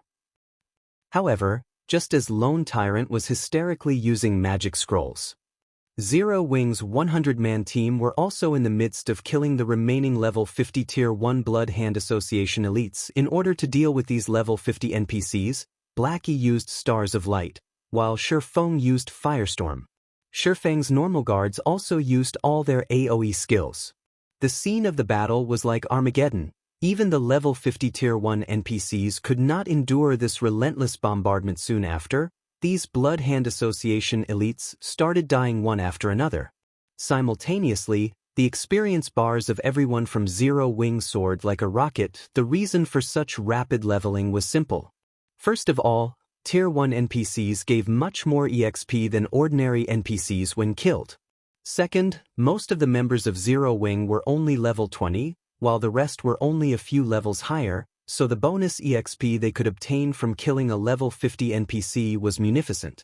When both of these factors were combined, the levels of Zero Wing's 100-man team naturally increased by leaps and bounds. After several tens of Blood Hand Association elites died, everyone from Zero Wing had risen to level 21 or above, instantly monopolizing all 100 spots on the White River City ranking list. At this moment, every player in White River City fell silent. Zero Wing had done it. Zero Wing had actually fully occupied the top 100 spots of the White River City ranking list. The sight stunned Lone Tyrant. He even forgot to use the magic scroll in his hands. At the same time, a series of system notifications sounded throughout the entire Star Moon Kingdom. Chapter 335 Experts Gathering at White River City. Star Moon Kingdom Region System Announcement. Congratulations to Zero Wing for becoming the first guild to exclusively monopolize the top 10 of a city's ranking list.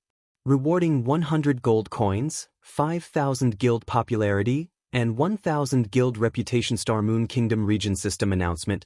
Congratulations to Zero Wing for becoming the first guild to exclusively monopolize the top 30 of a city's ranking list.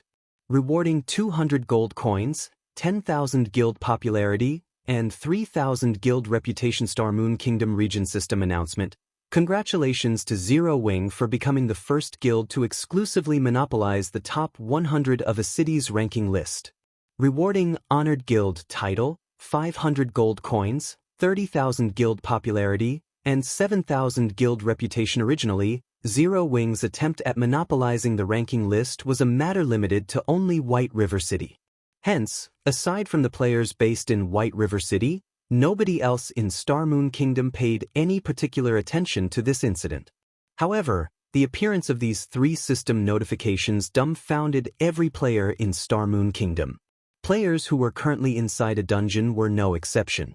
At this moment, everyone was shocked when they saw these system notifications. Just the amount of gold coins rewarded was enough to cause the large guilds of many cities to feel envy and hatred. From the three rewards, Zero Wing had obtained a total of 800 gold coins at this stage of the game.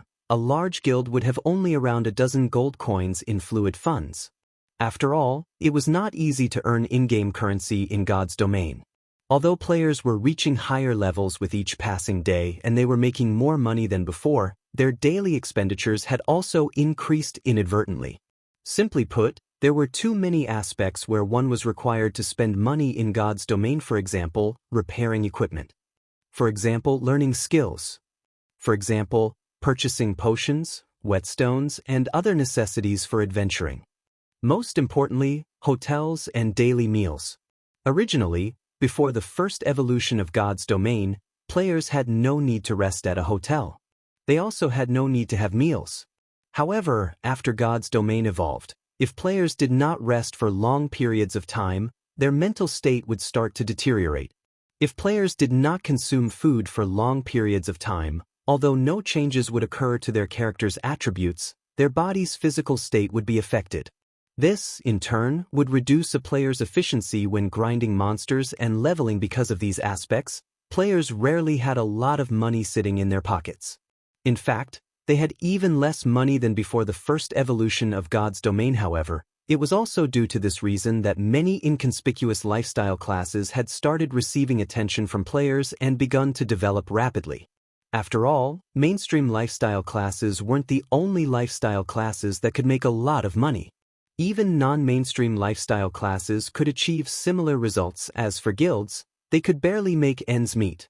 If the various large guilds did not possess big money farming teams of their own, their development would have long since stagnated. To any guild in Star Moon Kingdom, 800 gold was an astronomical sum of money. If others had thought that Zero Wing was a considerably good guild in Star Moon Kingdom before, then from now on, Zero Wing would be very well known as an excellent guild in Star Moon Kingdom at this moment. Posts relating to Zero Wing were flooding the official forums for Star Moon Kingdom.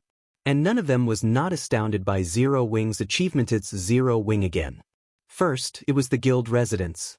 Now, they fully occupied the White River City ranking list. That's a feat that not even first-rate guilds have managed to accomplish. Yet, a recently established guild like Zero Wing actually did it. At this rate, won't Zero Wing become the overlord of Star Moon Kingdom? Why can't Zero Wing start recruitment in our city? If they start recruiting, I'll definitely be the first one to sign up. I hear that Zero Wing is about to start another recruitment session again. I think I'll just migrate to White River City. Although I'll have to spend some money, if I can join such a good guild, so what if I have to spend some money? Indeed. I hear that the benefits offered by Zero Wing are excellent. Members even have the opportunity to rent out the private rooms inside the guild residence and accumulate double EXP buff. If I can join Zero Wing, even spending 20 silver coins would be worth it. Many players throughout Star Moon Kingdom started entertaining thoughts of joining Zero Wing. Previously, many players had lamented the fact that Zero Wing only recruited members in White River City and not in other cities. However, as Zero Wing grew increasingly dazzling, the number of players wanting to join the guild would definitely increase as well. If players did not take this chance to join now, the competition in the future might become even more intense. At that time, they might not be able to join Zero Wing even if they wanted to. Moreover, if they joined Zero Wing ahead of time, they could also accumulate guild contribution points quicker and enjoy the various benefits of the guild earlier. Big Brother Shadow Sword, we don't have enough funds for a single person's teleportation fee even if we add both of our assets together. Why don't we skip Zero Wing's recruitment this time and wait for the next one? A tall and slender female guardian knight suggested. The woman was geared in an assortment of common and bronze-ranked equipment. With big, bright eyes, she looked at the stalwart-looking berserker in front of her, adding, "There are also a few first-rate and second-rate guilds recruiting in Greenstone City right now. With our strength, we should have no problems joining those guilds. So, why bother spending so much money to go to White River City?" Turtledove, you don't understand. I'm not rushing to join Zero Wing because of their fame. Instead, I plan to join them in order to improve my strength. All these years, I have been stuck at a bottleneck and never managed to break through. When I watched Black Flame's and Yi Feng's battle videos, I learned a lot from them. However, the things one can learn from watching a video will always be limited. If I wish to further improve myself, I need to go and personally experience such battles. Meanwhile, joining Zero Wing would be the fastest way to do so, the berserker named Shadow Sword explained as he shook his head. If we lack money, then I'll just use all the credits I've previously saved up to buy some silver coins. We should have enough by then. Big Brother Shadow Sword, you can't. You saved that money in order to join the city fighting competition. The female guardian knight named Turtledove argued anxiously. Shadow Sword waved his hand, softly saying, "You don't need to worry about this. If I can't raise my current strength, I would only become a joke by joining the fighting competition." "I understand." Turtledove nodded helplessly. At the same time, many players throughout Star Moon Kingdom started planning a trip to White River City. Every one of these players had reached a certain standard. After all, the teleportation fees required to go to White River City were not cheap. Being able to gather so much money was also proof of one's own abilities. While everyone in Star Moon Kingdom were discussing Zero Wing, Creek Town, Blood Hand Association's stronghold under Shurfeng's lead, Zero Wing's 100-man team and the 48-level 50 Tier 1 guards had cleared out all the Blood Hand Association knights inside the stronghold and arrived before the doors leading to the hidden warehouse. The doors to the Blood Hand Association's hidden warehouse were made of extremely tough steel. The pair of thick doors was not something that could be pushed apart by only a handful of players. The result would be the same even if Shurfeng, someone who possessed staggering amounts of strength, was included. "Let's open it together." Following Shurfeng's command, everyone started pushing against this pair of large doors. After combining the strength of all the players and level 50 Tier 1 guards, the team only barely managed to push apart the large doors. Moreover, the speed at which the doors were opened was extremely slow. After spending over a dozen minutes pushing, the team finally succeeded in pushing these large doors apart completely. Simultaneously, the space inside the hidden warehouse also appeared before everyone. The space inside the hidden warehouse was extremely large and commodious, just like a gymnasium. Tens of metal pillars lined the walls of the building. At this moment, however, nobody paid attention to the appearance of the hidden warehouse. Instead, all eyes were focused at the center of the open space. That area had a small mountain of treasures piled up there. With a single glance, one could immediately discover many treasure chests sitting in the mountain of gold. Just the treasure chests that could be seen on the surface already numbered in the tens. Moreover, a majority of these treasure chests were of mysterious iron rank. There were even some secret silver treasure chests. Guild leader, "We're rich." Blackie drooled as he looked at all those treasure chests, as well as the gold coins and various other items scattered around the hidden warehouse. Is this the reward for completing the Crusade quest? Although Aqua Rose was a wealthy princess herself, she was still shocked at the sight of the mountain of treasures before her. Only now did she truly understand why Shurfeng had said the Crusade quest deposit of 30 gold coins was a very cheap price to pay compared to the mountain of gold before her. 30 gold coins was not worth mentioning at all at this moment. Snow Goose's eyes were practically shining. She could not help but wish she could immediately charge up and dive into this mountain of gold. However, Snow Goose did not rush forward as the location the Blood Hand Association used to store its treasures. This hidden warehouse would naturally have guards. A total of 8 mechanical watchers and 1 mechanical slayer was standing at the periphery of the mountain of treasure. Moreover, there was also a magic barrier layered over the mountain of treasure. Unless one removed this magic barrier, nobody could even think of getting the treasure. It seems we can only obtain the treasure after defeating these mechanical guards. Shurfeng's gaze slowly shifted towards the 9 gigantic mechanical guards. Chapter 336, Mutant. The hidden warehouse was the most important location of the Blood Hand Association. After all, the warehouse stored all of the treasures the Blood Hand Association had collected over the many years. Naturally, the security of this hidden warehouse would also be the most intense. The NPCs outside of this hidden warehouse would, at most, comprise 40% of the Blood Hand Association's combat power. Meanwhile, the remaining 60% would be the 9 giant mechanical guards guarding inside the hidden warehouse. The combat power of these 9 mechanical guards alone surpassed that of thousands of NPCs. One could just imagine how powerful these robots were. Mechanical Watcher, Lord rank. Level 30. HP 1, 500, 000/1, 500, 000. Mechanical Slayer, High Lord rank. Level 50. HP 9, 000/9, 000/000. Everyone felt their hearts grow cold when they saw the shining pitch-black bodies of the mechanical watchers. In team dungeons, Lord-ranked monsters were all categorized as bosses. As field bosses, Although these mechanical watchers had less HP than team dungeon bosses of the same level, their attack power and defense was far superior. Field bosses were much stronger than dungeon bosses of the same level, and a dozen players were no match for Themas for the High Lord-ranked Mechanical Slayer. A boss of such rank would only appear in 20-man Hell mode team dungeons or 50-man hard mode team dungeons. Moreover, the Mechanical Slayer before them was a level 50 High Lord-ranked boss. It was simply impossible for a group of level 20 players to kill it. The level suppression alone would render the players utterly helpless. To put it simply, even if the Mechanical Slayer stood still without taking action, Shurfeng's 100-man team still could not kill it. I'm afraid that our combat power might be a little lacking. Aqua Rose concluded helplessly after observing the 9 mechanical guards. They would need around 50 level 30 players to deal with a single mechanical watcher. In other words, they would need around 400 players to deal with the 8 mechanical watchers before them. Moreover, all 400 players needed to be level 30. As for the Mechanical Slayer, under normal circumstances, they would need at least 300 level 50 tier 1 players to raid it. Their current lineup had no hope against such a monster. Moreover, these 9 mechanical guards would definitely work together to repel intruders.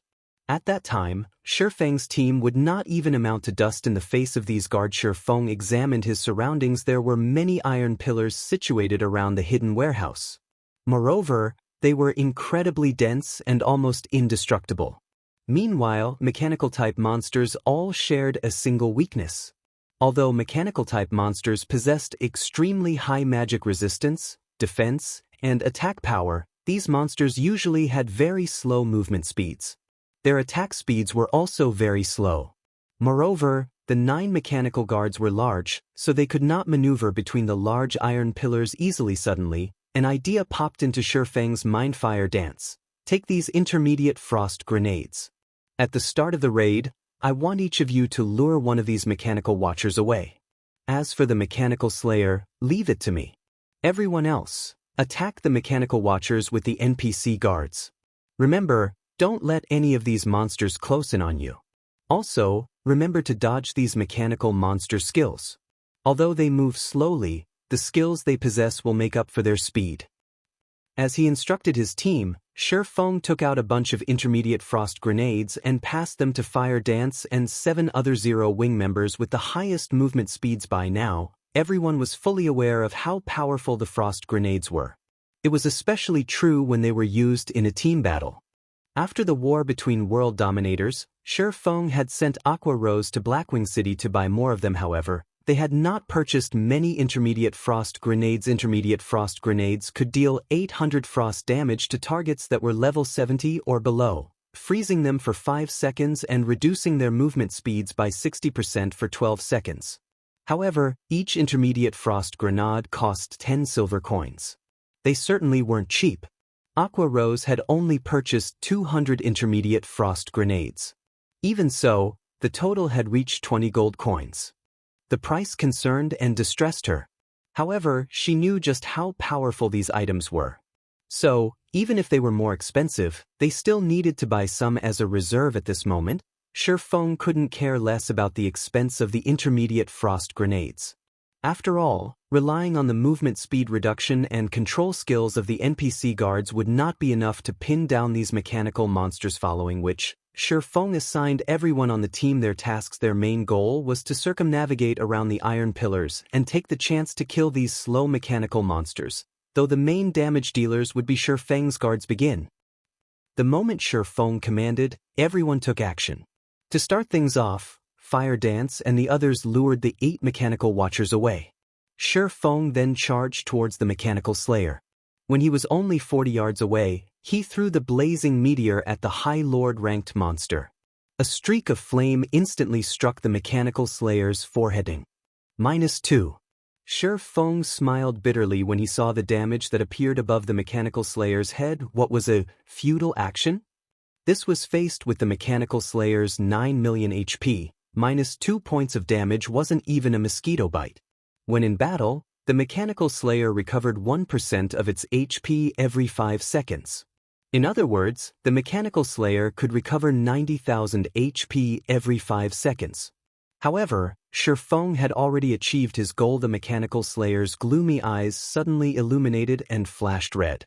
Immediately, it retrieved the serrated greatsword from its back and slowly advanced towards Feng. Although the mechanical slayer's pace seemed slow, due to its gigantic body, each step covered more than a dozen yards. It was not one bit slower than ordinary players. When approaching Feng, the mechanical slayer revealed a human-like sneer. Feng felt slightly astonished as he had not expected a mechanical-type monster to possess such high intelligence. In the past, he had never encountered a monster like this. Normally, only high-level NPCs would display such behavior. Come, follow me. Let's see if you can get rid of me. Feng revealed a calm smile. He then tossed the blazing meteor at the mechanical slayer once more. He activated Windwalk and ran towards a corner of the hidden warehouse, luring the mechanical slayer away from the mechanical watchers. After activating Windwalk, Feng's movement speed reached frightening heights. Moreover, Feng had also used the aura of wind from the Seven Luminaries ring, increasing his movement speed by an additional 20%. However, even with both effects stacked, the mechanical slayer was still faster than Feng. The distance that took Feng several steps to cross only took the mechanical slayer a single step. When the distance between them shortened to 20 yards, the mechanical slayer abruptly swung its greatsword at Feng, wielding it single-handedly. Clearly, there was still a distance of 20 yards between the mechanical slayer and Feng. Although the mechanical slayer's serrated greatsword was very large and long, it could not hit Feng. Yet, the mechanical slayer still chose to swing its greatsword. When the serrated greatsword descended, it created a loud boom. Even the air surrounding the greatsword compressed and became extremely heavy. Suddenly, tens of air blades shot towards Feng. The blades resembled a wall of air pressing down on Feng. The gaps between air blades simply did not allow Feng any space to evade. Moreover, they covered a frightening range. Feng could not dodge them even if he wanted to. Yet, if Feng took the attack head-on, the blades would end his life. Defensive blade would not change the outcome. At most, the skill could help Feng block 9 air blades. It's using a skill already? As expected, a High Lord won't give players any chances.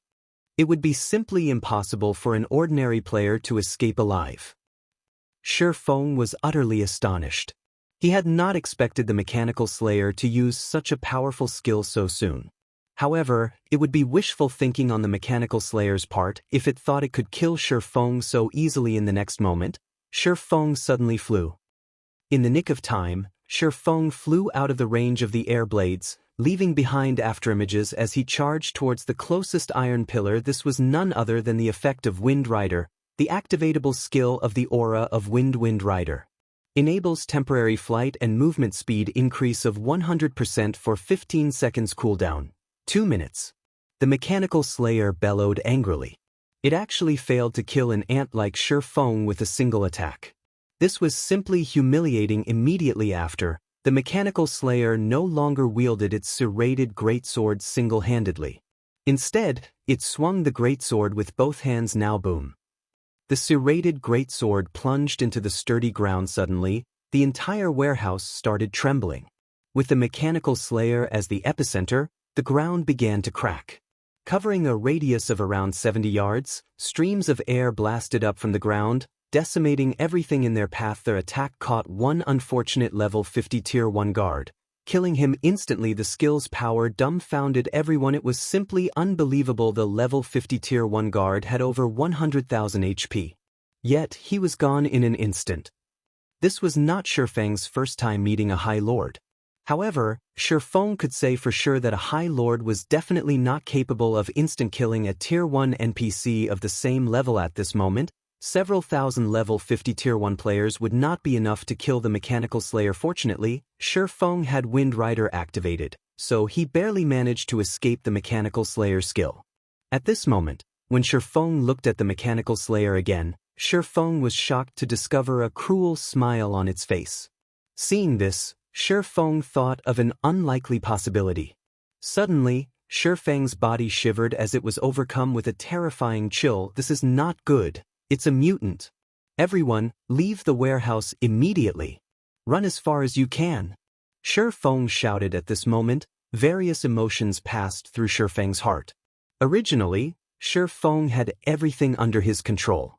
However, he never would have expected that such a thing would occur. To begin with, it was simply impossible for this kind of thing to exist at this stage of the game. Yet, it had actually happened. Although Shifeng's command confused his guildmates, they carried it out without hesitation. Following Shifeng's command, everyone ran from the hidden warehouse.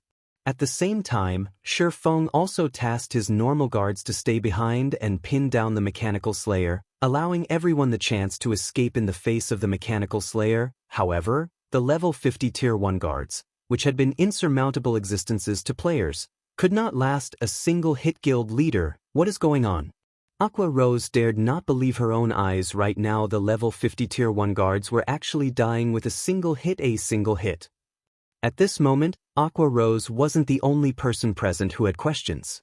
Everyone in the team was dazed and confused. Such a powerful monster no longer belonged to the category of a High Lord. However, at this moment, nobody had the time to ask their questions. Over a dozen guards sent to hold back the Mechanical Slayer had already fallen. Moreover, from beginning to end, only a few short seconds had passed on. Ask. Just run. Run as far as you can. Absolutely do not turn back. Shifeng shouted as he tossed an intermediate frost grenade. Currently, Wind Rider was still in effect.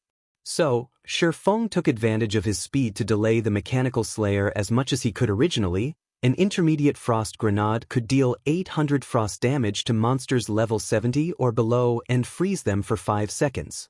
However, when used on the Mechanical Slayer, the intermediate frost grenade had only dealt -100 damage. The freezing effect only lasted for 1 second. Although it was only 1 second, it was effective enough for Shifeng. Fortunately, the cooldown between uses for the frost grenades was also 1 second, allowing Shifeng to freeze the Mechanical Slayer perpetually. Shifeng tossed one frost grenade after another, delaying the Mechanical Slayer for over 20 seconds. At this time, his team had finally left the hidden warehouse. Guild leader, we've left the warehouse, Fire Dance said in the team chat. No. I told you to run as far as you can.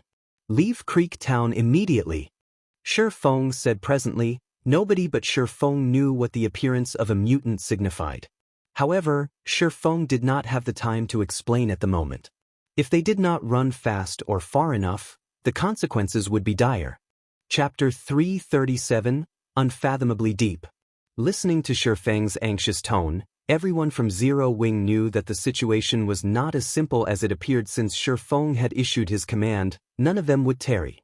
One after another, they quickly ran for the entrance of the Blood Hand Association's stronghold. The Mechanical Slayer's strength was simply too terrifying. Not only did it possess region-scale destruction skills, but it could also kill level 50 Tier 1 NPCs with a single hit. If it had only been a region-scale destruction skill, they could have dealt with it. The key thing was that even the Mechanical Slayer's basic attacks could instantly kill an NPC guard with over 100,000 HP. At this stage of the game, players had no hope of defeating the Mechanical Slayer. Guild leader, be careful. Fire Dance could not help but tighten her fists, reluctance filling her heart. Shifeng gave a simple reply. At the moment, he could not relax as he had before. His current enemies were not limited to just the Mechanical Slayer. They also included the 8 other Mechanical Watchers. Previously, these Mechanical Watches had run out of the hidden warehouse in pursuit of the other members of Zero Wing. However, after everyone escaped from the hidden warehouse, these Mechanical Watchers rushed back to deal with Shifeng. It was extremely challenging for Shifeng to slow the Mechanical Slayer's movements while simultaneously dodging the attacks of the 8 Mechanical Watchers. When all was said and done, Shifeng was only a level 24 Tier 0 swordsman. Only by activating all the life-saving skills he possessed could he barely avoid death. However, he was about to run out of gas. Damn you fools. I'm clearly helping you right now, yet you idiots are trying to kill me. Since you all wish for death so badly, I'll grant you your wish. Shifeng looked at the 8 Mechanical Watchers that only focused their attacks on him in anger. Then, instead of throwing the intermediate frost grenade in his hand at the Mechanical Slayer, Shifeng aimed it at the Mechanical Watchers charging at him. Have fun with each other. Damn you bastards. After freezing the 8 Mechanical Watchers, Shifeng retrieved a speed scroll from his bag and used it. His movement speed soared once more. He then charged directly towards the hidden warehouse's entrance. You will all die. The mechanical slayer let out a mechanical roar after escaping its icy imprisonment. The entire warehouse trembled at its mighty roar. Instantly, the mechanical slayer strode forward and charged at the escaping swordsman. While moving forward, however, the mechanical slayer found itself blocked by the 8 frozen mechanical watchers. Without a shred of hesitation, the slayer swung its great sword at one of its supposed allies. The strike sent one of the heavy, over 6 feet tall watchers flying. Making 8 quick successive swings, the mechanical slayer sent all 8 mechanical watchers into the warehouse's walls. Such horrifying damage, it is as expected of a mutant. At this moment, Shi Feng finally managed to glimpse of the mechanical slayer's real damage. A basic swing from its greatsword devoured more than 300,000 HP from each of the mechanical watchers. In other words, the mechanical slayer could easily kill a level 30 Lord-ranked mechanical watcher with only 5 basic attacks. With such strength, the mechanical slayer could effortlessly massacre a starter town. It seems that fleeing to a town is out of the question. Shi Feng frowned as he gauged the mechanical slayer's combat power. Mutants were a special existence in God's domain. They were not bound by the logic of the game. Normally, mutants were born from mutated monsters. However, a mutant spawn rate was as low as that of obtaining a lucky stone in God's domain. The system's laws had no effect on these mutants, and they were completely independent creatures. They could wander about to any region, and they would attack and destroy any living being they come across. In Shi Feng's previous life, every time a mutant appeared in God's domain, a disaster would follow. Mutants were like the various natural disasters in the real world, and they were not something that a single player could deal with. Mutants possessed an intellect several times higher than normal monsters, and they were practically on the same level as a high-level NPC. In addition, when a monster mutated, their combat power would increase by several-fold. Shi Feng had met with a mutant in the past. The mutant had originally been a level 80 common monster. However, after it mutated, it had instant-killed the level 75 Tier 2 player who had been its opponent at the time. If a level 75 Tier 2 player possessed incredible techniques, soloing a level 80 Lord-ranked monster was only a matter of time. Naturally, if such a player wished to escape, they would have no problems doing so. Yet, faced with a level 80 common monster, the level 75 Tier 2 player had no chance to flee. Of course, one of the reasons for that player's demise was negligence. However, the fact that a level 80 common monster was capable of instant killing a level 75 Tier 2 player clearly displayed how much more powerful it became after becoming a mutant, following which, that mutated common monster had become the nightmare of players. By the time everyone was aware of the mutant's existence, over 10,000 players had died at its hands. More importantly, the mutant monster grew stronger the more it killed. This incident had attracted the attention of many large guilds. Based on everyone's knowledge, the more powerful a monster was, the better was the quality of the items it dropped. This was an iron law of God's domain, and even mutants should have been no exception to this law. Since this mutated monster was so powerful, being even stronger than a high lord of the same level, its loot would be magnificent. Hence, the various guilds at the time had sent their own armies to hunt this mutant. At that time, over 100,000 players had been dispatched, and all of them were above level 70. There were even Tier 2 professional experts among them. The battle between the mutant and the player army had shaken the heaven and earth.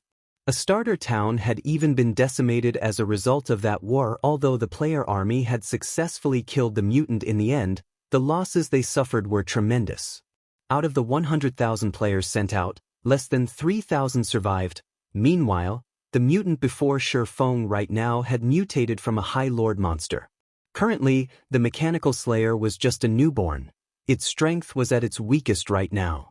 Shi Feng did not dare imagine how powerful it would become once it matured. In the past, a level 80 common mutant had grown to be able to wipe out over 90,000 players from a 100,000 strong army. Moreover, some of those players had been Tier 2 experts, and everyone's levels at that time were not much different than the mutants. Meanwhile, although the mechanical slayer before Shi Feng was only level 50, not a single player had reached level 40 yet. To put it simply, the mechanical slayer was invincible against players. During the time Shi Feng took to escape the hidden warehouse, the Mechanical Slayer had taken care of all 8 Mechanical Watchers. Finished with the nuisances, the Mechanical Slayer renewed its charge at Shi Feng so fast. Shi Feng hurriedly threw a frost grenade at it this time. However, the Mechanical Slayer had not fallen for the same trick. With nimble steps, it easily avoided the intermediate frost grenade Shi Feng had thrown. Damn. It's those Mechanical Watchers' fault. Shi Feng's anger grew. In the beginning, when the Mechanical Slayer had just awoken, its intellect had still been considerably low. Hence, it failed to dodge the first frost grenade. Moreover, as long as Shi Feng's stock of intermediate frost grenades did not run out, he could freeze the Mechanical Slayer for an indefinite amount of time. Now, however, this strategy was no longer viable. Almost immediately, the Mechanical Slayer caught up to Shi Feng, its serrated greatsword coursing its way towards him. Currently, the hallway Shi Feng was in only had one path. There was nowhere to dodge, and death was all but inevitable. Shi Feng had no choice but to bet everything he had, pointing the abyssal blade at the Mechanical Slayer. Abyssal bind. 9 pitch-black chains suddenly sprouted from the ground, binding the Mechanical Slayer. The Mechanical Slayer struggled madly, and in the blink of an eye, it shattered one of the chains. Soon, the second and third chain broke apart as well. At this moment, the chains of abyssal bind that had never failed Shi Feng until now seemed as fragile as strips of paper. Chapter 338 Hunted. After easily snapping the chains that bound it, the Mechanical Slayer swung down its serrated greatsword. Unlike the downward slash it had used at the very beginning of the raid, this swing had sliced apart the air, the greatsword meeting no resistance whatsoever. The air blades that the slash produced had also become much finer, sharper, and quicker. Its improvement rate is too fast. Shi Feng had not imagined that the abyssal bind, which could restrain even the High Lord-ranked Nebula Tiger, would not affect the Mechanical Slayer. However, the Mechanical Slayer's improvement was far more frightening. It seems that I can only fool around here. Shi Feng watched the air blades that filled the hall. There was simply nowhere to take cover. He had also used up all of his life-saving skills to deal with the 8 Mechanical Watchers. However, even if he had his life-saving skills, he still couldn't defend against the Mechanical Slayer's attack.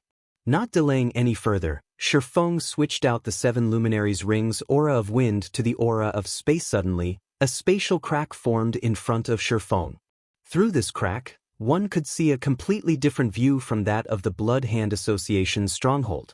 In the blink of an eye, the spatial crack widened large enough to allow a single person to pass through. Shi Feng jumped through the spatial crack without hesitation. Soon after, the air blades entered the spatial crack as well, following their target. However, the moment these blades of air entered the spatial crack, they immediately disappeared without a trace, like a rock sinking into a bottomless ocean. This spatial crack was formed by none other than the aura of space's activatable skill, space movement. Although the skill was not as convenient as an elementalist's instantaneous movement, the distance one could cross using space movement far surpassed that of instantaneous movement. Mutants were different from other monsters. If a monster or NPC killed a player, they would only suffer the standard system penalty. However, if a mutant killed a player, not only would the penalty for death double, but players would also need to wait 1 natural day before they could revive in the game. Healers' resurrection skills would also not work on players mutants had killed. Hence, players were required to wait 1 natural day before they could resume playing God's domain. Moreover, after reviving, players would enter a weakened state, having all their attributes reduced by 30% and EXP received by 50% for 2 natural days in God's domain. Time was money. A guild would suffer tremendous losses if its members became useless for 3 days. Even first-rate guilds could not afford to suffer such a loss. When the Mechanical Slayer saw Shi Feng disappear into the spatial crack, a hint of suspicion appeared on its icy face. The Mechanical Slayer had only recently gained its own consciousness, and there were simply too many things in this world that it did not know. Shi Feng was but an ant in its eyes, something that it could easily crush. However, not only had this ant damaged it, freezing it for a long time, but this ant also managed to escape right before its eyes. Moreover, the method this ant used to escape was something it had never encountered before. Damned ant. Do you think you can escape me? The Mechanical Slayer laughed coldly, almost human-like. No matter how far you run, you won't escape my grasp. Following which, the mechanical slayer swung its great sword upwards, piercing a large hole through the ceiling and creating a path out of the Blood Hand Association's stronghold. Focusing its strength in its legs, the mechanical slayer jumped out of the stronghold. So, this is how flying works. The mechanical slayer chuckled as it hovered in mid-air. If Sure Feng could hear the mechanical slayer's words or witness the flying ability it displayed, cold sweat would drench his back. Not only did the intelligence of this mechanical slayer undergo a tremendous transformation, but its learning capability also reached frightening levels. The mechanical slayer had only seen Sure Feng use Wind Rider once, yet it actually learned the skills so quickly. I see that you've managed to run quite far away. Hovering above the Blood Hand Association's stronghold, the mechanical slayer's lips curled up with a trace of playfulness as it looked towards the northwest. Immediately, it flew in that direction, hunting its prey. At this moment, Aqua Rose, Fire Dance, and everyone else from Zero Wing had just left the Blood Hand Association's stronghold, confusion still occupying their minds. Before anyone could react, the roof of the Blood Hand Association's stronghold suddenly collapsed, creating a hole that led towards the stronghold's underground space. In the next moment, the mechanical slayer appeared from the hole and hovered above the stronghold. Soon after, the mechanical slayer transformed into a streak of light and departed from Creek Town. After a period of silence, Snow Goose rubbed her eyes, asking uncertainly, "Big Sis Aqua, my eyes aren't playing tricks on me, right? That thing that flew away just now was the mechanical slayer, right?" "Yes." Aqua Rose nodded her head blankly. The mechanical slayer looked like a flying fortress as it soared through the sky. Not only had it possessed frightening, destructive force, but it also possessed speed that completely surpassed players. Faced with an enemy like this, any player would be left speechless, let alone those who had personally witnessed the power of this creature. Although the mechanical slayer had already departed from Creek Town, fear lingered in everyone's hearts. Was it really possible for players to contend with such a monster? This question echoed in everyone's minds. Crap. Since the mechanical slayer has left, doesn't that mean that guild leader died inside the hidden warehouse? Fire Dance suddenly realized, her expression undergoing an abrupt change. Filled with worry, Fire Dance immediately activated Wind Steps and rushed back into the stronghold, charging towards the collapsed warehouse in God's domain. There were only two possibilities for a monster to leave battle. The first was when players had run beyond the monster's range predetermined by the system. The other scenario was when the monster successfully killed its target. Now that the mechanical slayer had departed from Creek Town, it was obvious that the second scenario had occurred. I'll go with you. Violet Cloud also reacted quickly and chased after Fire Dance, following which everyone finally understood the situation. Shame overcame them as they followed the two girls. They were the elite members of Zero Wing, yet they had allowed their guild leader to sacrifice himself to protect them. What kind of elite members were they? However, as everyone arrived before the hidden warehouse, they were all dumbfounded by what they saw. Unbelievably, the corpses of the 8 mechanical watchers were embedded into the steel walls of the hidden warehouse. In addition, items littered the floor around the dead watchers. However, to everyone's surprise, Sure Feng's body was nowhere to be found. Just what was going on here? They were left with even more questions. Now Fire Dance immediately checked the team member list, discovering that Sure Feng's name was still illuminated. The fact that Sure Feng's name had not turned gray showed that Sure Feng was still alive. Just what is happening? Fire Dance sighed in relief. Though she was visibly more at ease now, the questions plaguing her had only increased. Just as everyone was at a loss, Sure Feng suddenly spoke through the team chat, asking, "What's the situation in Creek Town? Is the mechanical slayer still there? Guild leader, where did you run off to? We thought that the slayer had done away with you." Snow Goose giggled. She then added, "Big Sis Fire Dance even went into a flurry and wanted to take revenge. We couldn't stop her, even working together." Hearing these words, Fire Dance shot Snow Goose a glare, a faint blush appearing on her delicate white cheek. Snow Goose stuck her little tongue out playfully at Fire Dance. She then hid behind Aqua Rose, only revealing her head to glance at Fire Dance with her hands on her hips. "Snow Goose, stop being naughty. We need to get down to business. Aqua Rose flicked a finger at Snow Goose's forehead, pretending to be angry. Big sis Aqua, I was wrong. However, you shouldn't always flick my forehead. I'll get brain damage at this rate. Snow Goose clutched her forehead, her eyes tearing. Completely ignoring Snow Goose's spoiled act, Aqua Rose spoke through the team chat. Guild leader, the Blood Hand Association's stronghold has been destroyed. Moreover, the Mechanical Slayer departed from Creek Town and flew towards the northwest. As I expected, it's still chasing after me. Shirfong pondered. He then smiled, saying, I guess it's good that it is coming after me. Since the Mechanical Slayer is no longer in Creek Town, I'll leave collecting the treasures inside the warehouse to you. Do not let others take advantage of us. To undo the magic barrier protecting the treasures, they needed to get rid of the 8 Mechanical Watchers and the Mechanical Slayer. Now that all 8 Mechanical Watchers were dead, only the Mechanical Slayer remained. As long as the Mechanical Slayer died, the magic barrier would vanish. Meanwhile, now that the Blood Hand Association's stronghold had been destroyed, the treasures had also been revealed. Sooner or later, the red names that had just revived or escaped previously would discover the treasure. As long as the magic barrier vanished, those bandits would not sit quietly and watch as their team looted the stronghold. They would take the opportunity to snatch some for themselves. Guild leader, please rest assured.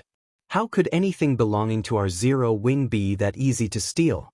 Aqua Rose said, a chilling glow flashing in her eyes, following which, Shirfong began to flee once more. Space movement had a maximum range of 300,000 yards, which was only around 1 or 2 leveling zones. However, Creek Town was located at the borders of the White River City region. There were no other towns in its vicinity.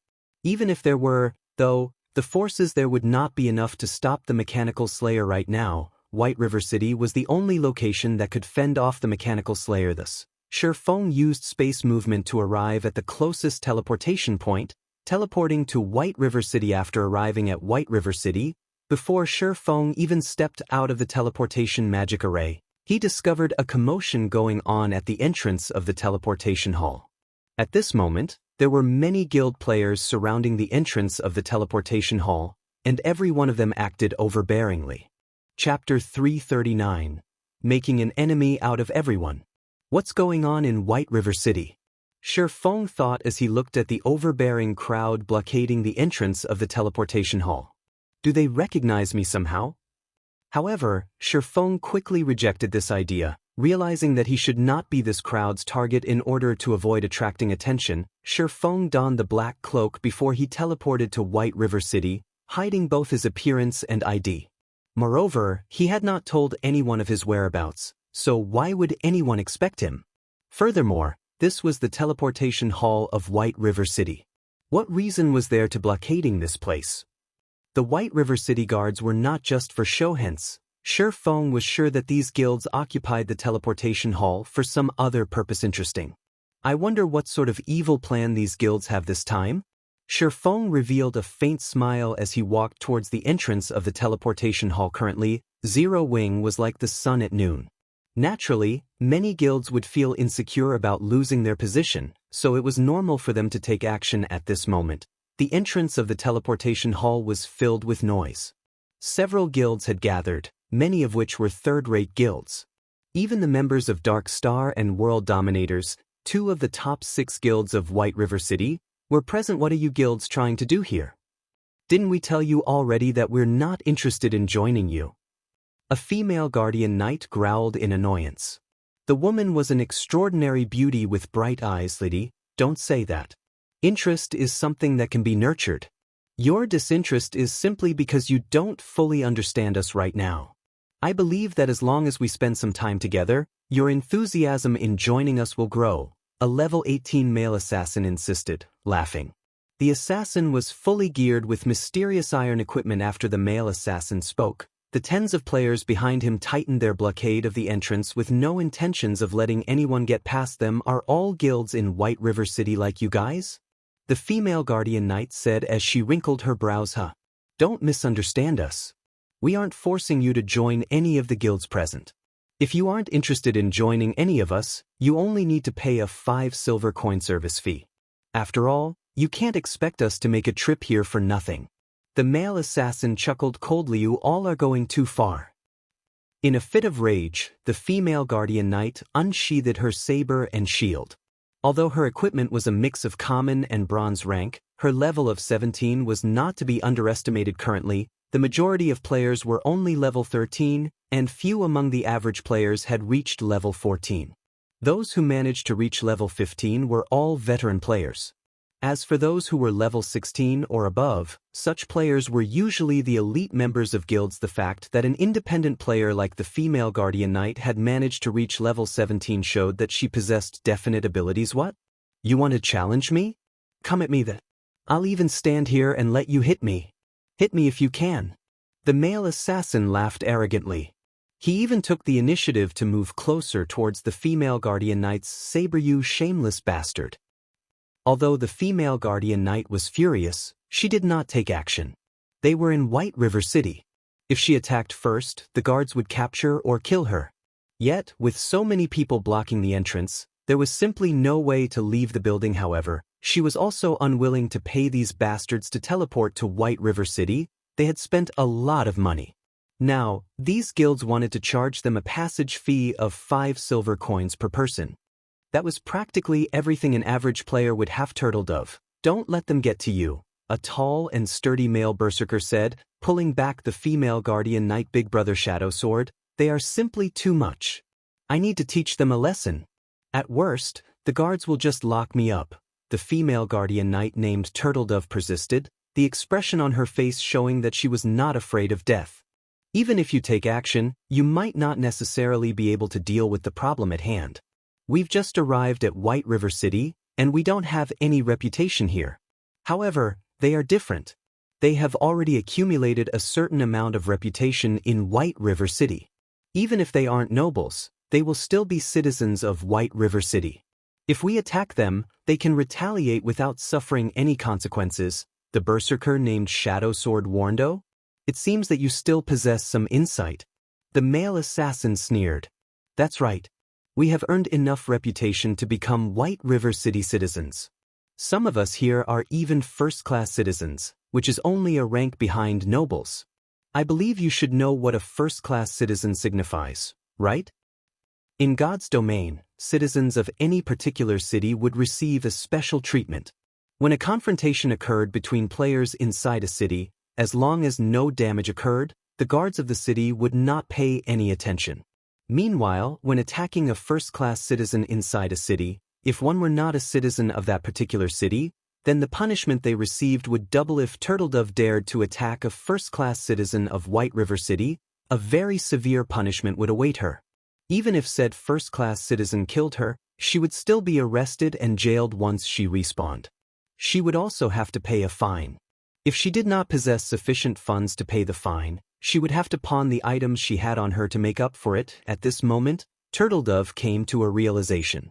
She was inwardly relieved that she had not acted rashly just now.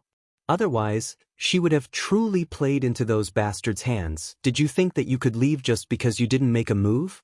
The male assassin laughed, glaring at Turtledove contemptuously. If first-class citizens strike, I wonder how you will respond. You shameless bastards. Turtledove understood what these guild players were trying to do. Suddenly, she said in a frosty tone, we have come to White River City to join Zero Wing. Are you guys not afraid that Zero Wing will retaliate because of this despicable display? Ha! Zero Wing? So what? This daddy here is a member of Dark Star. Even if Zero Wing has great potential, it is still not a match for Dark Star right now. Those bastards from Zero Wing don't even dare to fight us out in the open. The male assassin said in disdain. Moreover, haven't you noticed that there are other guilds present here as well? You guys are really foolish. You actually fell for the crap that some newly established guild like Zero Wing spews. Did you guys really think that White River City belongs entirely to Zero Wing? Just Dark Star alone is enough to send Zero Wing trembling in fear. Right now, there are 7 third-rate guilds and more than 10 unrated guilds with over 3,000 members present. Even if Zero Wing grew a spine, do you think they would dare to provoke all of us? Do you really think Zero Wing is willing to make an enemy out of everyone present? Turtledove's composure wavered at the male assassin's words. Zero Wing was indeed a newly established guild. Moreover, although there were over 1 million guild players in White River City, only a fraction belonged to the top 6 guilds of White River City, whereas the majority belonged to normal unrated guilds. Although these unrated guilds only possessed 3,000 to 5,000 members on average, there was a large number of unrated guilds in White River City. If their numbers combined, the total members that these unrated guilds possessed far surpassed the top 6 guilds of White River City. If these unrated guilds allied with each other, not even the top 6 guilds of White River City would be a match for them. With so many guilds working together, how could Zero Wing possibly oppose them? Thinking up to this point, Turtledove started growing anxious. Turtledove, my inconsideration has implicated you in this matter. In a moment, I'll hold them off while you take the chance to escape. As long as you leave the teleportation hall, none of these guilds can do anything to you. Shadow Sword whispered to Turtledove. No. At worst, we'll die together. Isn't it just losing some levels and equipment? It's not my first time suffering such a setback. Turtledove shook her head, tightening her grip on her saber. I applaud you for your bravery. Unfortunately, you guys came at the wrong time. Brothers, go. Show these folks our passion. The male assassin's lips curled up into a mocking sneer. He then motioned with his hand. Immediately, 3 players possessing the status of first-class citizens moved. However, before the 3 first-class citizen players arrived in front of Shadow Sword and Turtledove, a black figure suddenly appeared, blocking them. This person hidden under a black cloak was none other than Sherfong, making an enemy of everyone. Such a bold claim. Is Dark Star not afraid of biting its own tongue? Do you really think Dark Star is the overlord of White River City? Chapter 340, Major Noble. Sherfang's appearance stunned the guild players blocking the entrance. To think there was actually someone so foolish. Brat, you must be a newcomer, right? In White River City, we are the sky. Even Zero Wing, which is in its heyday right now, has to bow before us. Since you are also new, I'll give you a piece of advice. Join us. Why bother with a guild that has no future like Zero Wing? Of course, it's also fine if you don't wish to join us. Just pay 5 silver coins and we'll let you be on your way. The various guild players laughed maniacally. Sherfong paid no mind to the ridicule and laughter. Instead, he said, So, it turns out that your guilds are such good-for-nothings.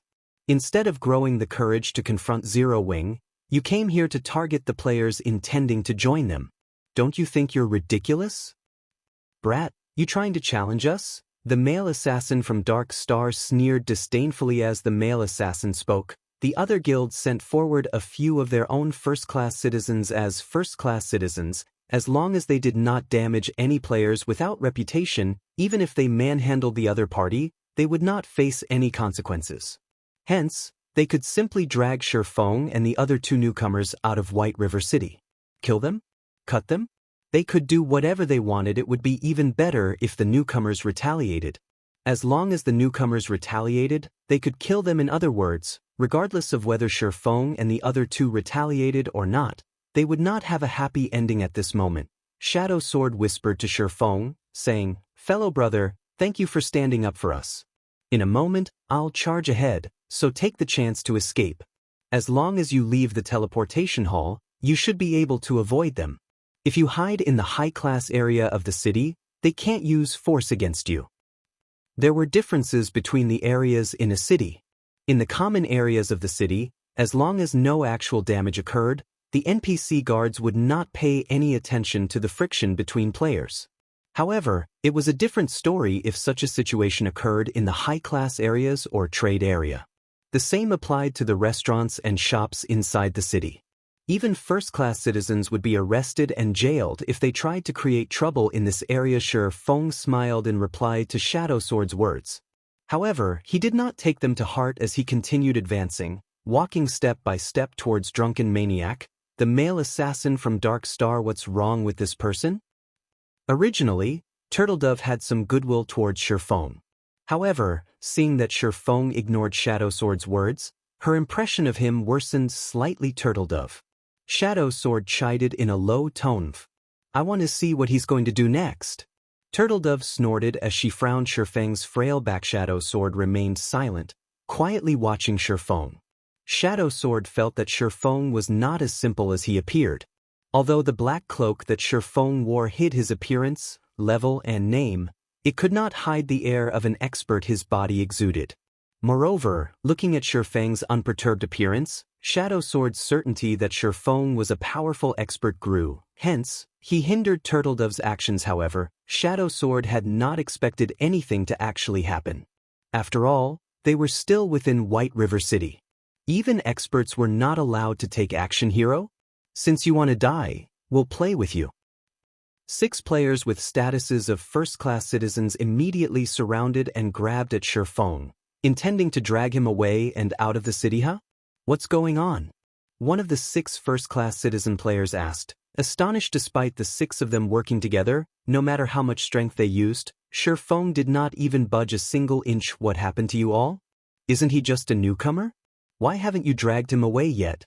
Drunken Maniac demanded. His brows wrinkling. Lone Tyrant had sent him to deal with players that came from other cities to join Zero Wing. Due to Zero Wing's growing popularity, many players on the forums had expressed their intentions to migrate to White River City to join the up-and-coming guild.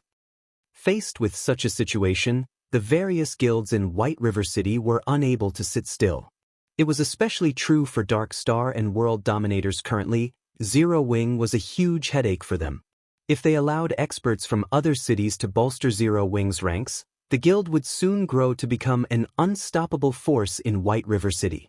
Hence, many guilds decided to cooperate with each other and sent a few of their members with high reputation to occupy the teleportation hall. With so many guilds working together, even Zero Wing would not dare create conflict casually. By doing so, not only could they reduce the numbers joining Zero Wing, but they could also reduce some of Zero Wing's prestige, killing 2 birds with 1 stone. However, the only reply Drunken Maniac received was the flash of a sword earth splitter. The players surrounding Shifeng were only level 16. Their HP was only slightly over 2,000. They could not endure Shifeng's sword at all. With a single attack, all 6 players surrounding Shifeng fell like puppets who had their strings cut. You actually attacked us. Drunken Maniac gaped. Shifeng in disbelief. He could not understand why Shifeng dared to attack them. They were still inside White River City. They also had so many players on their side. So, shouldn't Shifeng be on his knees, begging for mercy and allowing them to trample him? Meanwhile, Turtledove, who stood behind Shifeng, had her mouth open wide in shock. With her eyes fixed on Shifeng's back, she couldn't help but mutter in a low tone, "Just who is he?" At this moment, Shadow Sword's expression turned solemn. He was not surprised by the fact that Shifeng had made a move. However, being able to kill 6 elite guild members with a single hit was simply unbelievable. Shifeng's attack power was practically on the same level as a boss monster. After killing the 6 players who had surrounded him, Shifeng turned to Drunken Maniac. With a faint smile, he asked, "So, what if I attacked you?" Shifeng was a Viscount of White River City. He was a bona fide major noble. Yet, these players had dared to flaunt their slight skill before him. These players simply did not know their own place. First-class citizen was just a nice-sounding title. In reality, they were commoners in White River City. Meanwhile, a commoner that dared to make a move against a major noble was a commoner that did not know the meaning of the word death. Drunken Maniac felt a chill crawl down his body when Shifeng had glanced at him. It was as if Shifeng were a towering giant that could easily stomp him to death. Involuntarily, Drunken Maniac retreated a few steps. However, when he thought of the many allies behind him, courage filled his heart. He then pointed at Shifeng with unflattering rage. "Brat, you're courting death. Since you dared to kill us within White River City, nobody in the entire city can save you now. It would be the same even if Black Flame were here right now. Brothers, kill him." Tens of Dark Star members charged at Shifeng. In the distance, over a dozen mages had also begun to chant their spells. In the next moment, however, everyone discovered that they were actually unable to use any of their skills immediately. Shifeng swung the abyssal blade and sent 3 arcs of lightning at the group charging at him. causing damages of over -1,000 points to appear 3 times over everyone's head. Under the lightning's might, none survived at this moment. Even a fool could tell that Shifeng was not a simple character originally. The members of the various guilds present had laughed at Shifeng for his foolishness. Now, however, no one laughed. Shifeng's first strike had killed 6 players, while his second had killed tens of players. At this moment, nobody dared to make even the slightest movement, deeply afraid that the next person to die would be themselves. The only thing they could do right now was to wait for the arrival of the city guards. Only the city guards could deal with a monster like Shifeng. Just who are you? Drunken Maniac retreated, his body trembling uncontrollably. Shifeng was simply too powerful. This was the first time Drunken Maniac had felt such an invisible power. Although there was nothing surrounding his body, Drunken Maniac felt as if his body were made of lead. Even his breath became extremely heavy. You said that it would be useless even if Black Flame were here. Well, I'm standing here right now. What you are going to do about it? Shifeng removed the black cloak. He then smiled at Drunken Maniac once more, slowly advancing towards the assassin, step by step. Without the black cloak, everyone recognized him as Black Flame. Chapter 341, It Has Come. As long as one was from White River City, they would definitely recognize Black Flameite's Zero Wings guild leader, Black Flame. Why is he here? No wonder he's so strong. The various guild players present started panicking. Shifeng were simply an expert from another city. At most, they would feel a little nervous. After all, no matter how powerful Shifeng was, he could not contend with the entire city. However, Black Flame was different. Not only did the man possess astonishing strength, but he also had a powerful guild backing him up. Drunken Maniac retreated as he gaped at Shifeng, his eyes nearly popping out of their sockets. He had simply been sent here by his guild leader, Lone Tyrant, to harass some independent players. He would never have imagined that he would come across the famous, yet mysterious, Black Flame of White River City. Not long ago, Black Flame had killed Lone Tyrant while surrounded by an army of thousands. Meanwhile, he only had a few hundred men. Moreover, in terms of combat power, he was far inferior to Lone Tyrant. So, how was he going to survive? Guild leader, you've really brought a calamity down on me this time. Drunken Maniac laughed bitterly in his heart. As for escape, although Drunken Maniac was arrogant, he was not a fool. Shifeng could have killed him with his previous strike. Yet Shifeng had not done so. Why? It was because, to Shifeng, taking his life would be as easy as shooting fish in a barrel. I really did not expect guild leader Black Flame to pay us a visit. Although I know that I am certainly not strong enough to challenge you, if guild leader Black Flame wishes to kill me, I will not resist. However, I stand here today as not just the representative of Dark Star, but also the many guilds in White River City. Guild leader Black Flame, you should know that by killing me, Zero Wing will show its opposition to the many guilds present today. Drunken Maniac did not wish to die. Moreover, the support of so many guilds standing by him emboldened and strengthened the assassin. However, although Drunken Maniac's words sounded awe-inspiring and many guilds stood by as backup, Shifeng's footsteps did not stop guild leader Black Flame. Our guilds have chosen Drunken Maniac as our representative here today. If you kill him, your actions will offend our guilds. So, I hope guild leader Black Flame will think things through. That's right, that's right. Although Zero Wing is powerful in White River City, we are not that easily bullied. Moreover, nobody will benefit from a life and death struggle. Guild leader Black Flame, you have to think it through carefully. Guild leader Black Flame, in my opinion, you should just let bygones be bygones. Wouldn't it be better if both sides take a step back? Why must you push the situation to an impasse? Neither party will benefit from such a situation. Zero Wing only has around 5,000 members. However, our guild's combined numbers exceed 100,000. Even if experts are aplenty in Zero Wing, could each of these experts take on 20 people by themselves? After one person stood up Shifeng, the other guilds also started to voice their opinions. Although these guild players' persuasion attempts seemed gentle, in reality, they were using another method to strike at Zero Wing. If Shifeng did not retaliate today, It would mean that Zero Wing's invincible momentum had finally broken. To outsiders, it would look as if Black Flame had admitted defeat. At that time, even without their guilds hindering players from other cities from joining Zero Wing, those players might give up on Zero Wing due to their disappointment in the guild at this moment. Turtledove and Shadowsword, who stood behind Shifeng, still wore shocked expressions. They never thought that the stranger who willingly lent them a hand when they were in trouble would actually be the guild leader of Zero Wing. Meeting the mysterious guild leader of Zero Wing was more difficult than winning the lottery in reality. After all, there was simply too many players in White River City. Yet, they had actually encountered him. However, resentment began to fill their hearts as they listened to the many guilds. These people are just a bunch of trash. Turtledove did not originally have a positive opinion of these guilds. Now, that opinion had only grown worse. Shadowsword nodded his head in agreement. This was why he did not wish to join these guilds. These guilds only knew how to use underhanded tactics to reap the greatest benefits. To these guilds, today's enemies may be tomorrow's friends. In Shadowsword's eyes, these guilds were simply despicable. Although they were outsiders, they could easily tell what these guilds were trying to do. These guilds were clearly in the wrong. Hindering players from joining Zero Wing was already an affront to Zero Wing's reputation. Now, they shamelessly accused Shifeng of bullying. However, Shadowsword could not help but admit that the current Zero Wing was not so powerful that it could afford to ignore the alliance of all these guilds. What will he do?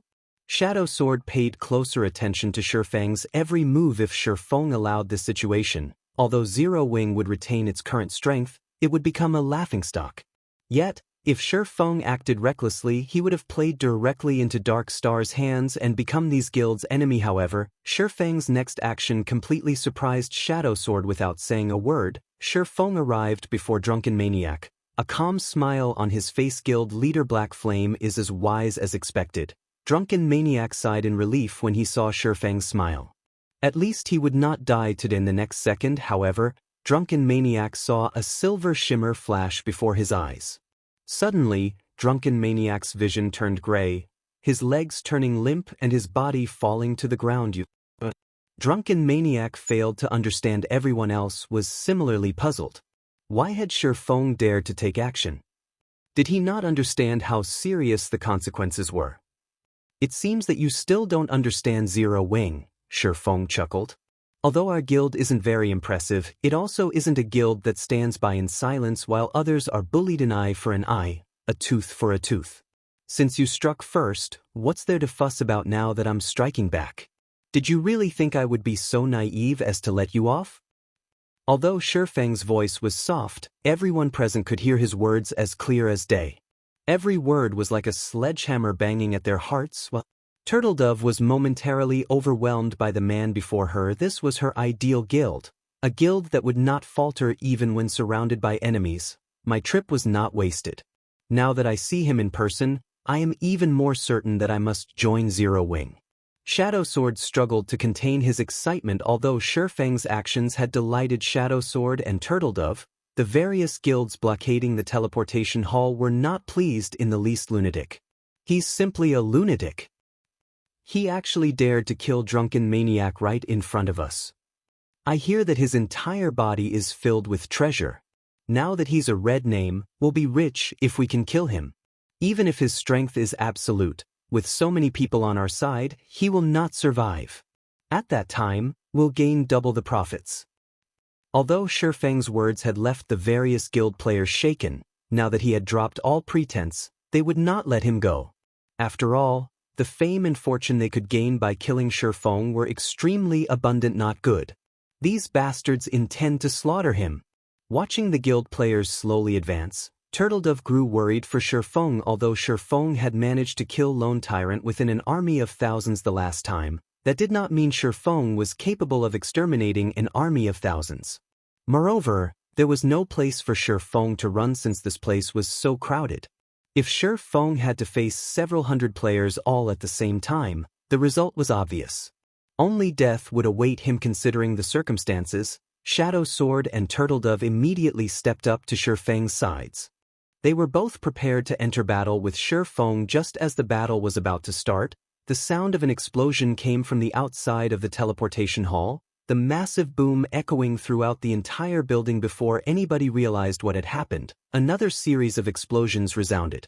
Moreover, the sounds were getting louder and louder, so much so that everyone in the teleportation hall could feel the ground tremble. It certainly arrived quickly.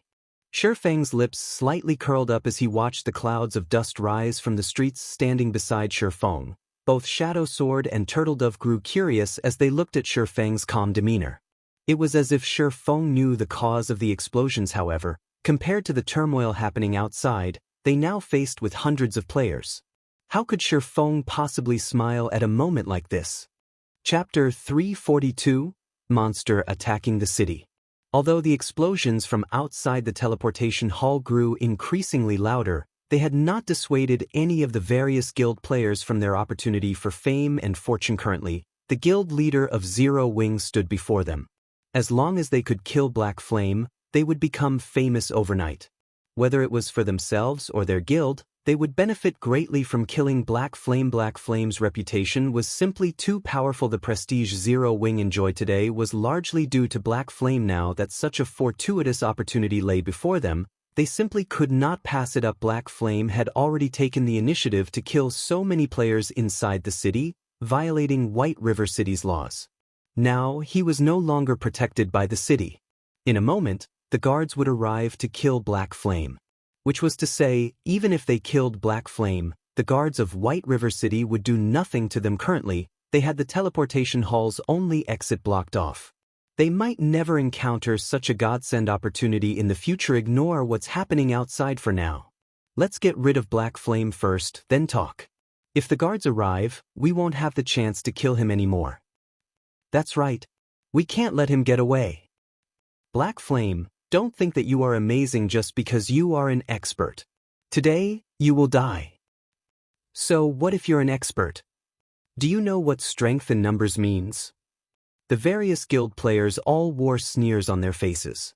Obviously, they no longer held any respect for Shifeng.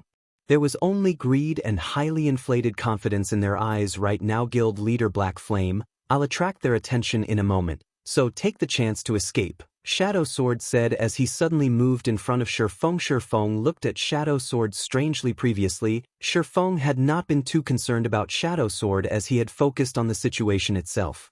Now that he took a closer look at Shadow Sword, he suddenly discovered that this person was not as simple as he seemed. Although Shadow Sword's equipment was nothing special, and he was only level 17, his every movement exuded the unique temperament that only martial arts practitioners possessed. Although I had never heard of an expert named Shadow Sword in the past, this person is still quite interesting. Shifeng revealed a faint smile as he examined Shadow Sword's figure. Although Shifeng had been the guild leader of Shadow in the past and had played God's Domain for over a decade, it was simply impossible for him to remember the names of every expert in God's Domain. After all, there were simply too many experts in this game. However, what Shifeng admired about Shadow Sword was not his skills. Rather, it was Shadow Sword's behavior. In a situation where most people would hide and cower, Shadow Sword actively rushed forward instead. Even though he knew that this was a suicidal thing to do, he had still done it. It had been a long time since Shifeng had encountered such a fool. Even while hundreds of players charged at Shifeng, Turtledove discovered that Shifeng had not moved an inch.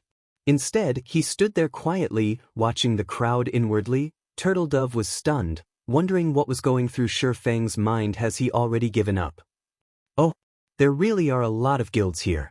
It seems that I'll have to use a little effort this time. Shifeng looked around, memorizing all the guilds here today. If he did not give these guilds a taste of Zero Wing's might, their actions would only grow bolder in the future. Normally, he would not stand a chance against such a crowd. Now, however, the situation was different. It should be about time. You two, in a moment, distance yourselves. The farther, the better. It would be unfortunate if I mistakenly injured you. Shifeng whispered a reminder to Shadow Sword and Turtledove before slowly advancing on the crowd. At the same time, he activated the aura of space on the Seven Luminaries ring, becoming immune to all control and restricting effects. Shifeng's instructions confused the two independent players. Just what was he planning to do? Did he really intend to engage in a death match with these hundreds of players? Presumptuous. One of the level 16 berserkers who led the charge smiled disdainfully.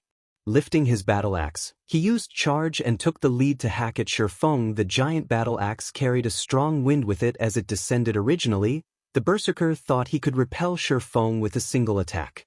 In the next moment, however, this level 16 berserker finally realized what true strength was. Making a casual swing with the abyssal blade, Shurfeng slashed at the steel battle axe, sending both the axe and the berserker flying. Following which, Shurfeng charged towards his incoming opponents like a bullet, crashing into and dispersing the crowd. Is he a monster? Turtledove was dumbfounded. The players from the various large guilds were also momentarily stunned. However, they quickly recovered their wits. Mages, kill him. Although the melee players who had charged at Shurfeng had scattered, the mages standing in the back had not stopped their chanting.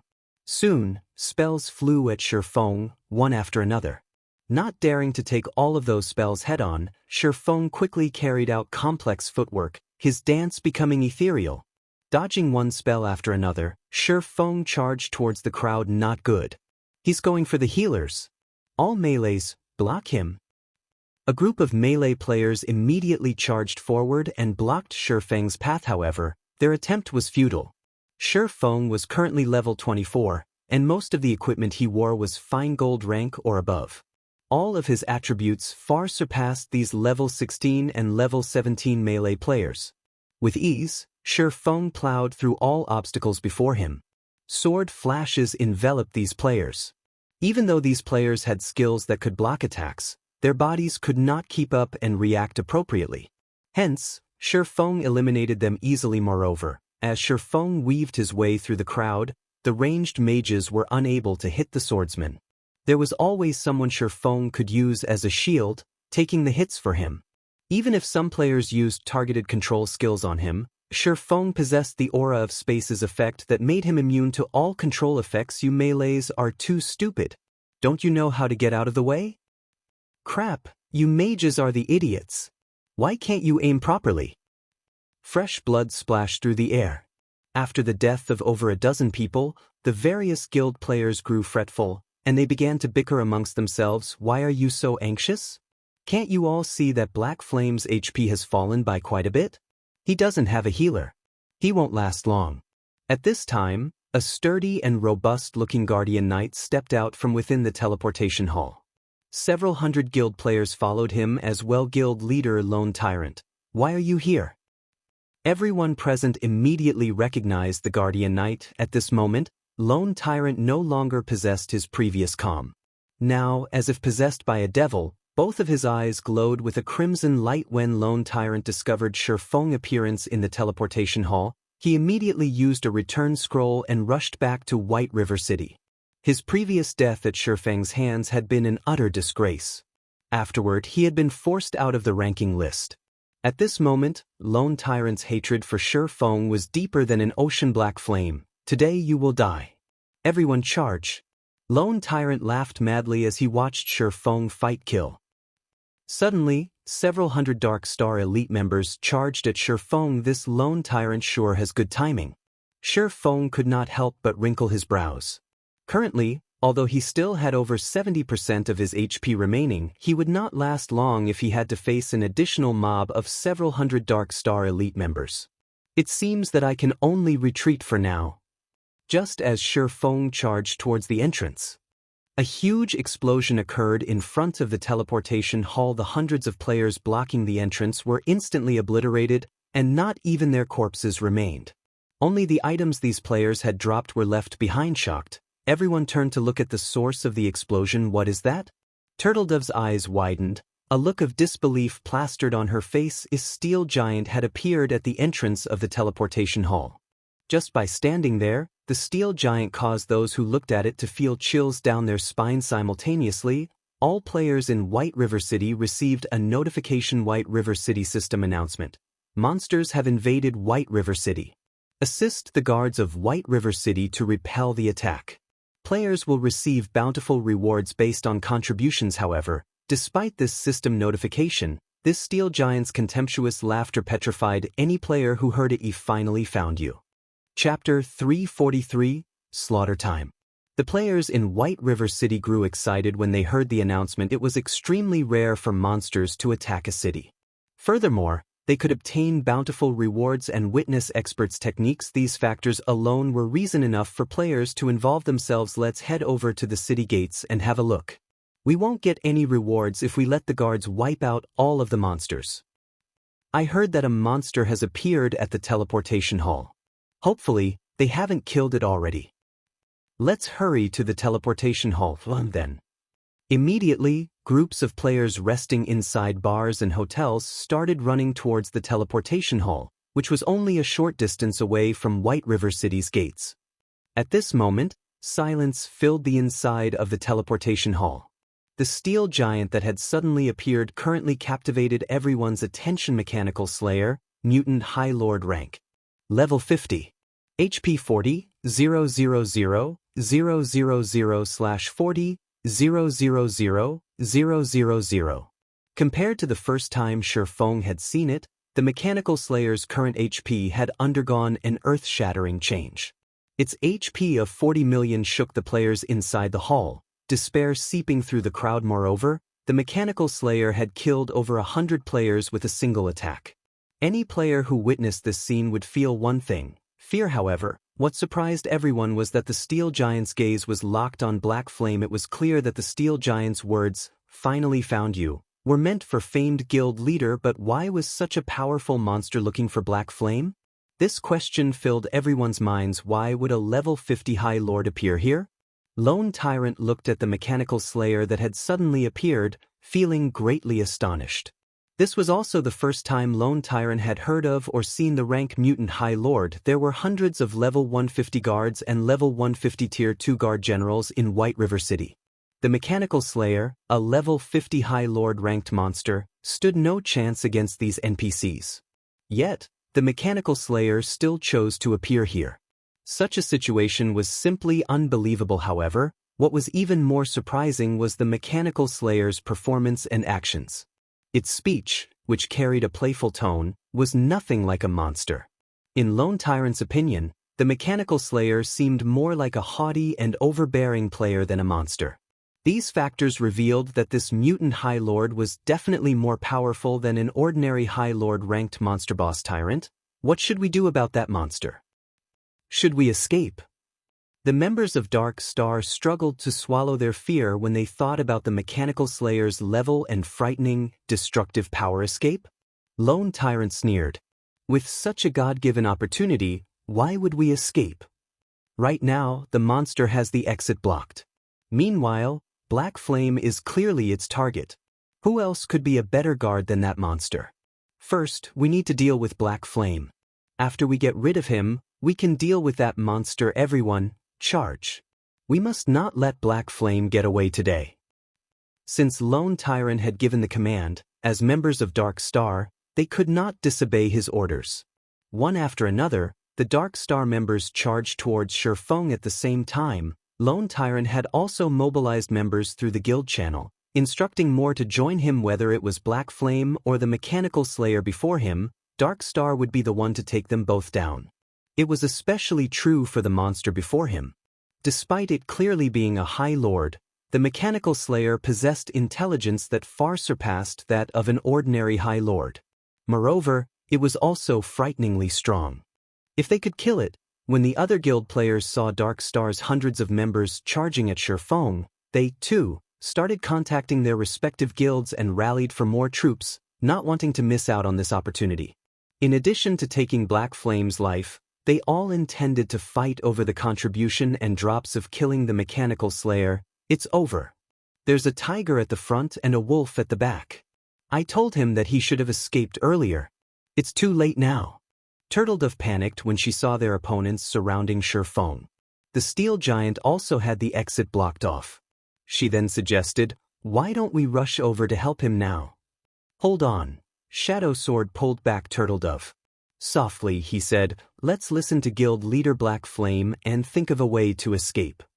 "Big brother Shadow Sword, the situation has changed. He will die if we don't help him."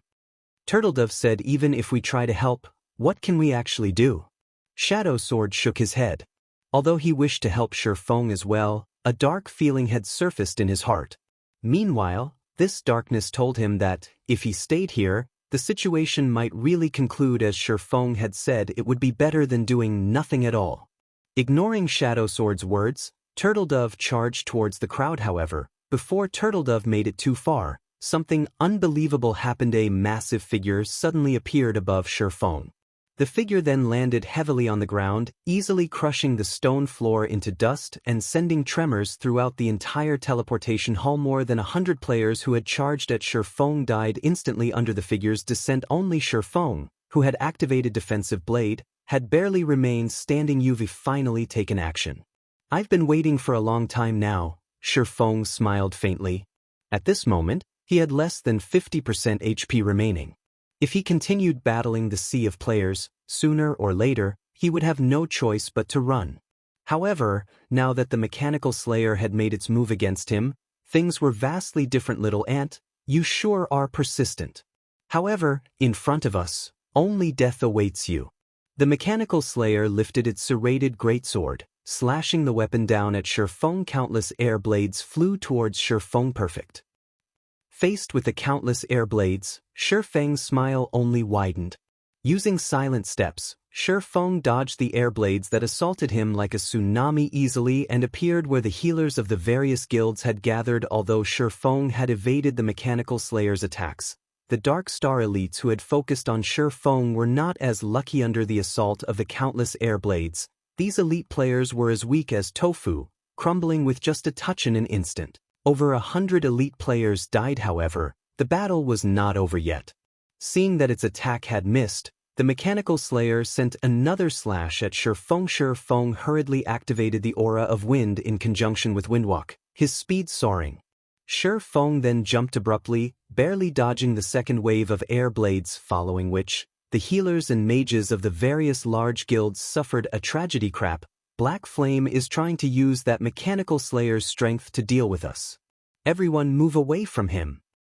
Everyone finally noticed that something was amiss. Although Shifeng seemed to be evading the Mechanical Slayer's attacks, in reality, he took advantage of the Mechanical Slayer's wide range to deal with them. Within a few seconds, the various large guilds had lost over 80% of the elites in the teleportation hall, while Dark Star had lost over half of the elites who had just arrived. If they continued to allow Shifeng to have his way, they would face annihilation in just a moment. Black Flame. Looking at his subordinates that had died, Lone Tyrant clenched his jaw close to the point of shattering his teeth. Change of tactics. All ranged players restrict Black Flame's movements. Lone Tyrant immediately issued new orders. You only now noticed? Shifeng simply smiled. Unfortunately, you're too late. Let me help you host a grand bloodfest. If Lone Tyrant and the others had prepared earlier and stolen the aggro of the Mechanical Slayer from Shifeng before it appeared in front of him, Shifeng would have been forced to flee. However, after the Mechanical Slayer had focused on him, it would be meaningless. Even if Lone Tyrant and the others managed to figure out his plan. Shifeng had already seized control of the Mechanical Slayer's initiative. So long as Shifeng did not die, he would have control of the giant's actions. Fortunately, nobody in White River City could surpass his survivability. Chapter 344, Unstoppable. Although Shifeng's survivability was impressive, when faced with a level 50 mutant High Lord, not even he could last long. After all, the gap between them was simply too wide. I have no choice. I have to use it. Shifeng reluctantly took a frost grenade from his bag. Immediately, the Mechanical Slayer slid to a halt, its glowing red eyes glaring at the frost grenade in Shifeng's hand. The Mechanical Slayer was very familiar with the frost grenade. Shifeng had once used these frost grenades to freeze it for a long period of time, rendering it helpless. It seems that it remembers. Shifeng laughed when he saw the Mechanical Slayer's reaction. However, Shifeng had no hope that the frost grenades would scare the Mechanical Slayer for too long. Taking advantage of the Mechanical Slayer's hesitation, Shifeng took a step forward and dashed towards Dark Star's Mage's Dam. All mages, fire everything you have at him. Don't let him get close. Lone Tyrant shouted one after another. Spells flew towards Shifeng in quick succession. Frost arrows, ice spheres, ice walls, spiritual bondage, and other control skills aimed for Shifeng. Meanwhile, the Mechanical Slayer behind Shifeng had finally responded. Immediately, it threw the serrated greatsword in its hand at Shifeng. The greatsword generated a sonic boom as it flew, punching a hole through the air. The sword was so fast that it was impossible for anyone to dodge it. On one side, there were the numerous spells players had cast, and on the other, there was the mechanical slayer's greatsword. Shifeng could not afford to be careless. Immediately he used Phantom Kill, creating a doppelganger of himself 10 yards away from his main body.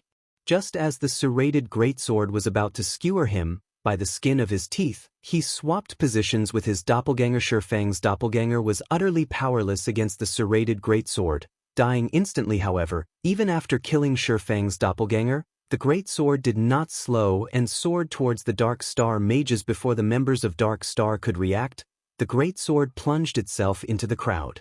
An explosion blossomed as the weapon crashed into the ground, creating a massive hole in the teleportation hall's floor.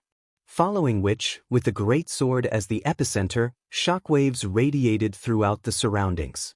A single shockwave had decimated all players within a 30-yard radius. From this, Shifeng once more witnessed just how terrifying a mutant was. Meanwhile, Shadowsword and Turtledove, who now hid in a corner, were dumbfounded by what they saw. Big Brother Shadowsword, are all High Lords so powerful?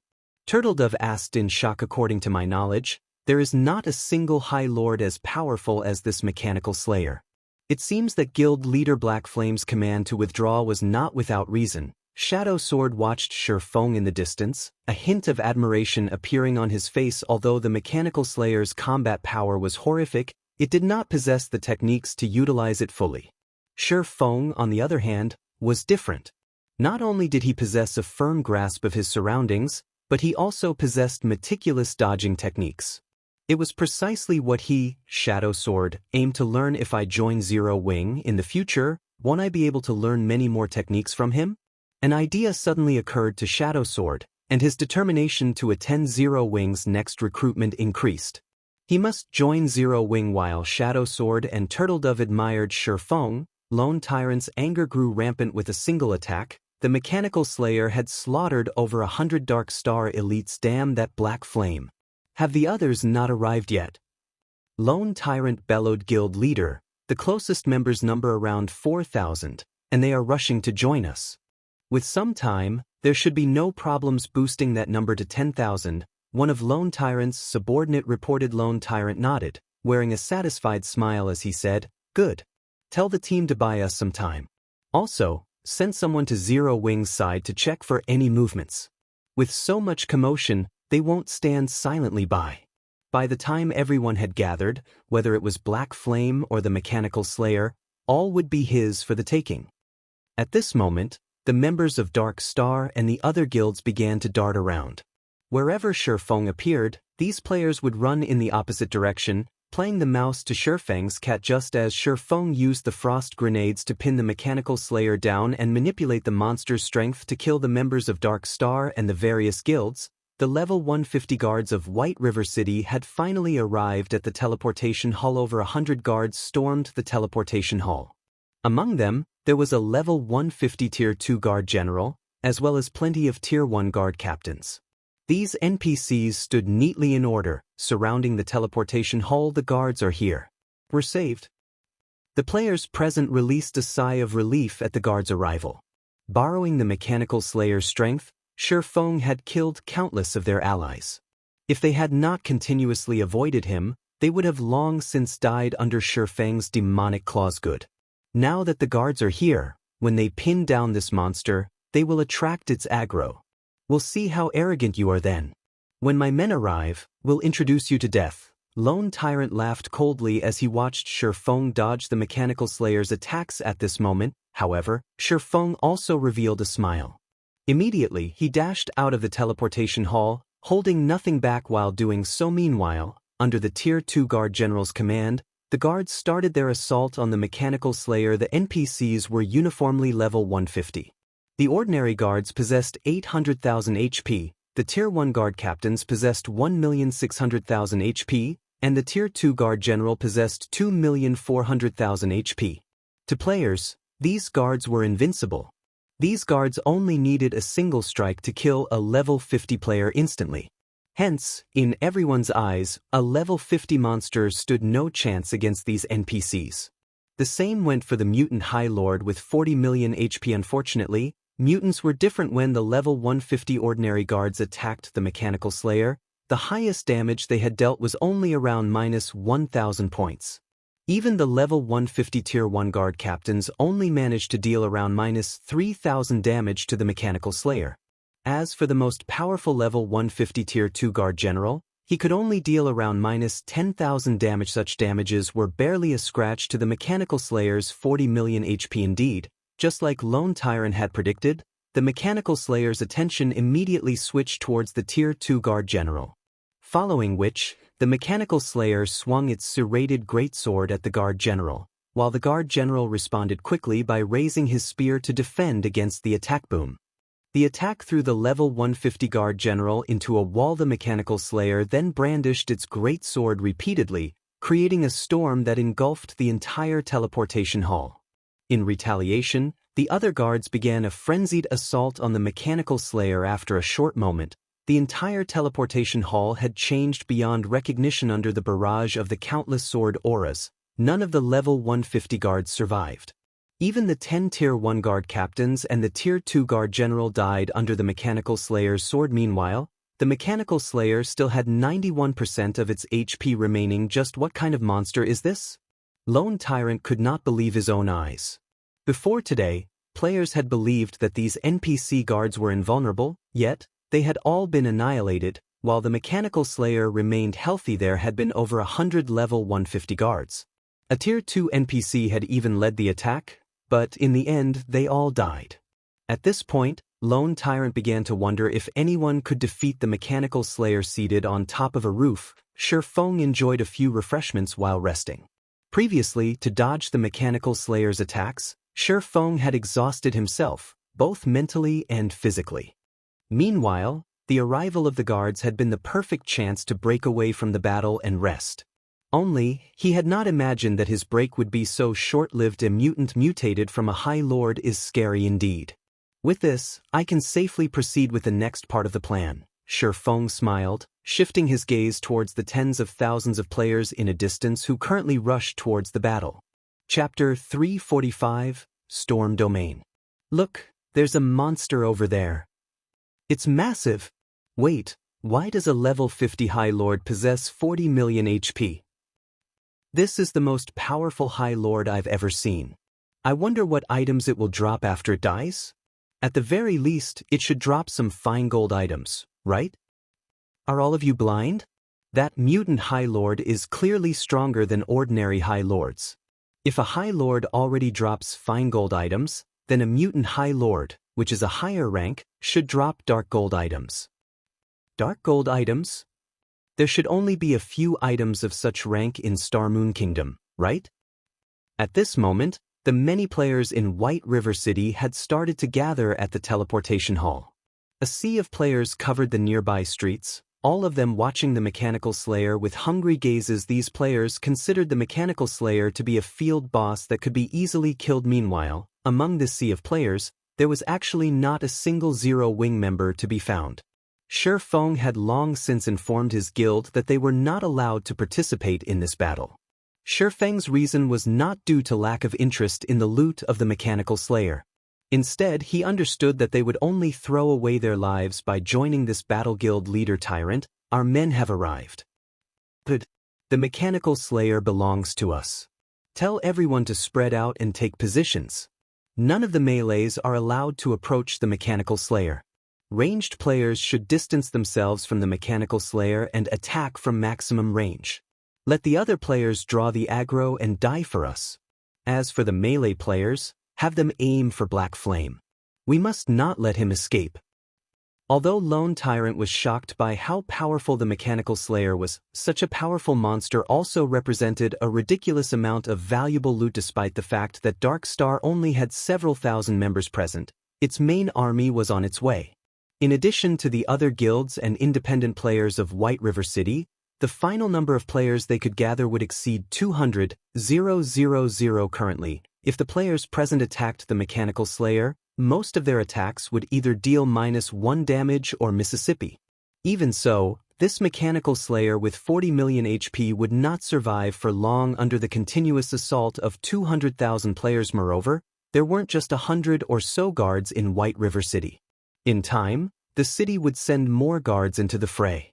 In a way, the mechanical slayer's death was a guarantee. It was only a matter of who would obtain the loot of the mechanical slayer after it died. At the same time Dark Star took action, the other guilds also initiated their assault. After witnessing the power of the mechanical slayer, only ranged players dared to attack it. As for those remaining, they all swarmed after Shifeng. Only those who had just arrived and were unclear of the situation dared approach the frightening mechanical slayer. That lone tyrant sure is concerned about me. Even now, he still sends so many after me. Standing on top of a roof, Shifeng had obtained a clear view of the battle. Since they wish to come, let's increase the violence. Immediately, Shifeng dashed towards Dark Star's army. Although countless spells and arrows barraged the mechanical slayer, a majority of these attacks were a miss, and only a small number managed to deal a mandatory -1 damage. Hence, Shifeng was still the slayer's main target due to the large number of players standing in between it and Shifeng. The mechanical slayer wielded its sword, massacring everything in its path. Every time the mechanical slayer swung its serrated greatsword, swaths of players died. This scene caused the witnessing players to shiver in fear. However, it was precisely because of these players that the mechanical slayer's speed was greatly reduced, allowing Shifeng to have an easier time dodging. Meanwhile, when the members of Dark Star saw that Shifeng quickly approached them, ridiculing sneers started appearing on their faces. This black flame must have damaged his head. Instead of running away from us, he actually dares to run in our direction. Is he that eager to die? Isn't that better? He's saving us the time of chasing after him. However, just as the members of Dark Star mocked Shifeng for his stupidity, Lone Tyrant angrily bellowed in the guild channel, "You bunch of trash, run. Get away from Black Flame. Don't let him come close to any of you." The command confused Lone Tyrant's subordinates. Initially, Lone Tyrant had commanded them to surround Shifeng, yet, now, he told them to run as soon as they saw Shifeng. However, Lone Tyrant's reminder was useless. Shifeng had already arrived before the members of Dark Star. Meanwhile, the mechanical slayer's greatsword descended towards Shifeng using silent steps. Shifeng reappeared beside a player 20 yards from his original position, deftly avoiding the mutant's fatal strike. After a series of dodges, almost 90% of the thousands of Dark Star members who had encircled Shifeng died, and only a few with dazed expressions remained. Lone Tyrant trembled in anger. Thousands of members had died. Just like that, Lone Tyrant was greatly confused. He could not understand why the mechanical slayer so vehemently chased Shifeng. Just what had Shifeng done to it before this? Right now, with Shifeng's high-speed movements, it was simply impossible for any ranged players to land an attack on him. Yet, if the melee players approached Shifeng, the shockwaves of the slayer's attacks would slaughter them. With the mechanical slayer's aggro locked onto Shifeng, he was practically a walking bomb. However, Lone Tyrant could not stop Shifeng. Even with so many players, none of them could pin down Shifeng. If someone could have pinned him down for just a moment, Shifeng would have long since died. At this moment, Lone Tyrant finally realized the great importance of top-tier experts to a guild. Even if he had an army of thousands, the role they could play in this sort of battle was far inferior to top-tier experts. Damn Black Flame. Lone Tyrant cursed loudly as he watched his guild members die in waves. At this moment, Lone Tyrant no longer looked like the guild leader of a powerful guild. Instead, he looked more like a shrew, shouting abuse on the street. Lone Tyrant's performance left witnesses stupefied. It turned out that even the guild leader of Dark Star had such a side to him. One could just imagine how helpless and infuriated Lone Tyrant felt at this moment. As for the other guild leaders watching this, at this moment, rather than expressing ridicule, they all wore gloomy expressions. Their guilds were in the same boat as Dark Star. After Shifeng finished dealing with Dark Star, he would certainly turn his blade in their directions. So, how could they possibly feel happy over Lone Tyrant's miserable fortune? Why don't we admit our mistakes and apologize to guild leader Black Flame? Are you kidding me? If all of our guilds lower our heads to zero wing, how are we supposed to succeed in White River City in the future? But, if we don't apologize, what will we do if he retaliates against us? Wait, look over there. More guards have shown up. While the guards deal with the mechanical slayer, we can work together to get rid of Black Flame. With so many on our side, Black Flame can't survive regardless of how powerful he may be. As long as he dies, Zero Wing will lose its momentum in becoming the overlord of White River City. At that time, we might still be able to thrive. Watching the hundreds of guards who had already surrounded the mechanical slayer, the guild leaders of the various large guilds agreed with the logic. Black Flame's death would be a huge blow to Zero Wing's prestige. If unrated guilds like them wished to thrive, they could not allow a single guild to obtain an absolute advantage in White River City. Currently, Zero Wing was like the sun at noon. If they allowed the guild to continue, sooner or later, they would stand no chance against Zero Wing at all. Hence, the various guild leaders instructed their members to focus all of their strength on killing Shifeng. Shifeng wrinkled his sharp brows when he saw the NPC guards charge at the mechanical slayer and the various guilds who took action. Knowing that his situation had become unstable, Shifeng spun around and started running towards the mechanical slayer, no longer charging towards the members of the various guilds. Within a moment, everyone from the various guilds had surrounded both Shifeng and the mechanical slayer. However, these guild players had finally wisened up. Instead of recklessly rushing forward to attack Shifeng, they allowed the ranged players to attack him as they slowly tightened their circle around him, forcing Shifeng into a constant retreat just as Shifeng was about to enter the mechanical slayer's attack range of 30 yards. The mechanical slayer's HP fell to 80%. Suddenly, its eyes shone a bright red, and clasping its greatsword with both hands, the mutant slammed the weapon into the ground naturally. Shifeng understood what the mechanical slayer intended to do. This was none other than the mechanical slayer's ultimate move, Storm Domain. The skill had a radius of over 100 yards, and even his level 50 Tier 1 guards had died from a single hit. Back then, if Shifeng had not used Windrider, his speed skyrocketing, the consequences would have been unimaginable at this moment. Shifeng immediately switched to the 7 Luminaries Ring's Aura of Illusion, activating Fantasy World. Chapter 346, Great Wizard. As Shifeng activated Fantasy World, a faint barrier of light formed around his body. Fantasy World. Immunity to all magic damage and 10% of magic damage received will be converted to healing to recover players' HP for 10 seconds cooldown, 3 minutes. At this moment, the players surrounding Shifeng had not yet noticed the mechanical slayer preparing its attack. They still foolishly charged at Shifeng before anyone could react. Cracks started appearing on the stone-paved road as the land trembled. In the next moment, countless blades of air shot up from the cracks regardless of whether it was a player or an NPC. All those struck by the air blades died after the turbulent storm ended. The street outside the teleportation hall was beyond recognition. At this moment, this small section of the city had become a ruin. The players observing the battle from a distance fell silent. This was the first time they had ever seen such frightening, destructive power. With a single attack, the mechanical slayer killed thousands of players. A large empty patch suddenly appeared on the previously crowded street. Even the level 150 guards had not survived the attack. How were they, players, supposed to deal with such a monster? Powerlessness bloomed in the hearts of the players who were originally intent on killing the slayer. No. At this moment, the guild leaders of the various guilds who had ordered their members to encircle Shifeng no longer possessed the calm they had before. Only regret and anger filled them right now. The mechanical slayer's storm domain had instantly obliterated thousands of their members. Moreover, a majority of these members were elite players. As unrated guilds, they did not possess many elites.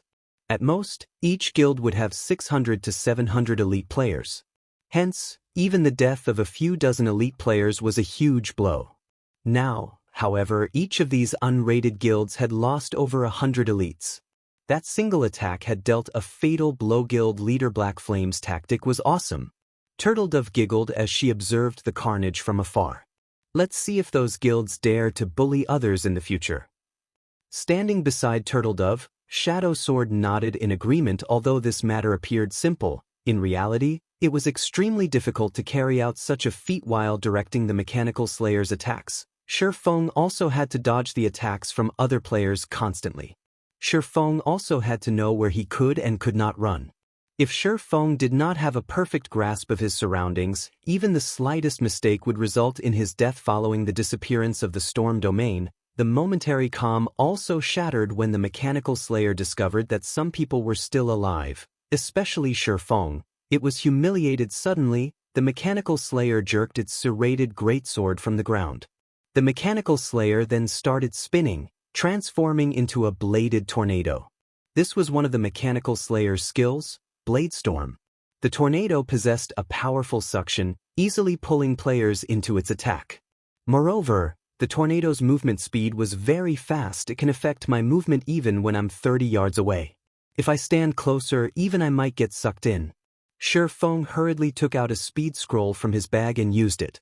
He then charged towards the gathering of the various guilds. Meanwhile, a level 150 tier 2 guard general standing only half a dozen yards away from the tornado was immediately yanked into it, a series of damages over minus 10,000 points appearing above the guard general's head. In only a moment, the guard general died under the mechanical slayer's bladestorm. The frightening damage caused everyone to break out in cold sweat. Now, all thoughts of killing this mutant vanished from the minds of these witnesses. Currently, they only had a single thought run. Suddenly, many players who stood closest to the mechanical slayer began to flee in a panic. Naturally, the members of the various guilds were no exception. When these guild players saw Feng running towards them, each and every one of them immediately turned and fled, having completely forgotten about attacking Feng. There were no fools here. Nobody wanted to gift themselves to death. This chase scene occupied the streets of White River City.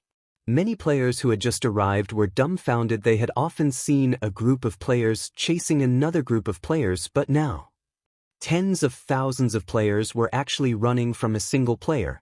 Moreover, these players looked as if they had just seen a ghost. This was truly the first time they had seen such a miracle. Aren't those guys members of the third-rate guild, Angel's Crown? Why are they running away? A ranger who had just arrived asked in wonder. You think Angel's Crown is the only guild running away? Don't you see that there are members belonging to dozens of guilds running with their tails between their legs? A druid who knew more about the situation commented from the side. Now that you've mentioned it, that really does seem to be the case. Just what is going on here? The ranger was confused further after he realized the scope of the situation. Normally, the members of these guilds were extremely arrogant and overbearing. These guilds dominated the densely populated monster areas, and if independent players like them had an opinion about it, these guild players would kill them without hesitation. For a time now, many independent players harbored a great hatred for these guild players, though none of them had actually dared to voice that hatred. Now, a miracle had actually occurred. It turned out that even the mighty and arrogant guild players had times where they were afraid. In particular, the members of Dark Star could also be seen among the crowd of fleeing players. Dark Star was one of the top 6 guilds of White River City. Why were its members running away as well? Don't you recognize the player chasing them? The druid pointed toward Feng, who was at the far end of the sea of fleeing players. That person looks somewhat familiar. Wait, isn't that Black Flame, the guild leader of Zero Wing? That's right. Black Flame is the one chasing these guilds. I heard that Dark Star allied itself with many other guilds and sent their members to blockade the teleportation hall in an attempt to prevent players of other cities from joining Zero Wing. After Black Flame discovered their plot, well, this is the result. Listening to the druid's explanation, shock filled the ranger's heart. A single player was actually capable of facing dozens of guilds. Was Black Flame even still considered a player? The other players standing near the druid and ranger pair, who had been clueless about the situation, were also stupefied by this revelation. Although they had long since knew that Black Flame was strong, they had not known exactly how strong. He was actually capable of forcing tens of thousands of players to run for their lives frantically. Were they even playing the same VR game? Guild leader Black Flame, why don't we talk out our differences peacefully? Dark Star forced us to join their scheme. We really have no intentions of becoming enemies with Zero Wing. That's right, Guild leader Black Flame. We have our own difficulties as well. If you stop chasing us, we are willing to offer you an apology and compensate you for all your losses. Please forgive us. We won't cause Zero Wing trouble ever again. The fleeing guild leaders started yelling their offers of reconciliation. At this moment, They were truly afraid. In order to deal with the mechanical slayer, they had ordered most of their guild members to rush to the battle. If they all died here, the damage it would cause their guilds would be unimaginable. It was highly possible that they would never recover from this loss and would be forced to dissolve their guilds. Since you all have spoken, I'll forgive you, Shi Feng smiled. However, all of you need to die once first. Black Flame, we are sincerely trying to apologize. Judgment Hand, the guild leader of Angel's Crown, bellowed. Guild leader Judgment Hand must be joking. I, too, am sincere. I want you to die once. Shi Feng smiled faintly as he increased his speed once more. Shi Feng's speed was much faster than the elite members of the various guilds. In just a moment, he had caught up with the fleeing crowd. As Shi Feng dove into the crowd, the mechanical slayer was like a meat grinder as it pulled one player after another with its powerful suction force, instantly turning these players into scattered light particles. In a short moment, the various guilds had already lost over 1,000 players. With the passage of time, the number of deaths soared. Even though there was a constant stream of NPC guards arriving at the scene of the battle, none of them could hinder the mechanical slayer. Instead, they all became a delicious meal for the mutant. Before a minute had passed since Shi Feng caught up with the fleeing crowd, the death count had exceeded 10,000. Among them, Dark Star's losses were the greatest, as Shi Feng's main target was the members of Dark Star. This horrifying scene caused all observers to grow cold. If these tens of thousands of players had not scattered and escaped from the very beginning, the number of deaths would be several times higher by now. However, after more than half of the guild players and over 1,000 NPC guards had died, a man in white robes suddenly appeared in the sky. This man's appearance immediately attracted the attention of many people, including Shi Feng. This man was no ordinary NPC, he was the magistrate of White River City, Weissman, a Tier 4 Great Wizard. Chapter 347, Tier 4 Magic.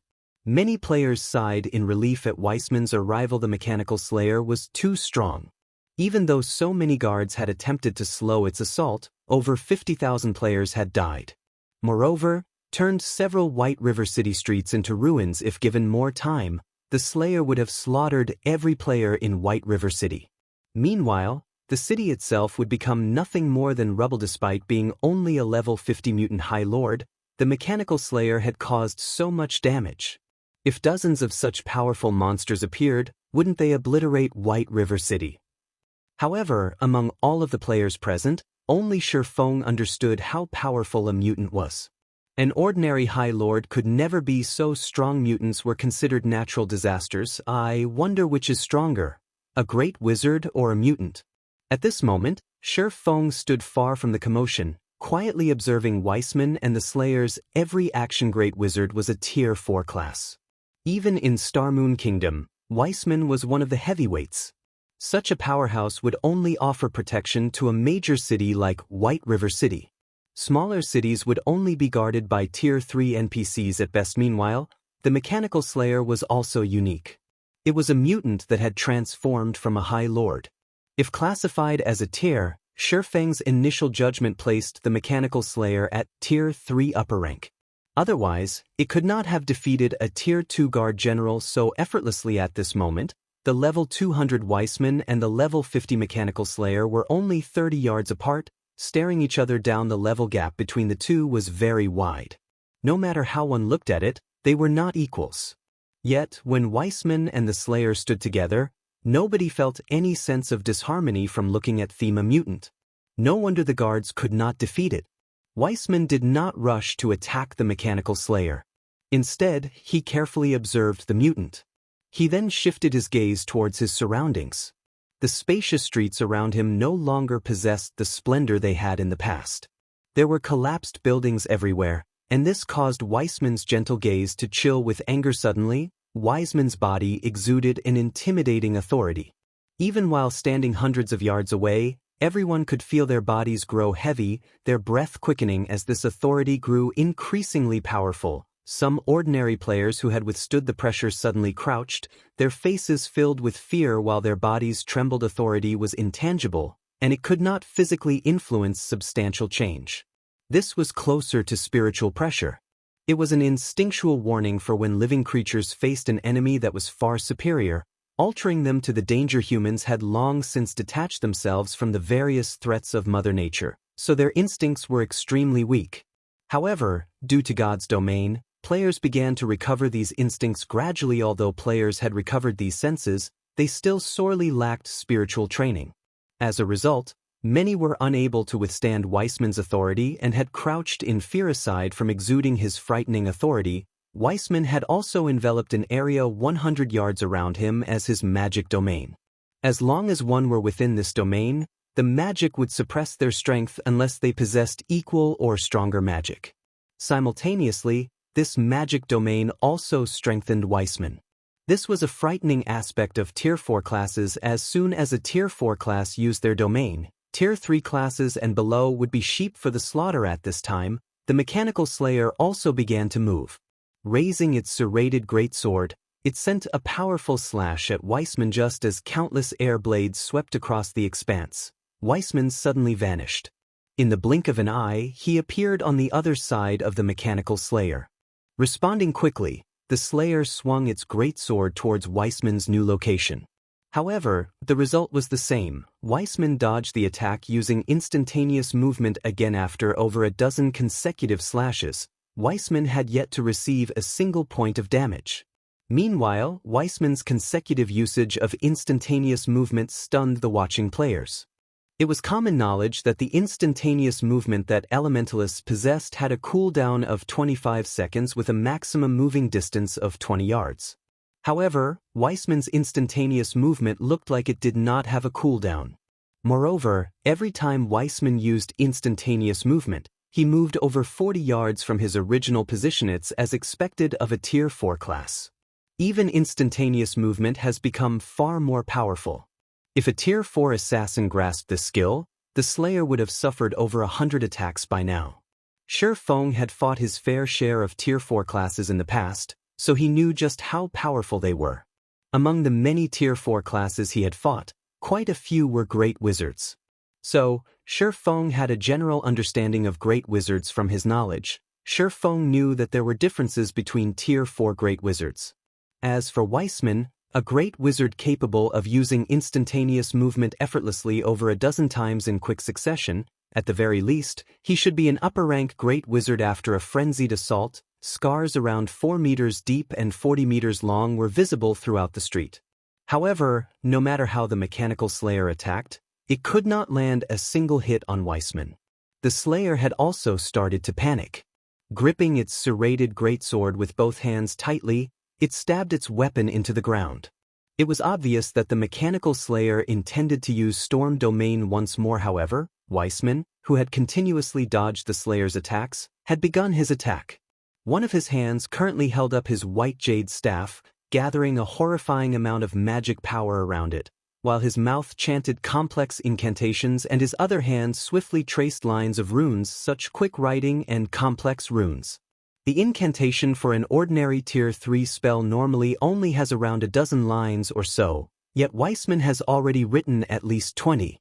At the very least, he should be casting a Tier 4 spell. Shi Feng was shocked as he watched Weissman's casting. Ordinary great wizards would need at least 6 to 7 seconds to write over 20 lines of runes. Meanwhile, Weissman had only needed 4 seconds. This is bad. This distance is still too dangerous. Shi Feng knew how powerful a Tier 4 spell was. Such a spell possessed the destructive force of a missile. With his distance of 150 yards, he could easily be caught in the crossfire. Hence, Shi Feng turned and ran as the ground started to fragment. Blades of air shot up from the ground. Weissman suddenly flew upward and hovered in midair. The air blades exploded forth, shooting towards Weissman. At this moment, Weissman had also finished chanting his spell. He pointed the finger he had used to write the runes with towards the sky, and in the next instant, a gigantic blue magic array appeared above the city. Tier 4 magic, Sky Piercer. Weissman lightly waved his white jade staff, pointing it at the Mechanical Slayer. Blue-colored gas flowed out of the magic array, transforming into a sharp blue spear that came crashing down. When the air blades and blue spear collided, a violent shockwave swept through the area. Even houses over 100 yards away were blown away. Players who stood within a 200-yard radius died instantly, while players who stood 200 yards to 300 yards away suffered varying degrees of damage after the brief collision between the two skills. Blue spear pierced through the air blades and struck the mechanical slayer's body.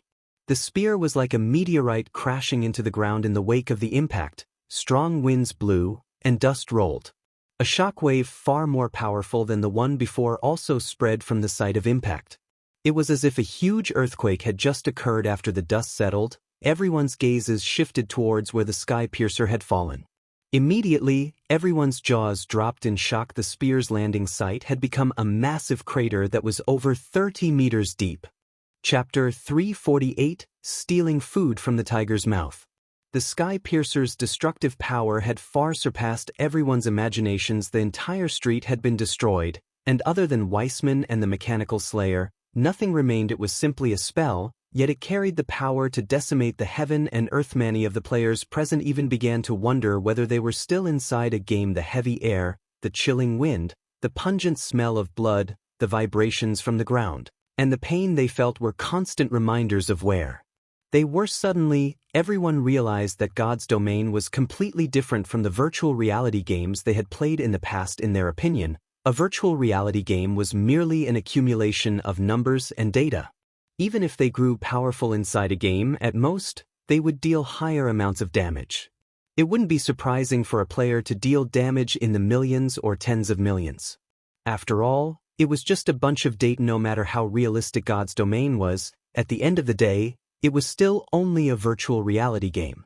Nothing inside the game was real at this day and age. This belief was well rooted in players' minds, and they never strayed from it. However, they suddenly realized that they were wrong. So strong.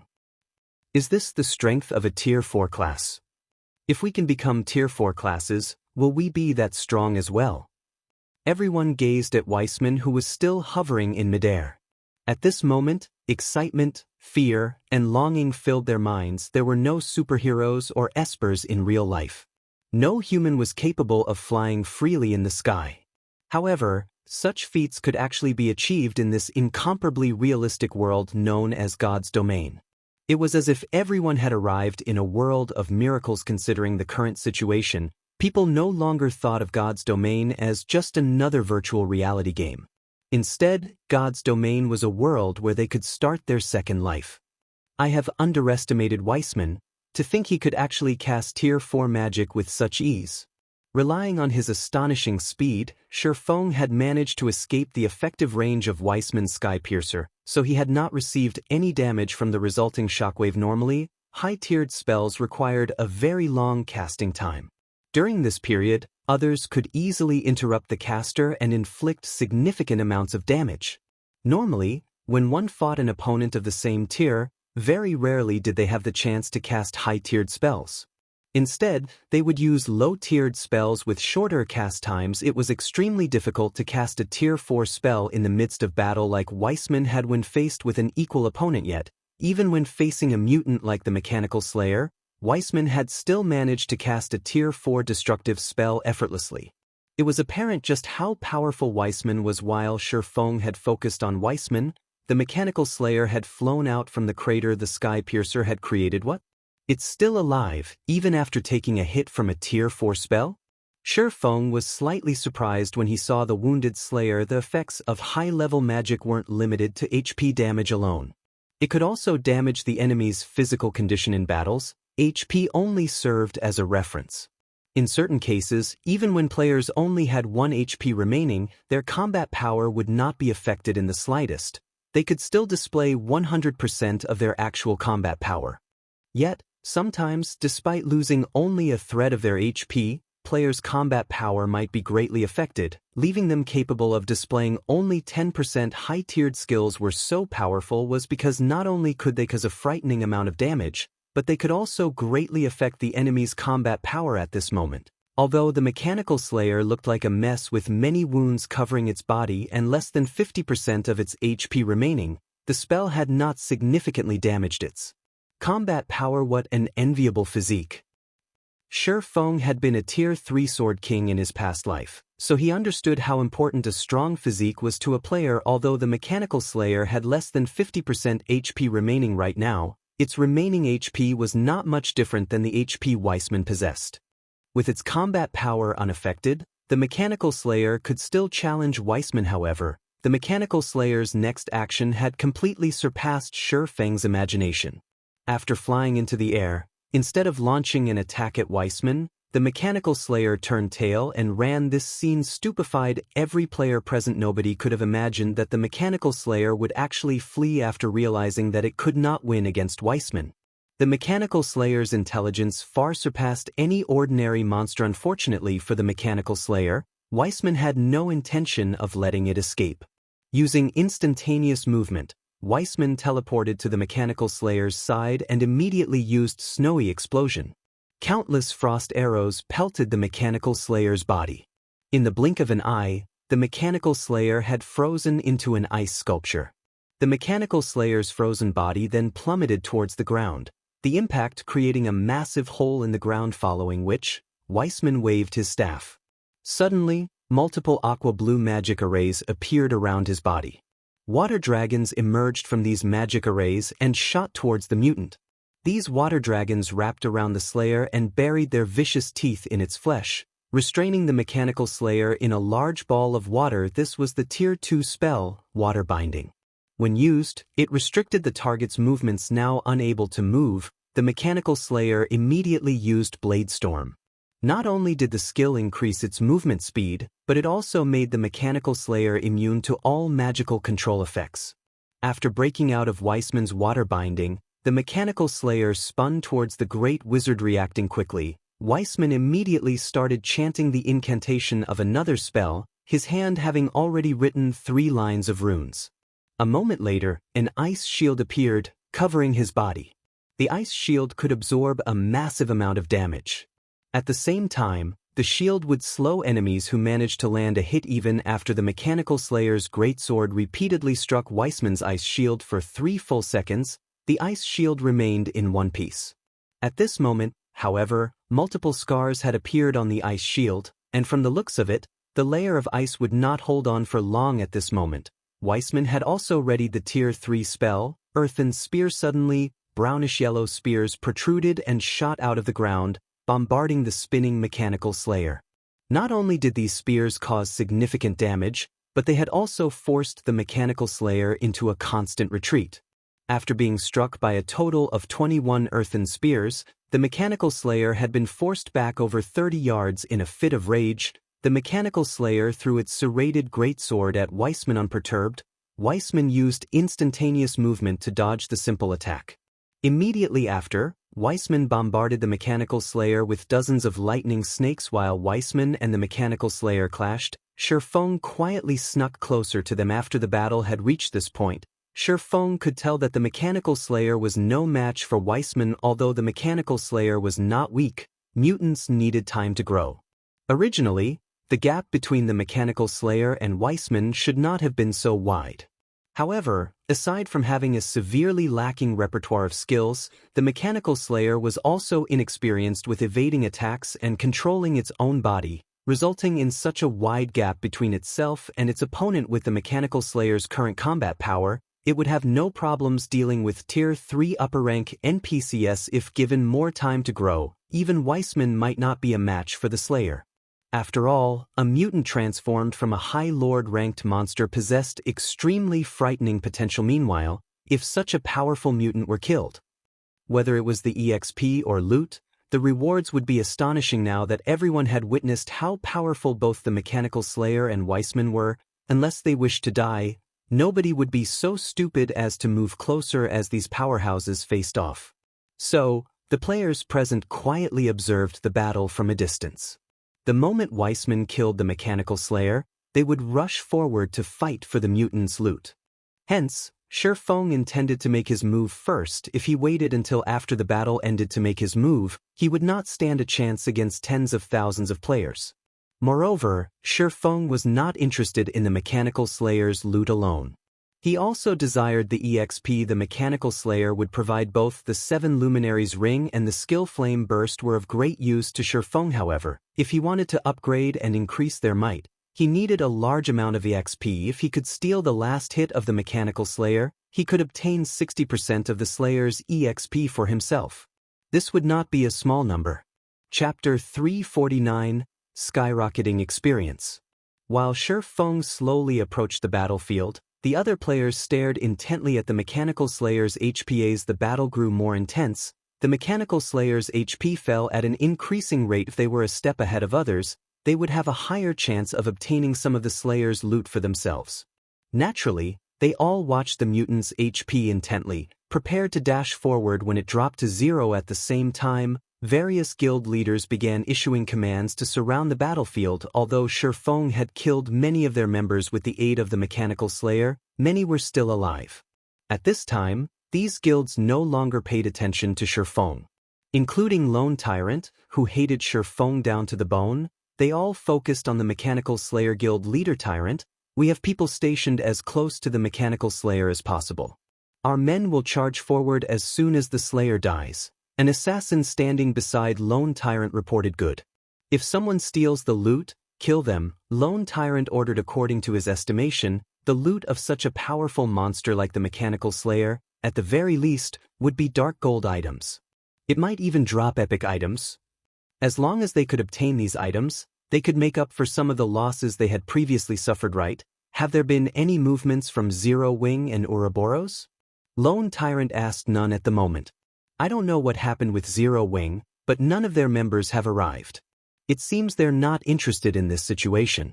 As for Ouroboros, they are still focused on raiding the 3 great dungeons. They only sent a small contingent. On the other hand, Emperor's Light and Assassin's Alliance have sent quite a few members, the assassin reported.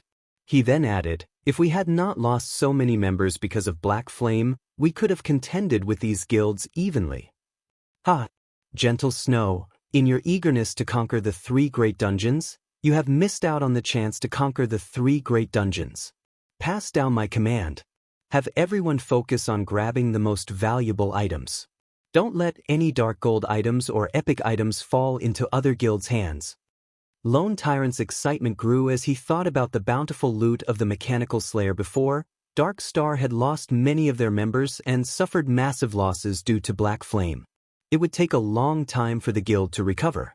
Lone Tyrant swore that he would personally avenge his guild sooner or later. However, if they could obtain some dark gold and possibly epic items, it would massively assist the guild's recovery. It was especially true for dungeon raiding. If they could use dark gold and epic ranked weapons and equipment to fight the bosses in the 3 great dungeons, they would have a much easier time conquering these dungeons. By the time they obtained the first clear of the 3 great dungeons, Dark Star would take its place in the public eye once more, restoring its past glory. Time passed gradually. While everyone focused on the Mechanical Slayer's HP, the number of players in White River City who had gathered continuously increased. After all, it was the first time a monster attack had occurred in Star Moon Kingdom. Shortly after the White River City system announcement appeared, a report appeared on the God's Domain official forums. Even players from other cities rushed over to experience this rare event. However, the teleportation fee between cities was very expensive. So, there weren't a lot of players from other cities. Meanwhile, the players from other cities were those who were well off in God's Domain. A majority of these players were the elite members of guilds. At one point, over 500,000 players had gathered around the battlefield between Weissman and the Mechanical Slayer.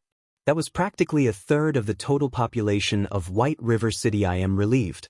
To see such a powerful monster, we have not wasted the trip. Only a few of us teleported here, and we haven't occupied any strategic locations. In a moment, if any of you manage to snatch some loot, escape immediately. Understood? Don't stay behind to throw away your lives, a handsome man in black robes told the people standing around him. If Shi Feng could see this man's name, he would be shocked. This man was a famous expert in the virtual gaming world. His fame even surpassed Gentle Snow's. The man was also an individual ranked within the top 1,000 on the global experts list. This man was Red Feather, and he was one of the elders of the first-rate guild, Star Alliance boss Red Feather. Rest assured, you should know our strengths the best. Not in another 100 years could these noobs of White River City compete with us. A level 20 assassin with tan skin said disdainfully as he observed the various guilds members of White River City. Big Brother Red, you're being overly cautious. We are the trump card of Star Alliance. Since we've arrived, how could we not walk away with all of the loot? Flourishing Willow, a female ranger with an enchanting body, chuckled. You guys? Red Feather helplessly shook his head. His companion's confident words. There are still plenty of experts in White River City. Although Gentle Snow is not participating, don't forget that there are still the branch leader of World Dominators, Blood Halberd, the guild leader of the Assassins Alliance, Cruel Sword, and the branch leader of Emperor's Light, 13th Swallow. There is also the expert that has recently appeared, Black Flame. In addition, experts from other cities have also come to take part in this event. No matter what, we have to act prudently. Unfortunately, Red Feather's reminder fell on deaf ears. None of his companions took his words to heart. After all, every one of them was above level 20, and a majority of the equipment they wore was secret silver rank. One of them even wore nothing but secret silver equipment. In addition, they were all veteran gamers who had fought in the virtual gaming industry for many years now. They were all top-tier experts. Their levels, techniques, and equipment were all first-rate. So, how could they possibly lose to any other guild? Big Brother Red, that Mechanical Slayer's HP is about to bottom out. Should we rush over there? Flourishing Willow asked. In a moment. The more powerful a monster is, the more powerful its counterattack will be before it dies. You have all personally witnessed how powerful the Mechanical Slayer is for yourselves. Anywhere within a 200 yards is a danger zone. If we don't have any invulnerability skills, the splash damage will kill us before we get close. Red Feather stopped his companions. However, we can approach the 200-yard range. Just as Red Feather finished speaking, suddenly, a black figure charged towards the Mechanical Slayer so fast that it left observers tongue-tied. What a fool! The Mechanical Slayer still has 2% of its HP left, yet he dares to rush ahead. Based on his speed, that person should be an expert. Unfortunately, his greed has overpowered his judgment. If he waited until the Mechanical Slayer died, with his speed, he could have snatched one or two items. Many onlookers ridiculed the figure that had boldly charged into the fray. Nobody believed that the figure would survive to reach the Slayer. However, there was also a small number of players who rushed after him. Meanwhile, the black figure leading the charge was none other than Shi Feng. At this moment, the Mechanical Slayer was already on the verge of death. Weissman only needed 2 or 3 more skills to finish it off. Naturally, Shi Feng would not wait any longer. However, when Shi Feng was 100 yards from the battlefield, the Mechanical Slayer erupted. The Mechanical Slayer's body suddenly turned crimson, shrinking by half. The serrated greatsword also transformed into a blood-red scythe. A pitch-black aura of death surrounded the blade. Tightly gripping the scythe with both hands, the Slayer swung it at its surroundings. Suddenly, black streaks of light shot out in all directions. Why does it have the Tier 4 skill, Death Sigh? Shi Feng panicked at the sight of this skill. Hurriedly, he activated Fantasy World the instant the black lights collided with the barrier of light formed by the Fantasy World. Although Shi Feng had not lost any HP, he felt as if he had been struck by a sledgehammer. Shi Feng had even wondered if Fantasy World could hold up against this Tier 4 skill. The black lights illuminated the surroundings for 6 full seconds, covering a range 200 yards in all directions. The area looked like it had been enclosed by a black dome. Everything within this dome was pitch black, and nobody outside the dome could see anything within it. After Death Sigh ended, everything in the space was dead. Aside from Shi Feng, who was safe inside his light barrier, every player who charged forward had died. Meanwhile, the ice guard Weissman had summoned also shattered. At this moment, Weissman had lost a significant amount of his HP. He even spat a mouthful of fresh blood. Evidently, the Slayer's attack had severely injured him. However, this could not be helped. Nobody would have thought the Mechanical Slayer would use such a frightening skill as its dying counterattack. When caught unaware, even a Tier 4 Great Wizard would receive heavy damage from such an attack. However, after using Death Sigh, the Mechanical Slayer was like an oil lamp exhausted of fuel. It only had a final thread of HP remaining. Weissman then used Ice Descent, a Tier 3 spell. Suddenly, Ice and snow fell from the sky, landing on the mechanical slayer. Wave after wave of icy air enveloped on the slayer, devouring the last of its Your head is mine. At this moment, seeing as the mechanical slayer was about to die, Shi Feng had grown anxious. Immediately, he activated Windwalk and dashed at the mutant. The moment he was in range, he used silent steps to appear behind the mechanical slayer. As Weissman's spell was not yet over, Shi Feng had to endure Weissman's ice descends as well. Shi Feng then retrieved an intermediate frost grenade from his bag. After accurately gauging the slayer's HP, Shi Feng threw the intermediate frost grenade and dealt -500 damage to the mutant.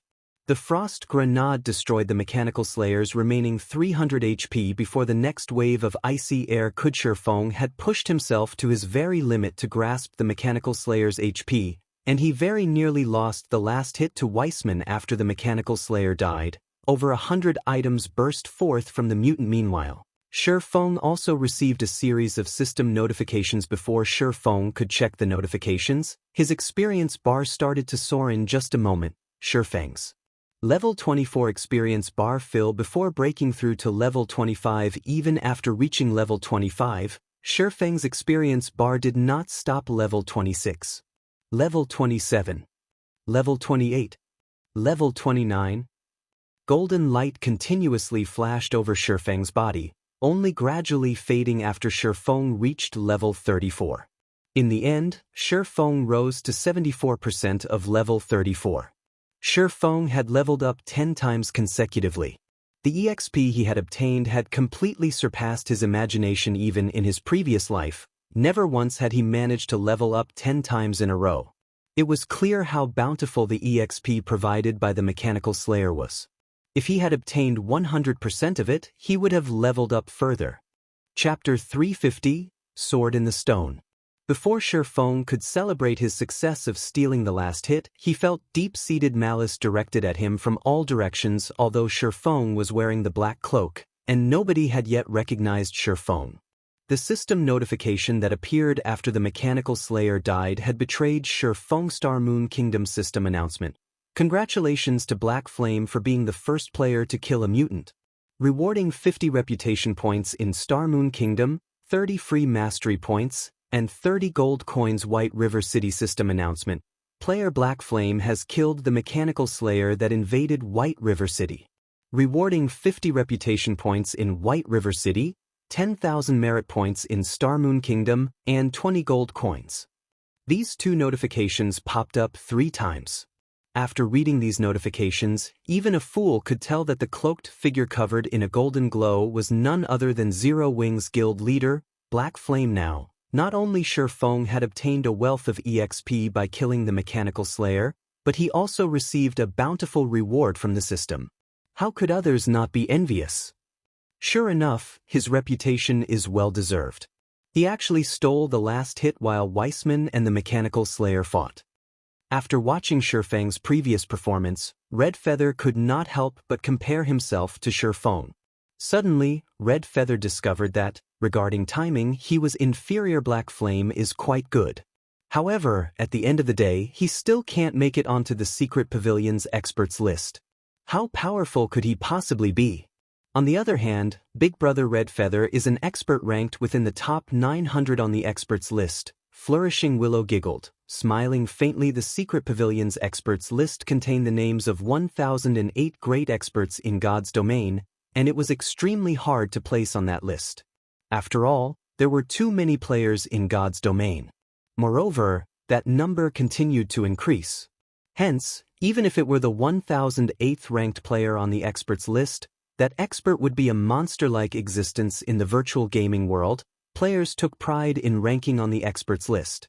Not only was it a symbol of strength, but it was also a symbol of honor. Since Red Feather ranked in the top 900, it sufficed to say that he was very powerful. On the other hand, Black Flame's absence from the experts list showed that the Secret Pavilion judged him as inferior to Red Feather. However, Shi Feng did not care what others thought about him. Without hesitation, he started picking up the items the mechanical slayer had dropped after the mechanical slayer died. Over 100 items had scattered around its body. Needless to say, everyone present knew that if one could take all of these items for themselves, it would massively assist Guild's development. Seeing as the Mechanical Slayer had been such a powerful monster, even the worst items it dropped should be fine gold rank. At this stage of the game, fine gold ranked weapons and equipment were extremely rare. With over 100 weapons and equipment of such quality, they could either fully arm a 20-man team, qualitative improve a 50-man team, or significantly upgrade a 100-man team. Damn. All of you go. Those drops are mine. Lone Tyrant shouted in rage. Clenching his fists, Lone Tyrant's eyes resembled a poisonous snake's as he glared at Shifeng. The Dark Star members who had been on standby all this time charged forward naturally. The players from other guilds did not lag behind. They all simultaneously dashed towards the dropped items. Of course, Shifeng would not let anyone have any of the drops. However, due to time constraints, he could only take a limited number before the tide of players crashed down on him. 1 to 5 pieces. The moment Shifeng's hands reached an item, he would immediately throw the item into his bag, not even bothering to look at what he had picked up. No. Get rid of him. All mages, bombard him with AoE spells. Lone Tyrant's heart bled as he watched Shifeng claim items, one after another. This was his biggest chance to recuperate Dark Star's losses. At this moment, however, Shifeng was destroying that chance right before his very eyes. As for the others, they too realized that they could not leave Shifeng alone. They needed to kill him immediately. Otherwise, there wouldn't even be scraps left. They sure are fast. Shifeng wrinkled his brows, his hands moving even faster than before. Unlike the items dropped by dungeon bosses, there was an additional rule for the loot from field bosses. Even if a player obtained an item from field boss, if someone killed them within 2 hours, that item would drop from their dead body with 100% certainty. It was the same for players who picked up the item later on. Only after 2 hours would this item not fall from the player's bag. Due to this reason, even if it was at the cost of their lives, the players charging forward wanted to destroy Shifeng. After all, Shifeng had already picked up over 30 items. The Mechanical Slayer had dropped over 100 items. Yet, Shifeng had already claimed over a fifth of them for himself. How could anybody accept such a situation? Shifeng's anxiety grew at the sight of the approaching crowd. Suddenly, however, he noticed an inconspicuous-looking item among the many drops. To be precise, this item was a sword fully encased in a crystal. Although this sword appeared ordinary, Shifeng could not help his attention shifting towards this ordinary-looking sword. At the moment, Shifeng was 8 yards away from this sword. If he used the time to run there instead of picking up the items around him, he could still claim at least 2 or 3 items. Moreover, the approaching players were only 40 yards away right now. Some rangers had even begun to aim and fire at Shifeng. Should I go for it or not?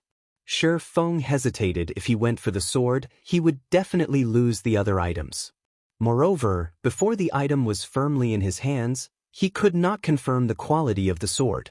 If he darted for it only to find out that he had picked up a common item, he would have missed out on obtaining items of better quality. As Shifeng hesitated, an arrow flew towards his head. Shifeng responded quickly. With a wave of the abyssal blade, he slashed this arrow in half. In the next moment, however, dozens more flew at him. After Shifeng reached level 34, his various attributes had improved immensely. Taking a step forward, he brandished his 2 swords. While dodging the incoming arrows, Shifeng sliced apart those that he could not dodge. Running out of time, Shifeng decided to make the gamble. Immediately, he charged towards the sword in the stone. Even with so many items surrounding him, only this sword attracted his attention. There must definitely be a reason for this. Thus, Shifeng decided to trust his instincts this time. After Shifeng picked up the sword in the stone, the crowd arrived and surrounded him. Every one of them was like a hungry wolf as they glowered at Shifeng, malice flashing in their eyes.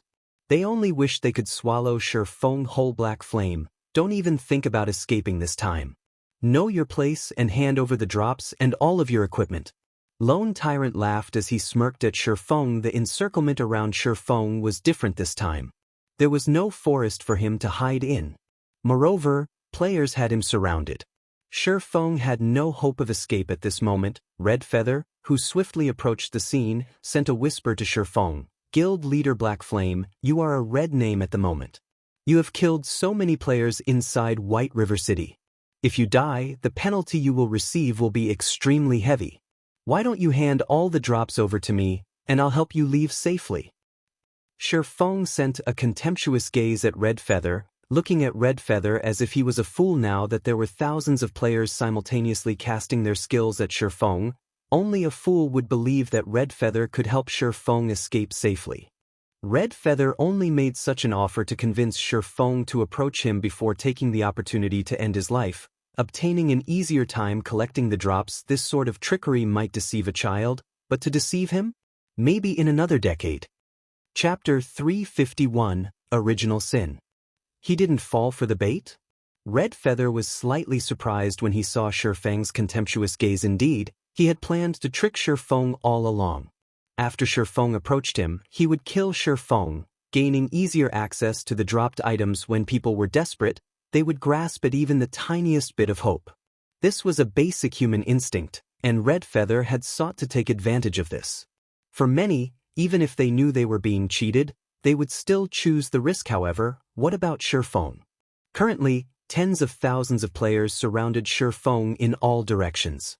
Even a fly could not escape. Simply put, Sher Feng had zero hope of escaping alive. Faced with such overwhelming numbers, any normal person would have long since broken down from the pressure. Even Red Feather could not guarantee that he would not be affected. No ordinary person could endure the condemnation of thousands, not to mention the murderous gazes of tens of thousands. Yet, even in such a situation, Sher Feng seemed unaffected in the slightest. Sher Feng even had the spare time to send him a contemptuous gaze. Red Feather started to wonder whether or not Sher Feng was a human. Sher Feng could actually maintain such calm. However, even if you don't take my bait, you still won't escape. Although Red Feather felt somewhat disappointed, his intention to kill Sher Feng had not changed. Fire and arrows blotted out the sky above Sher Feng. Even though he was level 34 now and possessed a severe level suppression over the other players, he still would not survive these attacks. Not a single person present believed that Sher Feng could leave this place alive in the next moment. However, Sher Feng confused everyone at this crucial moment. Sher Feng activated Defensive Blade and continued to pick up drops.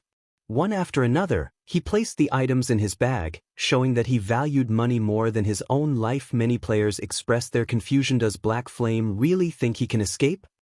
Does Black Flame believe that as long as he claims the loot, those items will not drop after he dies? However, Sher Feng still smiled faintly. He paid no attention to the incoming attacks following which, wave after wave of spells and arrows landed within 20 yards around Sher Feng, transforming the area into an ocean of ice and fire. Meanwhile, all players within this 20-yard radius turned into ash. Sher Feng was no exception. Black Flame. Finally. Lone Tyrant laughed psychotically as he watched Sher Feng turn into particles of light.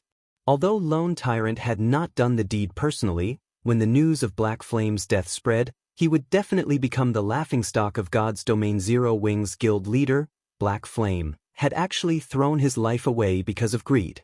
What could be more ironic than this? Wait, none of the items Black Flame picked have dropped.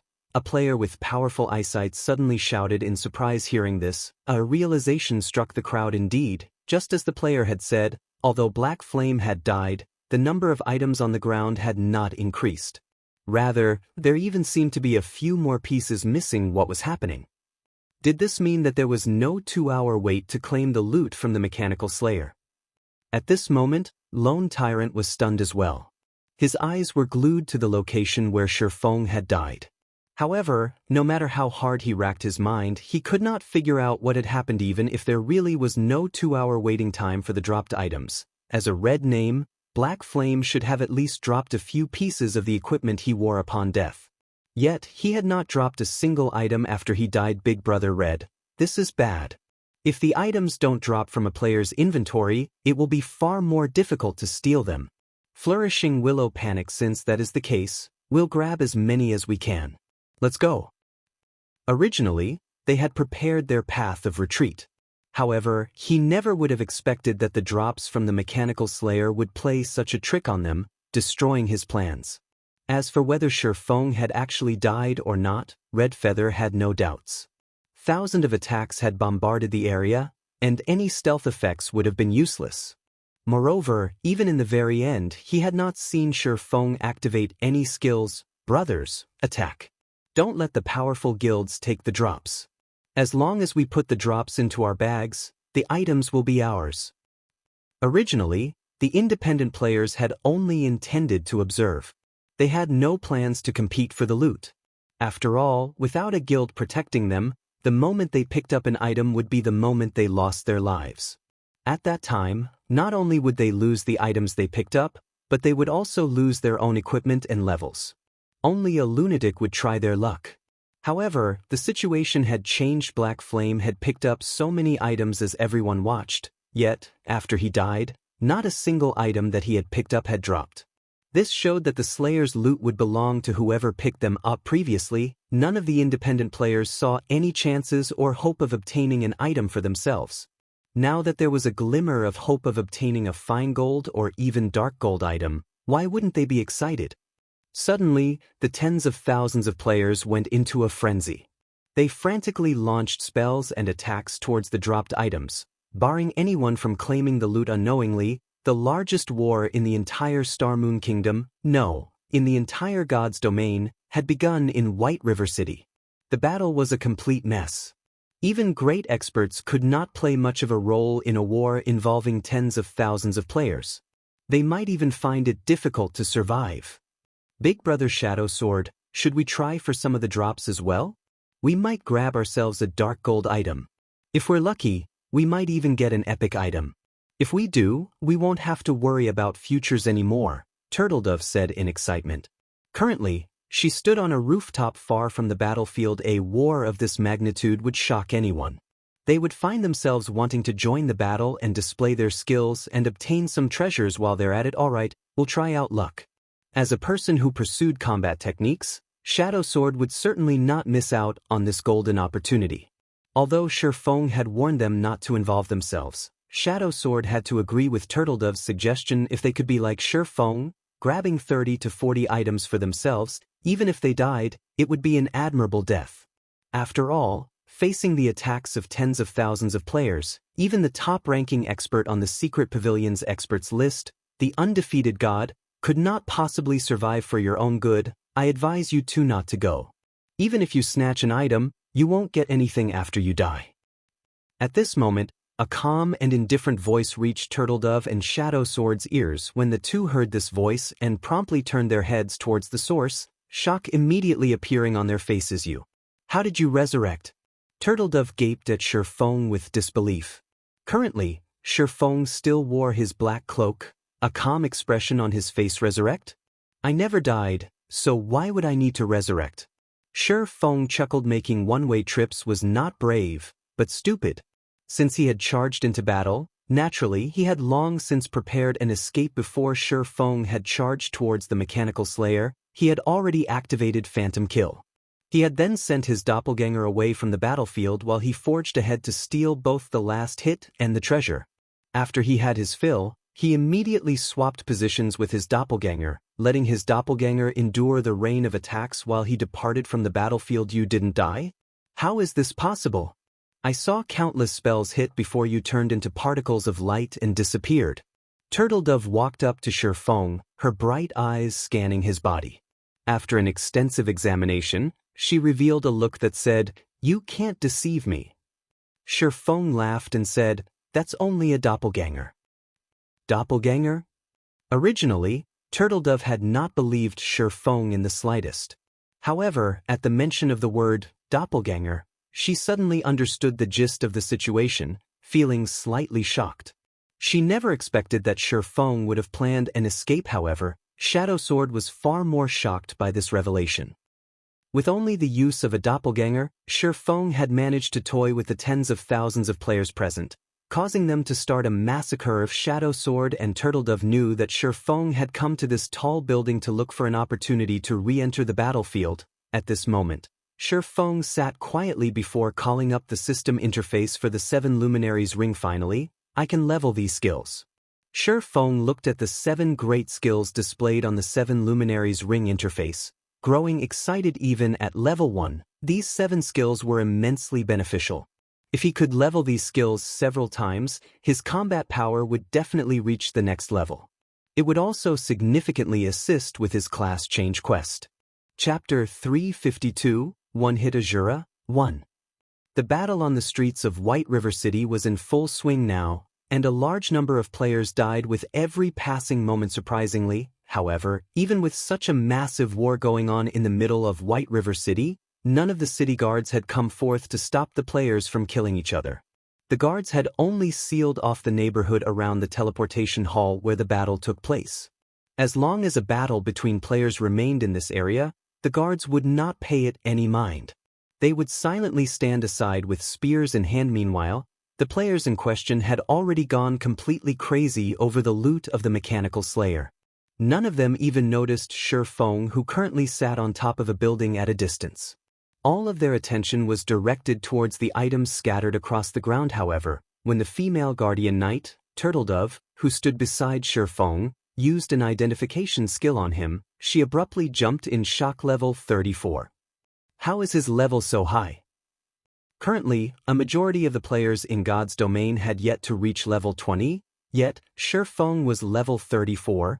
The sight of Shi Feng's level of 34 was enough to cause any player to despair in God's domain. The suppression of 5 levels was detrimental, let alone a suppression of over 10 levels. However, Turtledove had quickly discovered Shi Feng's level falling by 1.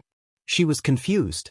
Shi Feng had obviously not died, yet his level had fallen. Turtledove did not know that, at this moment, Shi Feng had assigned a large amount of EXP to the 7 great skills of the 7 luminaries ring. The amount of EXP that Shi Feng possessed at level 34 was extremely abundant, and with the EXP of a single level, he had managed to upgrade all of the 7 great skills of the 7 luminaries ring to level 3 Aura of Earth. Level 3 requires 6 million EXP to upgrade to level 4. Defense increased by 40%, damage taken reduced by 25%. Activatable skill dash. Absolute defense provides immunity to 12 attacks. Cooldown 1 minute 20 seconds. Aura of water. Level 3 requires 6 million EXP to upgrade to level 4. Received healing increased by 40%, cast consumption reduced by 20%. Activatable skill dash. Life bloom. Heals selected target for 15% HP every second for 30 seconds. Cooldown 1 minute 30 seconds. Aura of wind. Level 3 requires 6 million EXP to upgrade to level 4. Movement speed increased by 30%, attack speed increased by 30%, agility increased by 20%. Activatable skill dash. Wind Rider. Enables temporary flight and movement speed increase of 120% for 15 seconds. Cooldown 2 minutes. Aura of fire. Level 3 requires 6 million EXP to upgrade to level 4. Defense increased by 35%, target's defense reduced by 30%. Activatable skill dash. Firestorm. Inflicts 600% damage within a range of 15 by 15 yards for 5 seconds. Cooldown 5 minutes. Aura of time. Level 3 requires 10 million EXP to upgrade to level 4. Cooldown of all skills reduced by 25%. Enemies within a 100-yard radius will have their movement speed and attack speed reduced by 25%, and cooldown of skills increased by 30%. Activatable skill dash. Absolute time. Prevents enemies within a radius of 60 yards from using any skills or tools for 20 seconds. Cooldown 2 minutes 30 seconds. Aura of illusion. Level 3 requires 10 million EXP to upgrade to level 4. All attributes increased by 25%. Enemies within a 100-yard radius will have all their attributes reduced by 30%. Activatable skill dash. Fantasy World. Immunity to all magic damage and 15% of magic damage received will be converted to healing to recover players' HP for 15 seconds. Cooldown 3 minutes. Aura of space. Level 3 requires 10 million EXP to upgrade to level 4. Immunity to all control and restricting effects. Activatable skill dash. Space movement. Instantly move to any location within a radius of 360,000 yards. Cooldown 8 minutes. As expected, the EXP required becomes increasingly abundant at the further levels. However, the skills have indeed significantly improved. I wonder how far I can upgrade them to if I dump in all the EXP I have? Once again, Shifeng started assigning EXP to the 7 Luminaries ring this time. Shifeng had upgraded all of the skills to level 5, reducing his level to 26 Aura of Earth. Level 5 requires 12 million EXP to upgrade to level 6. Defense increased by 45%, damage taken reduced by 35%, activatable skill dash. Absolute defense provides immunity to 16 attacks, cooldown 1 minute 20 seconds. Aura of Water. Level 5 requires 12 million EXP to upgrade to level 6. Received healing increased by 60%, cast consumption reduced by 30%, activatable skill dash. Life Bloom heals selected target for 20% HP every second for 40 seconds, cooldown 1 minute 30 seconds. Aura of Wind. Level 5 requires 12 million EXP to upgrade to level 6. Movement speed increased by 40%, attack speed increased by 40%, agility increased by 30%, activatable skill dash. Wind Rider enables temporary flight and movement speed increase of 150% for 20 seconds, cooldown 2 minutes. Aura of Fire. Level 5 requires 12 million EXP to upgrade to level 6. Defense increased by 40%, target's defense reduced by 40%, activatable skill dash. Firestorm inflicts 800% damage within a range of 25 by 25 yards for 5 seconds, cooldown 5 minutes. Aura of Time. Level 5 requires 20 million EXP to upgrade to level 6. Cooldown of all skills reduced by 30%, enemies within a 150-yard radius will have their movement speed and attack speed reduced by 30%, and cooldown of skills increased by 40%, activatable skill dash. Absolute Time prevents enemies within a radius of 75 yards from using any skills or tools for 24 seconds, cooldown 2 minutes 30 seconds. Aura of Illusion. Level 5 requires 20 million EXP to upgrade to level 6. All attributes increased by 30%, enemies within a 150-yard radius will have all their attributes reduced by 30%, activatable skill dash. Fantasy World. Immunity to all magic damage and 15% of magic damage received will be converted to healing to recover players' HP for 20 seconds, cooldown 3 minutes. Aura of Space. Level 5 requires 20 million EXP to upgrade to level 6. Immunity to all control and restricting effects, activatable skill dash. Space Movement. Instantly move to any location within a radius of 400,000 yards, cooldown 6 minutes. After Shifeng examined the attributes of the level 5-7 Luminaries ring, his calm heart inadvertently grew excited. In the legends, the 7 Luminaries ring was said to be a godly relic.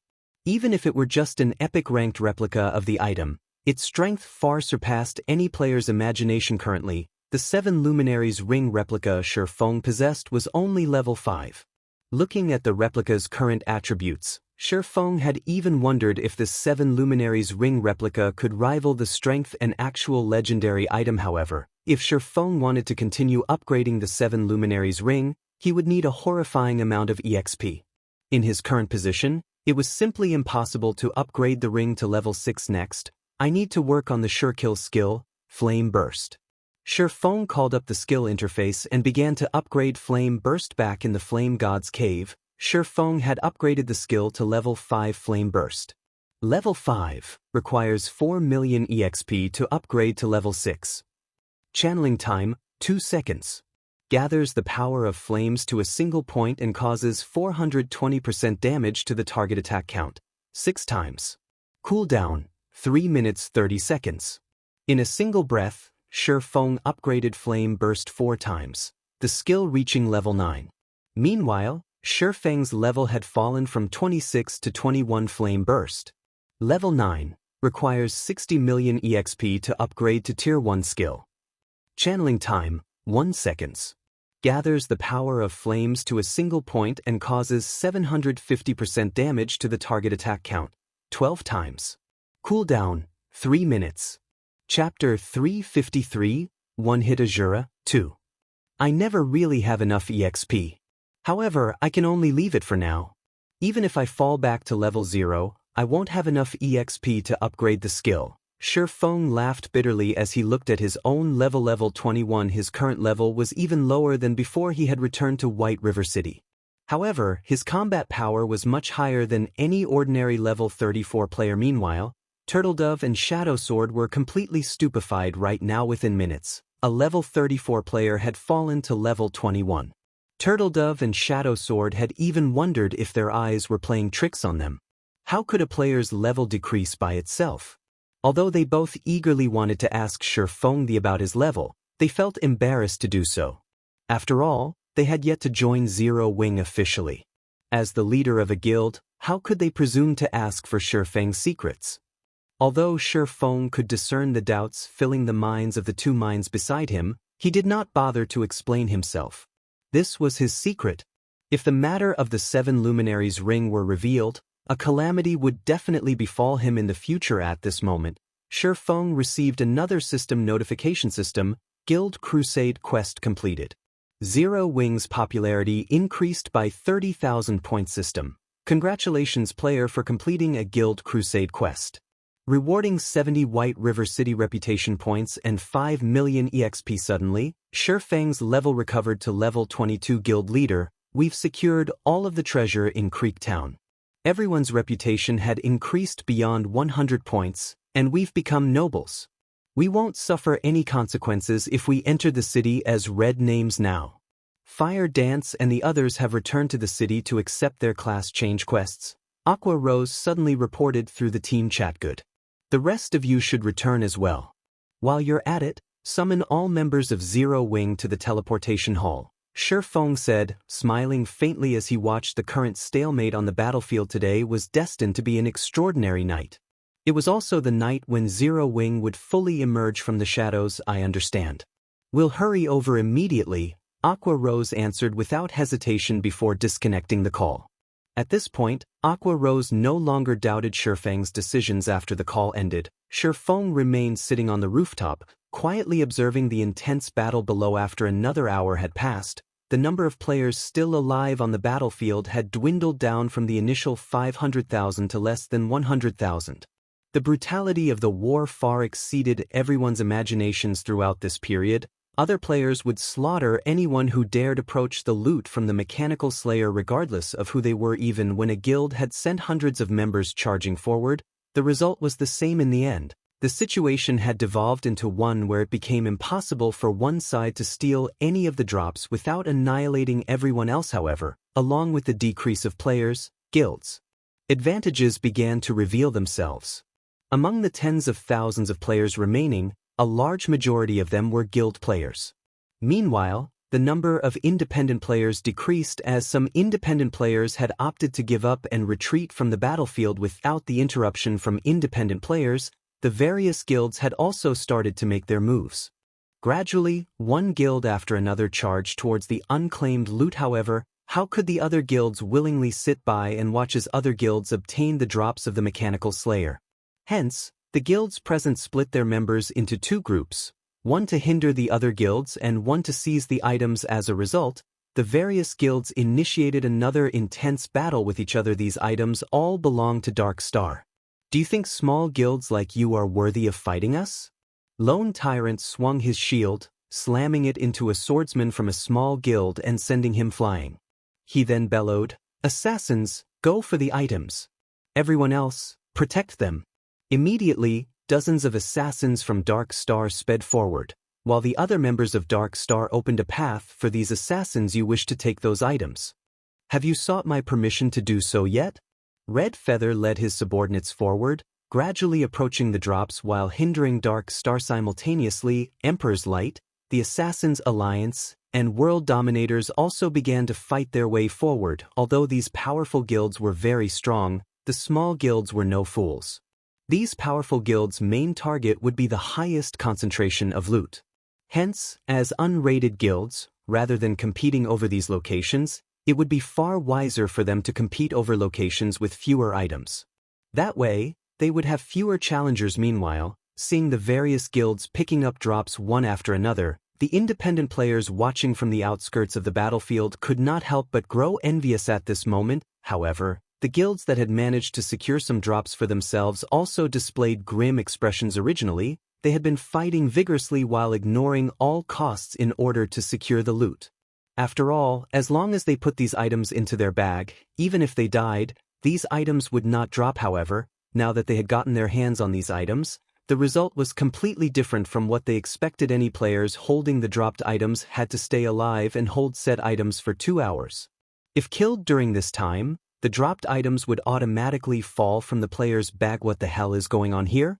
Lone Tyrant looked at the dropped item inside his bag, his brows wrinkled. To secure the dropped items, they had not held anything back while slaughtering their way forward, even at the expense of sacrificing their own companions.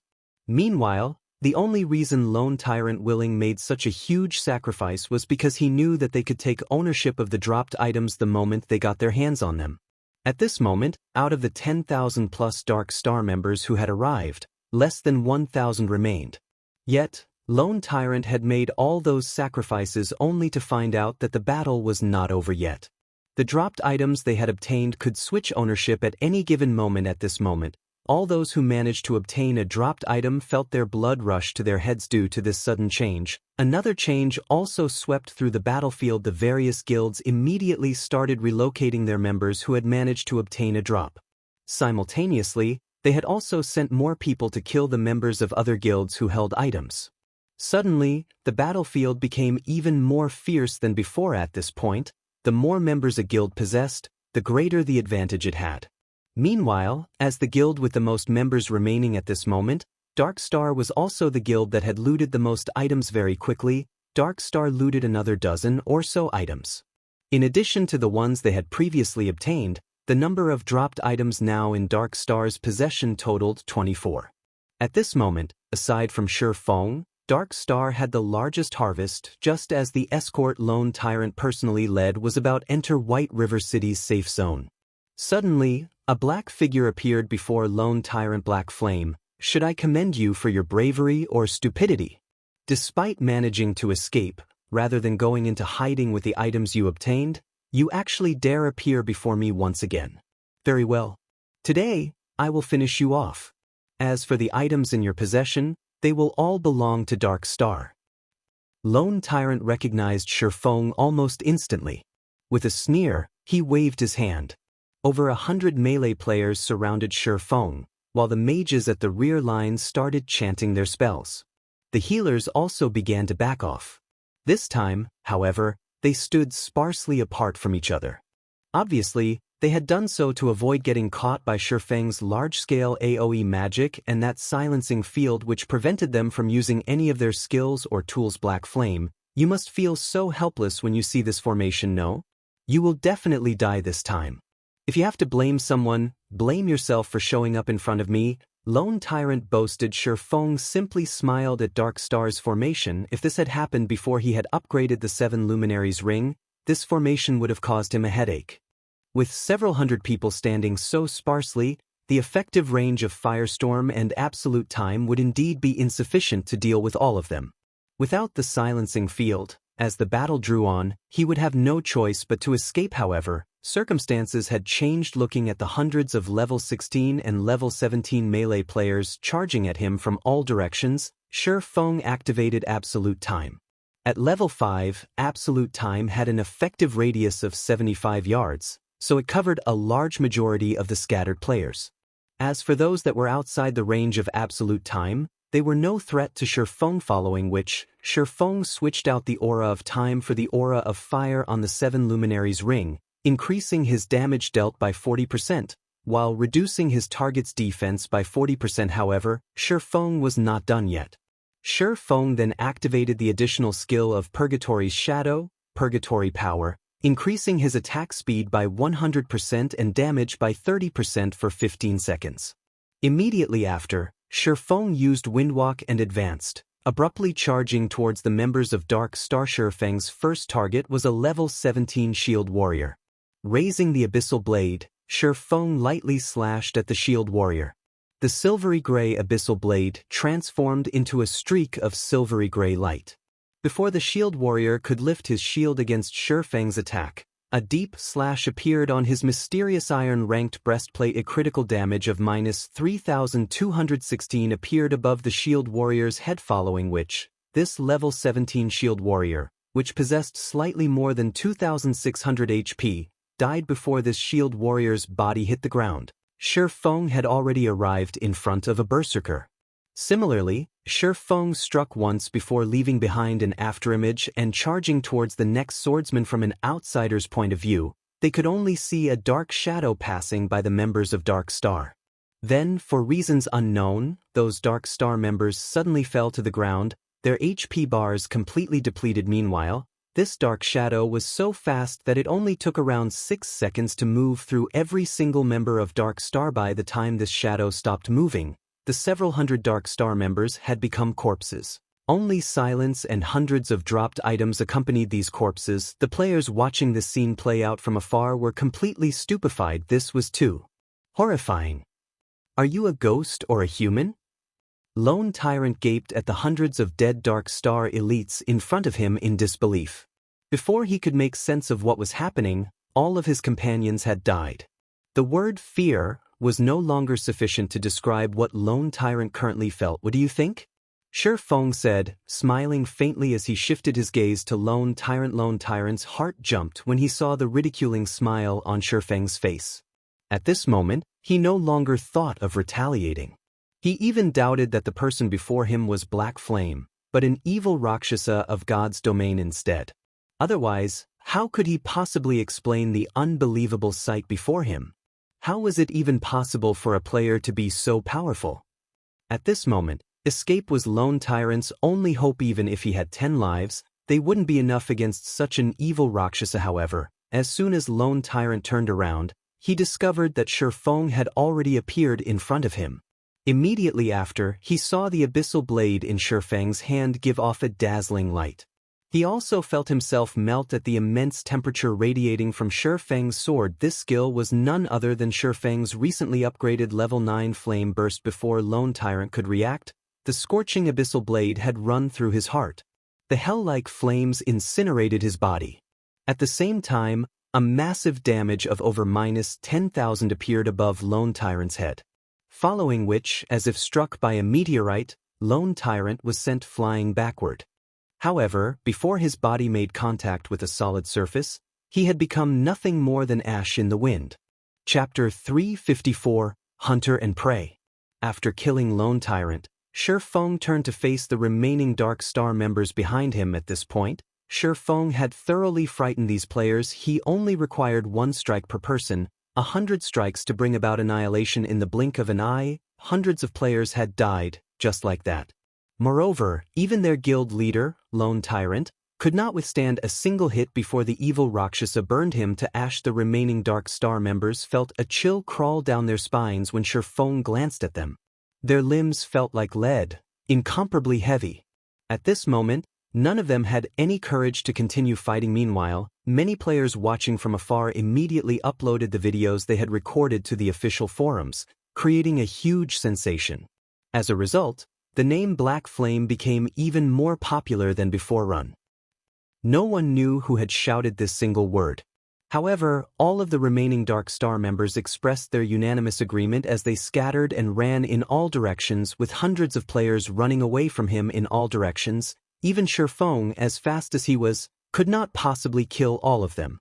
Hence, Shurfeng decided to target the 9 assassins and rangers who were being protected by a group of their companions. These players bore the dropped items from the Mechanical Slayer. Shurfeng might be able to ignore killing everyone else, but he could not ignore these 9. Damn. Why is my luck so rotten? One of the escaping assassins paled with fright when he saw Shurfeng dart towards his group. Seeing as escape was no longer an option, the assassin spun around and prepared for a desperate battle. Face me if you can. However, by the time this assassin turned to face Shurfeng, the blazing abyssal blade had already penetrated his chest. The assassin's HP quickly bottomed out, and 3 items dropped from his lifeless body. Among them, Two were items dropped by the Mechanical Slayer. Shi Feng immediately grabbed the loot from the Mechanical Slayer and tossed them into his bag. He then charged towards his next target. By the time everyone from Dark Star had run out of absolute time's effective radius, Shi Feng had killed 6 people in quick succession, obtaining a total of 15 dropped items. As for the remaining 3, they had escaped. Not a bad harvest. Shi Feng smiled satisfactorily as he looked at the new additions to his bag. Including these 15 items, he had obtained a total of 52 dropped items. That was practically half of the Mechanical Slayer's drops. Just as Shi Feng prepared to leave, he suddenly discovered the players from other guilds all barreling towards him. Meanwhile, every one of these players wore greedy expressions, and they all thought of Shi Feng as a fat sheep. If Shi Feng had only taken a handful of the loot, they would not have dared strike at Shi Feng even if someone put a gun to their heads. However, the number of dropped items Shi Feng obtained was simply too shocking. Hence, their greed had overtaken their fear. Although the strength Shi Feng displayed defied all reason, everyone had the courage to charge at Shi Feng because they knew that his explosive strength could only last for a short time. Moreover, large-scale silencing skills like the one Shi Feng used would definitely have a very long cooldown. Knowing that the situation had become unfavorable, Shi Feng immediately turned and ran. He had only recently used absolute time, so the skill was still on cooldown at that moment. Without the skill, he stood absolutely no chance against thousands of players. Boss Red Feather, Black Flame is trying to flee. It will be difficult to deal with him if we allow him to escape into White River City's safe zone. Should we use that item now? A Cursemancer asked. At this moment, Red Feather carefully considered the situation. Standing by his side, Flourishing Willow said, "Big Brother Red, are we really going to make a move against him?" Flourishing Willow's words surprised her teammates. Normally, Flourishing Willow was the most bloodthirsty out of any of them. How could her change of heart not surprise them? "Willow, I thought you said that you wanted to teach Black Flame a lesson? What's changed? Don't tell me you're afraid." An assassin on the same team joked. "Huh? Who's afraid? Are you itching for a beating? Why don't we have a private spar once we return?" Flourishing Willow glared at the assassin. "Oh, I was just joking. You're a great expert who ranks on the experts list. Why would you bully me?" The assassin hurriedly said, concerned for his safety. Aside from their boss Red Feather, Flourishing Willow was the strongest powerhouse in their team, and nobody dared provoke her. Flourishing Willow proudly snorted. She then shifted her gaze to Red Feather, whose expression appeared melancholic. Wondering what his decision would be. Previously, Shi Feng had meant nothing to her. Even if Shi Feng's past performances were outstanding at most, he would only shine in White River City. However, things were different now that she had personally witnessed Shi Feng's skilled and rapid movements. Flourishing Willow was sure that his strength would carry him beyond the confines of just a city. It was especially true for that frighteningly accurate swordsmanship of his. In just a few seconds, Shi Feng had brandished his sword over 100 times. He had even done so while moving at high speeds. It would have been reasonable if Shi Feng had simply killed the players of Dark Star. However, Shi Feng had actually managed to bury his sword in the heart of every player. Even Red Feather could not achieve such a feat. In addition to being so highly skilled, Black Flame was also the guild leader of Zero Wing. His status was not low. Even if they discarded all pretenses and killed Black Flame, it would not benefit the Star Alliance move out. In the end, Red Feather still made his decision. They had an opportunity of obtaining a large number of fine gold and dark gold items. So what if they had to offend Zero Wing? Moreover, the Star Alliance was a first-rate guild. Even Ouroboros did not dare disrespect them, much less Zero Wing. Okay. The several assassins in the team replied excitedly, each of them promptly retrieving a purple gold crystal ball from their bag. Activating wind steps and stealth, these assassins swiftly dashed towards Shi Feng. Shi Feng's movement speed was extremely fast, and ordinary players had no chance of catching up to him. Even rangers, assassins, and swordsmen, who all boasted high movement speeds, could not catch up to Shi Feng. Surprisingly, however, the distance between Shi Feng and the players chasing him gradually shortened. Initially, there had been a span of 100 yards between them. Now, there were only 30 yards. If the distance shortened by just another step, the shield warriors and berserkers could use charge to pin down Shi Feng. However, no matter how hard the warriors tried, none of them could reduce this distance of 30 yards any further. It drove them all mad. That sure is a lot of people. Shi Feng turned to look at the crowd chasing him, his lips curling upwards at this moment. None of the players pursuing Shi Feng had discovered that, instead of moving closer to White River City's safe zone, they were actually moving farther from it soon. Shi Feng would reach the entrance of the teleportation hall. Crap. He's trying to escape through the teleportation array. The crowd started growing anxious. If they allowed Shi Feng to teleport from White River City, it would be extremely difficult for them to catch him. Look, there seems to be a group of people coming out from the teleportation hall. Hey, help us stop that person. That person has dark gold-ranked treasures on him. Those treasures will fall off his body as long as we kill him. Seeing that the group walking out of the teleportation hall consisted of over 100 players, the crowd's hopes rekindled. They tried thinking of how they could convince that group of players to hinder Shi Feng's escape. As long as those players could pin him down for a moment, they could surround him once more. When the players emerging from the teleportation hall heard these words, they immediately took action. Without hesitation, they blocked off the entrance of the teleportation hall. Seeing this, the crowd celebrated. Wait, why do those people look somewhat familiar? Aren't the two great beauties standing at the front Zero Wings, Fire Dance and Aqua Rose? Why would they be here? As the distance between them and the teleportation hall shortened, the crowd could gradually see more details of those hundreds of players. Suddenly, they realized that something was wrong. The gaze Aqua Rose and the others shot them was the same gazes that they had used to look at Shi Feng. It was neither a gaze of ridicule or laughter. Rather, it was the predatory gaze a hunter used while watching prey. Chapter 355, Biggest Winner. We've been had. This black flame is too cunning. He wasn't trying to run away at all. Instead, he was luring us over here. Everyone be careful. What's there to be afraid of? They only have over 100 people. We have over 10,000 on our side. Do they think they can really turn the tide? Although the crowd had discovered that something was wrong, they couldn't care less. An arrow fitted on the bowstring couldn't avoid being fired. Shi Feng had simply obtained too many dropped items. They might not get another opportunity to find such a fat sheep in the future. Right now, the total number of drops all of their guilds obtained was nowhere near what Shi Feng carried. Hence, they would not hesitate, even if they had to start a war with these hundreds of players from Zero Wing. Excellent. We could only play the role of side characters back in Creek Town. Now I can finally exercise my hands. Blackie said joyfully as he watched the incoming crowd. Blackie, don't kill too many. Let the others get some practice as well. It isn't very often we get to participate in such a large-scale battle. Fire Dance smiled faintly as she unsheathed her daggers and entered stealth. Black and Fire Dance's excitement left their teammates speechless. In Zero Wing, it was common knowledge that Blackie and Fire Dance were the two gods of slaughter in the guild. In the previous war involving 4 of the top 6 guilds of White River City, if Blackie had not wielded large-scale magic such as the Stars of Light, Fire Dance's total number of kills would have definitely surpassed his. Everyone, be careful. Since these people have survived until now, they should have some strength.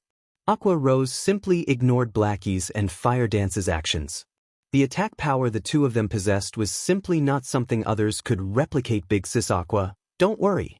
Now that we have upgraded our equipment, this is a perfect chance to see how much we have improved. The others started laughing. After the death of the Mechanical Slayer, the magic barrier protecting the treasures of the Blood Hand Association also disappeared. The Blood Hand Association's treasures were a great eye-opener for everyone. In total, they claimed several hundred mysterious iron items. There were also plenty of secret silver and fine gold-ranked weapons and equipment.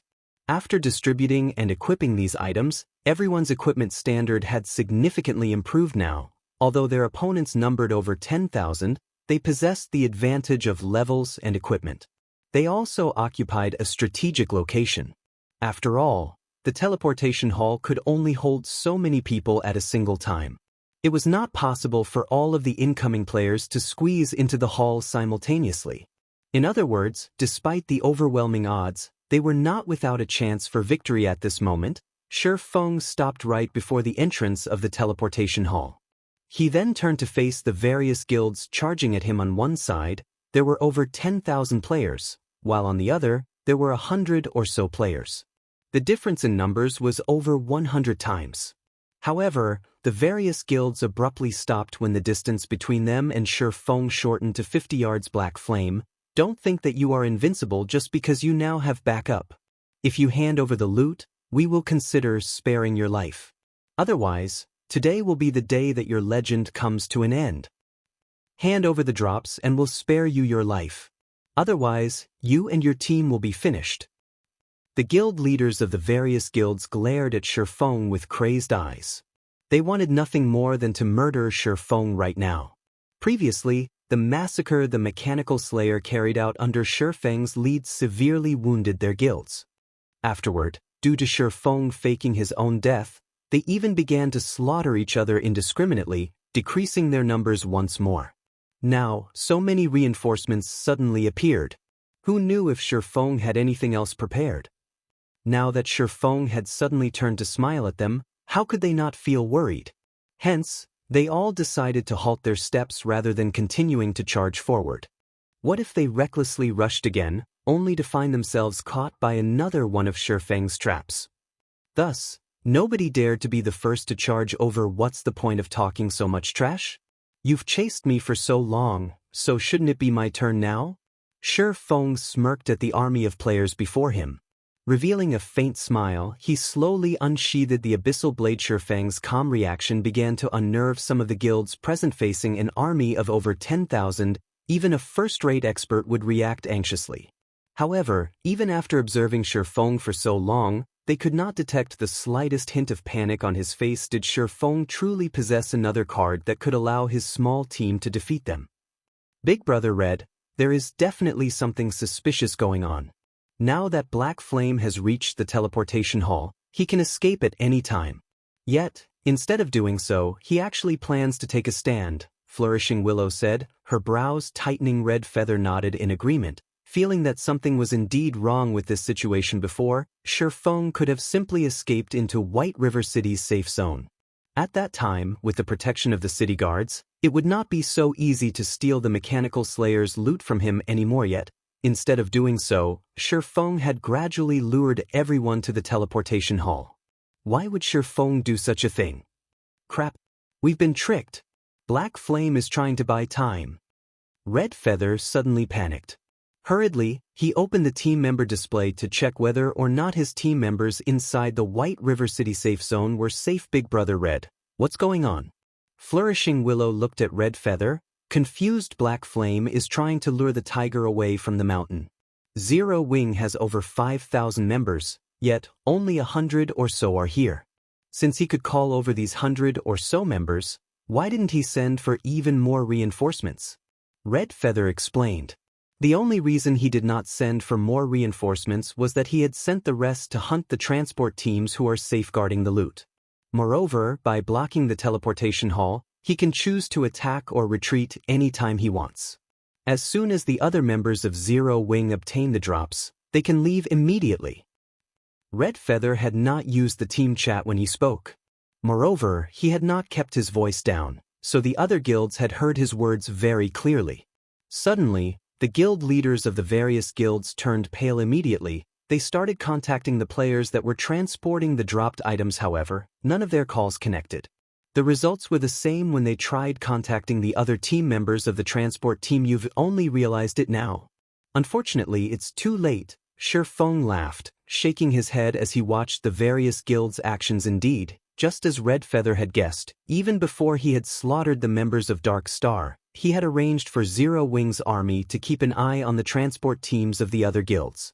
When Shifeng started his battle with Dark Star, Zero Wing's army took action. As the various guilds had lusted after the items on Shifeng, they had not allocated many members to escort the transport team. Some guilds only allocated a few dozen members, while some had only allocated a dozen or so. Meanwhile, each of Zero Wing's groups consisted of at least more than 100. Some even possessed up to 400 members. There was no way they would fail. Moreover, in order to prevent these transport teams from reporting back to their respective guilds about the ambush, Shifeng had purchased a large number of information sealing scrolls from the magic shop. The information sealing scroll was extremely expensive, with each one costing 50 silver coins. This scroll could neither attack nor defend. It was also not a support item. In addition, the scroll could only target players. This scroll's only function was to prevent players from using the game's communication system for a certain amount of time. During this period, players could not receive or send any messages. The only form of communication they could use was ordinary speech. Hence, all this time, the information sealing scroll was an item that the player populace of God's domain had ignored. During the ambush, although these transport teams were just a short distance away from the battlefield, they could not contact their respective guilds to request reinforcements. Faced with troops several times their number, these transport teams had no chance of protecting the loot they carried. Also, even though these transport teams were inside the city's safe zone, the city guards needed time to come to their rescue. During this time, unless the transport team of a guild possessed only top-tier experts, their deaths were all but certain. Even if the city guards arrived later, the dropped items of the Mechanical Slayer could simply be passed on and claimed by the Zero Wing members who had not participated in the battle at this moment. Red Feather was livid. Although he did not know how Shifeng had sealed off their communication, when he saw the HP bars of his team members decreasing, he could guess what had happened without a doubt. His team members were definitely caught in an intense battle at this moment. Red Feather finally realized that he had massively underestimated Shifeng. He had been thoroughly fooled by Shifeng's facade of a first-rate expert. Compared to Shifeng's combat techniques, his cunning was far more terrifying despite the price so many players and guilds had paid. In the end, Zero Wing became the biggest, no, the only winner of this war. Rather than calling Shifeng a fledgling fox, it would be more appropriate to consider him an old demon fox that has lived for countless years. Chapter 356, One Man Holding Out Against 10,000. Big Brother Red, their HPs aren't declining that rapidly. They should have started fighting not that long ago. Also, they're only a short distance away from us. If we run back there right now, we might still be able to save them, Flourishing Willow said hurriedly. However, the moment Flourishing Willow finished speaking, one of the members on their transport team suddenly died. What? Flourishing Willow looked at one of the HP bars on the list of team members in disbelief. The dark HP bar proved that this player was already dead. She was very clear on the strength of the team transporting the dropped items. They were all elites of the Star Alliance. Yet, just shortly after the battle started, one of these elites had already died. How could she not be shocked by this situation? It's too late. At this point, we can only kill Black Flame to make up for our losses. Red Feather shook his head. He then looked at Shifeng, rage burning in his eyes. In reality, Red Feather was not the only person present who was angry. The other guilds were similarly enraged. Shifeng had so easily taken away the dropped items they had paid such a large price to obtain. This also meant that, at this moment, Shifeng had obtained all the drops of the Mechanical Slayer. So, how could they not feel angry? They had far underestimated Shifeng's ambitions. From the moment the Mechanical Slayer attacked the city, Shifeng never had any intention of letting anyone obtain a share of the loot. Now, they finally realized how naive they had been. They had lost the battle from the very beginning. The battle between their transport teams and the members of Zero Wing had been going on for some time now. It would be too late even if they tried to rescue the transport teams. The only thing they could do now was to get rid of Shifeng. In any case, the number of drops Shifeng had on him was almost the same as the number of drops of the guilds combined. Kill him. Kill him right this instant. Black Flame, today will be your funeral. None of the guilds present could care less anymore. All of them started charging at Shifeng one after another, not caring whether or not Shifeng had set up any traps for them. However, when the various guilds started charging at him, Shifeng and the others of Zero Wing also retreated into the teleportation hall. Facing death with a smile, the various guilds rushed into the building without a moment's hesitation. Seeing the large number of players swarming into the teleportation hall, Shifeng said in the team chat, "Start." Blackie, who had been eagerly waiting for this moment, immediately cast stars of light. The entrance and hallway of the teleportation hall was not very spacious, with a capacity of only around 100 players or so. Meanwhile, the range of the stars of light just happened to completely cover this area. One after another, Stars of sacred light shot down from the sky, rocking the entire teleportation hall. Even with the preparations the guilds made, the might of the stars of light was simply too overwhelming. Despite the healers at the rear trying their best to save their companions, Blackie's stars of light destroyed even the MTs, who possessed the highest HP and defense. In just 2 to 3 rounds after the duration of stars of light ended, many members of the various guilds had died. Feng estimated the death toll for Blackie's skill at over 500. At this moment, Blackie's name looked more black than red. If not for the guards of White River City temporarily halting their management over the vicinity of the teleportation hall, the guards would have killed Blackie dozens of times by now. Meanwhile, Blackie's skill had thoroughly shocked the various guilds. The scene before them brought home to the crowd once more the importance of large-scale destruction spells. Even before their frontline players had a chance to clash with the enemy, their side had already suffered so many deaths. This was just like the battlefields of ancient times when archers would already fire their bows before the two sides could even clash. In this case, however, since their side did not possess any archers, they would naturally suffer a one-sided beating. The only thing they could do in this situation was to endure and hope they survived. Fortunately, large-scale destruction spells like this definitely had a very long cooldown time. After all, if such powerful skills could be used constantly, would there even be a need for them to fight? They might as well stand still and await their deaths. Don't be afraid. Charge. They should have used up their skills already.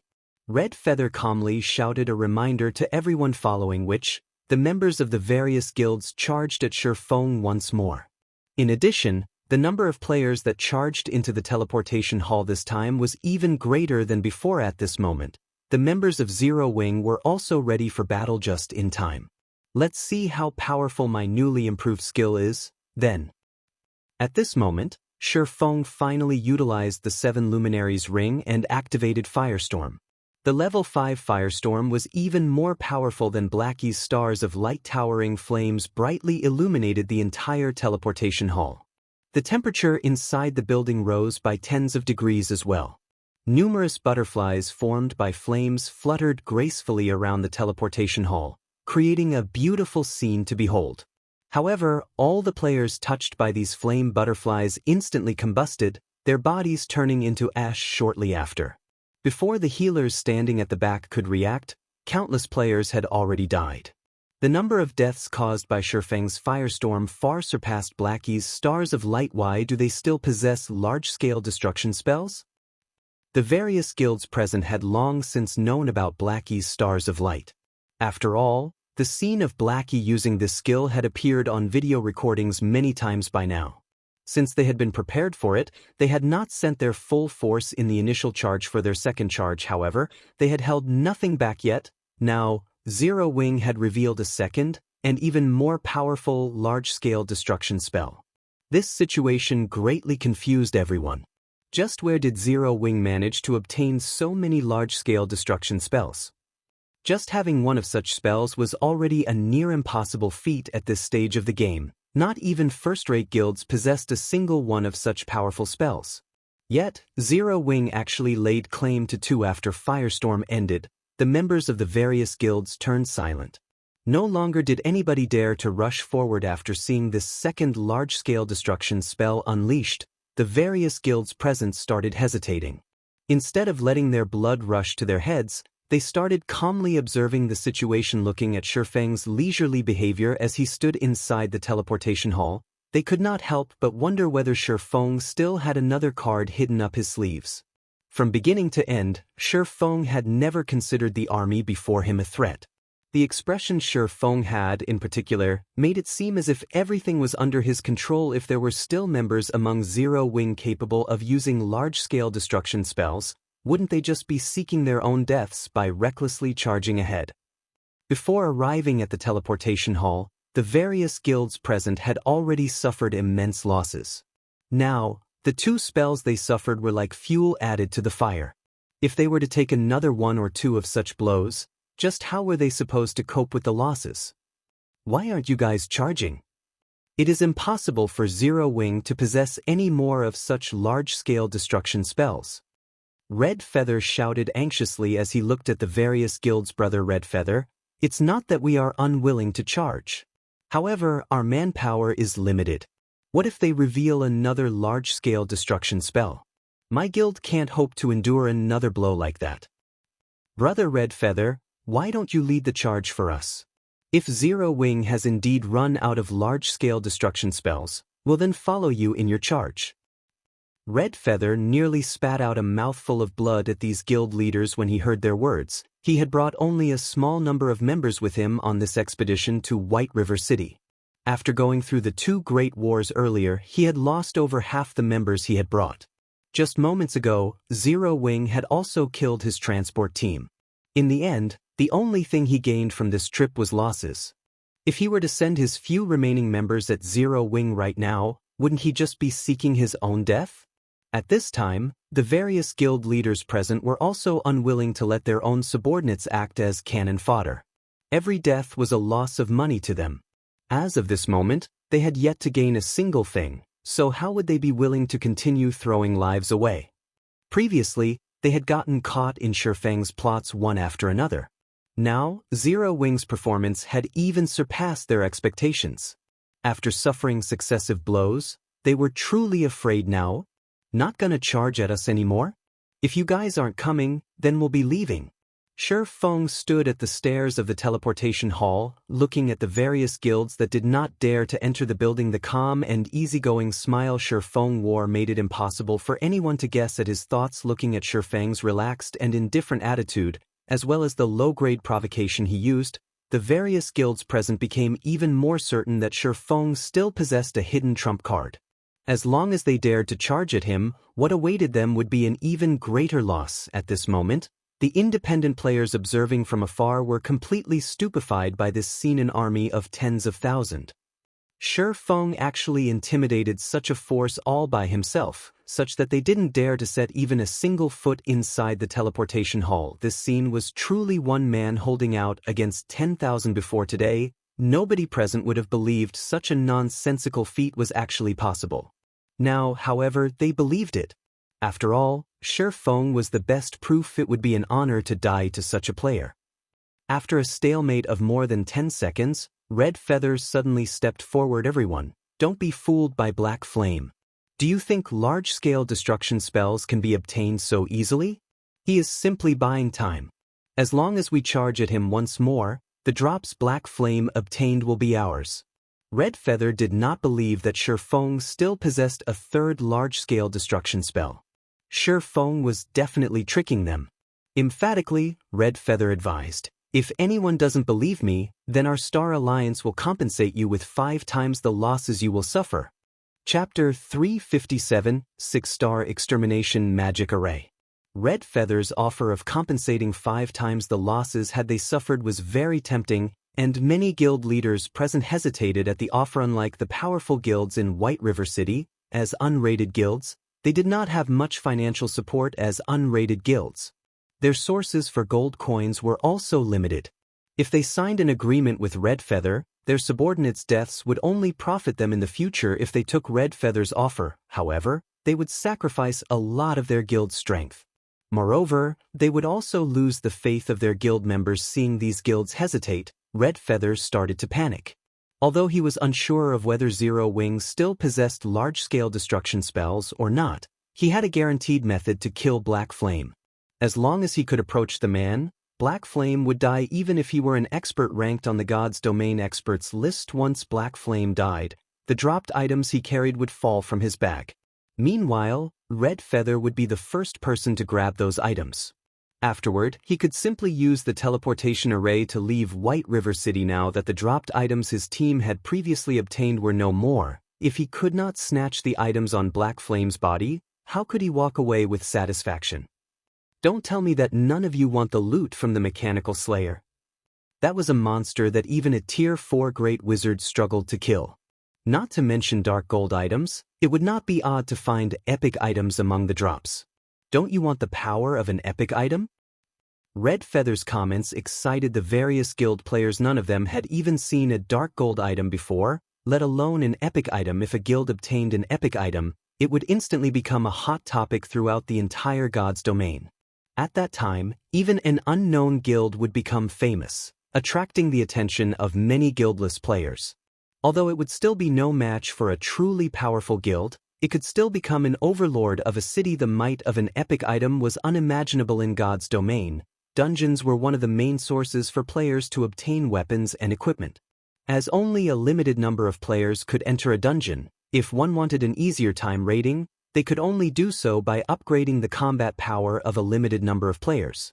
Hence, not only were epic items significant symbols to a guild, but they also played a very large role in the guild at this stage of the game. If a guild could obtain an epic item, the strength of the guild would instantly soar to the next level. The mechanical slayer's loot needed to be appraised before anyone could discern quality and attributes. Hence, nobody knew the exact quality of the slayer's loot. However, seeing as the mechanical slayer had been such a powerful monster, it would not be surprising even to find epic items among its loot. As long as there was the slightest possibility, nobody among the crowd would easily give up on this chance charge. For the epic items, Black Flame, hand over the epic items, and we'll spare your life. The various guilds charged at Shurfeng once more with passion. Setting aside Red Feather's offer, the lure of an epic item alone was worth any price at this moment. Aqua Rose walked up to Shurfeng's side, suggesting, "Guild leader, they're charging at us once more. We've bought enough time now. Should we depart?" Although they had the absolute advantage of levels, equipment, and terrain, if they had to face so many players, death and injury would be inevitable. Since they have already achieved their goals, it was not necessary to continue fighting. "Okay, let's withdraw," Shurfeng nodded. "Pass me the Tier 3 magic scroll that you obtained from Creektown. I'll stall for time and leave them with a memento. Take this chance to activate the teleportation array."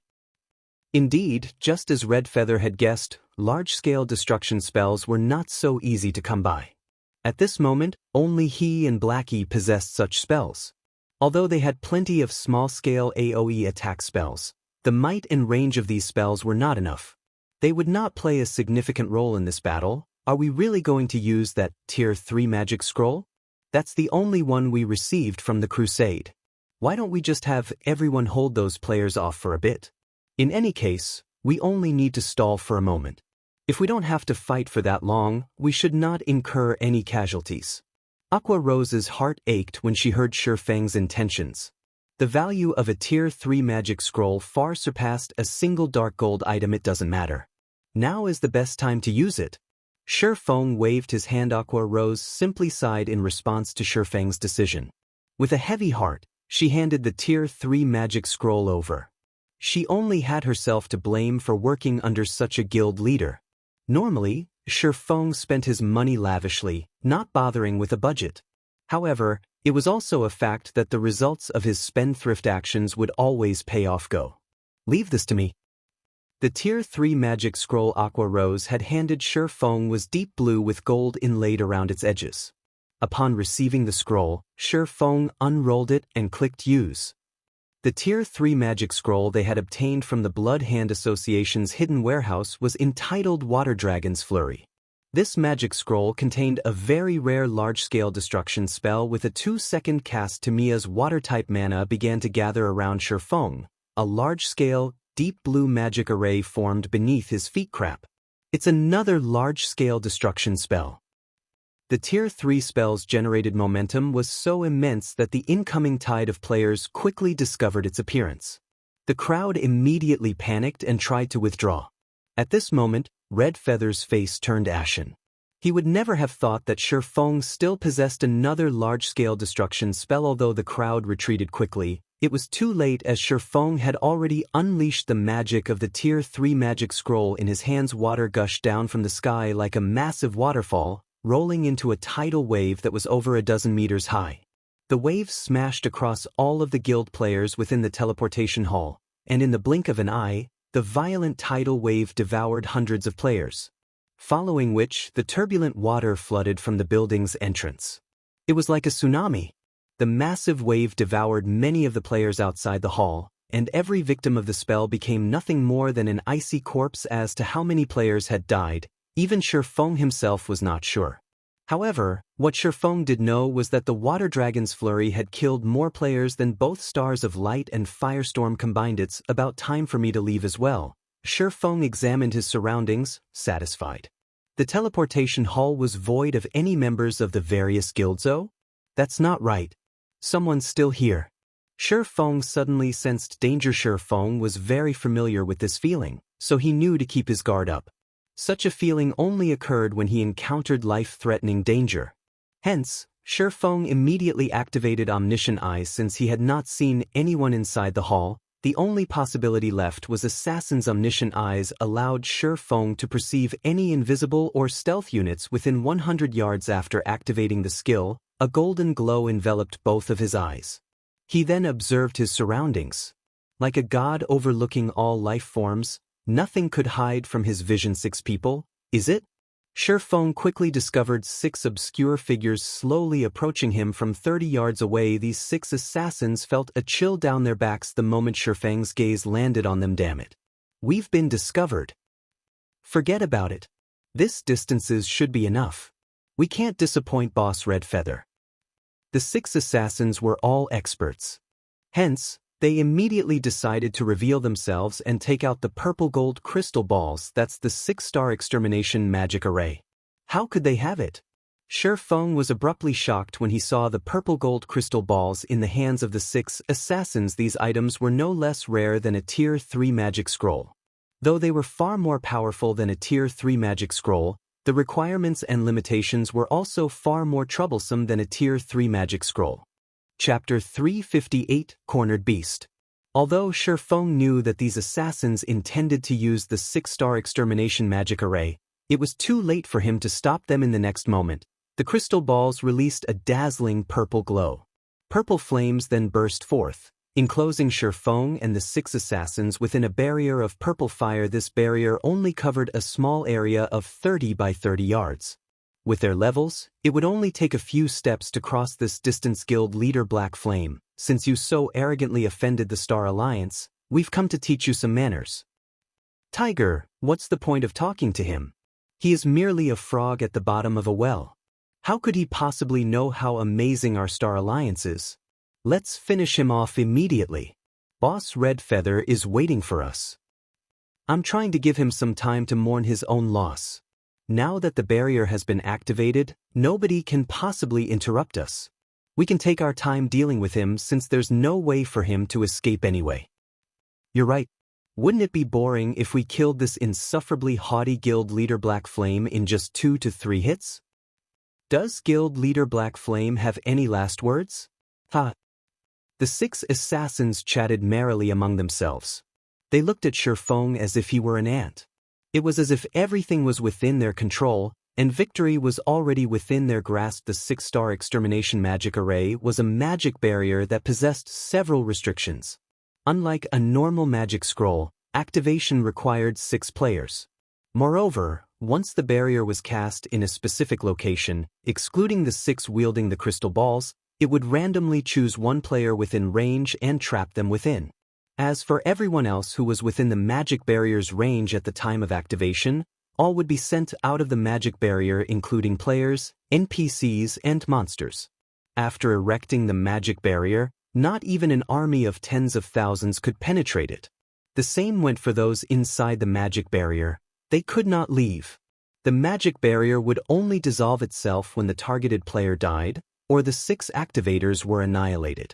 In addition, while the barrier did not impose restrictions on the 6 casters, the targeted player, on the other hand, was banned from using any skills to any player in God's domain. Losing one's skills was like a tiger losing its claws and fangs. It was similar to how Shifeng could one-sidedly massacre hundreds of players after activating Absolute Time, a regional silencing skill. Although part of the reason Shifeng could achieve such a feat was due to his frightening combat power, the regional silencing skill Absolute Time played a similarly large role. Currently, Shifeng had to face 6 level 20 assassins who were capable of using all their skills. He was also trapped in this barrier until he defeated these 6 elite players.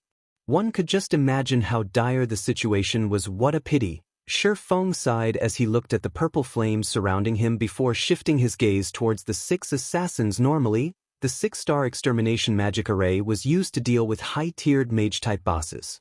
Compared to a high-tiered magic scroll, although barrier crystals possessed many restrictions, players could use it within a dungeon. On the other hand, Tier 3 magic scrolls like the Water Dragon's Flurry were useless inside a dungeon at this moment. However, these 6 assassins had used such a precious barrier crystal to deal with a single swordsman like Shifeng.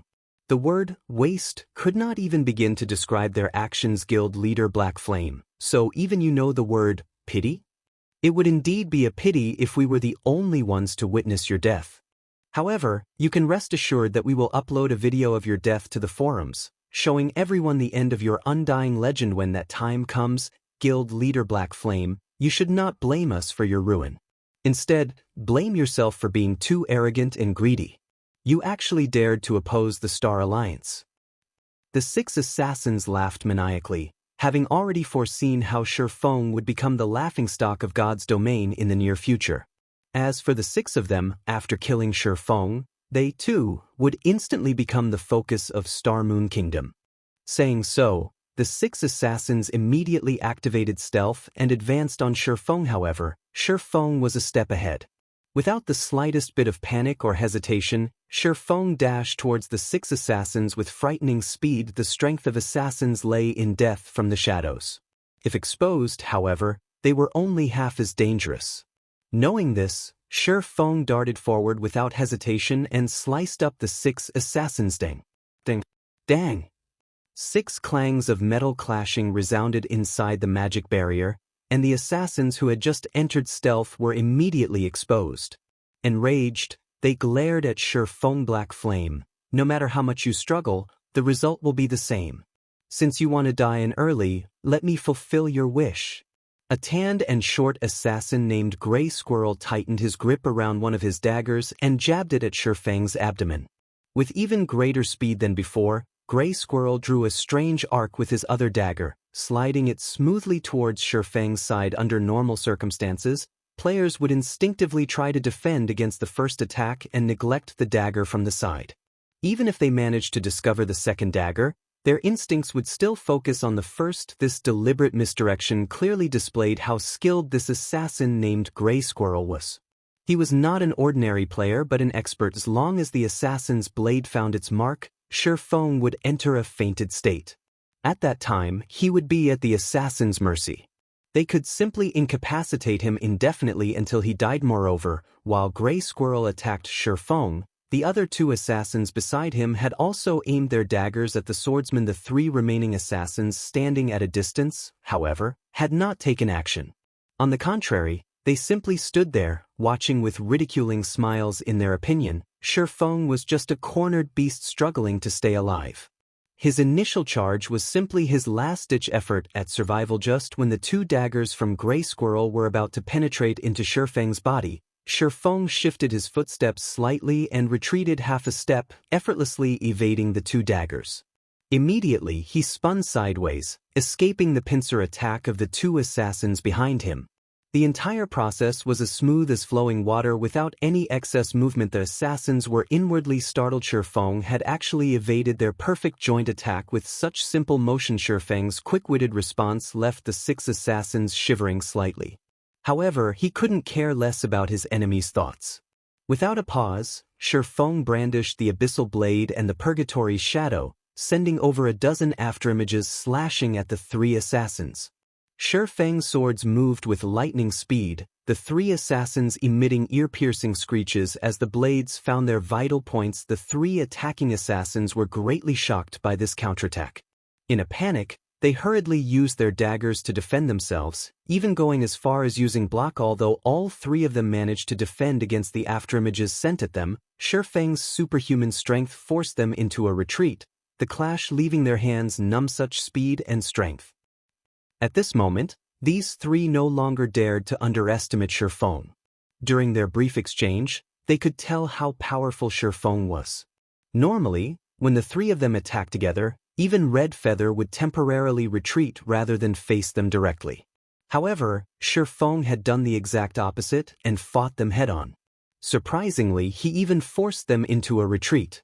If they had not combined their strengths to block Shifeng's attacks just now, They might have joined the many souls who had died under Shifeng's swords. All 6 of the assassins instantly came to a conclusion. Although the Shifeng before them had lost his fangs and claws, he was no tiger. He was a monstrous beast clad in human skin. He could easily suppress them by only relying on his strength. Faced with Shifeng, only death awaited them. Suddenly, the assassins realized that they had made a massive mistake. They had actually chosen to lock themselves up with such a monstrous beast.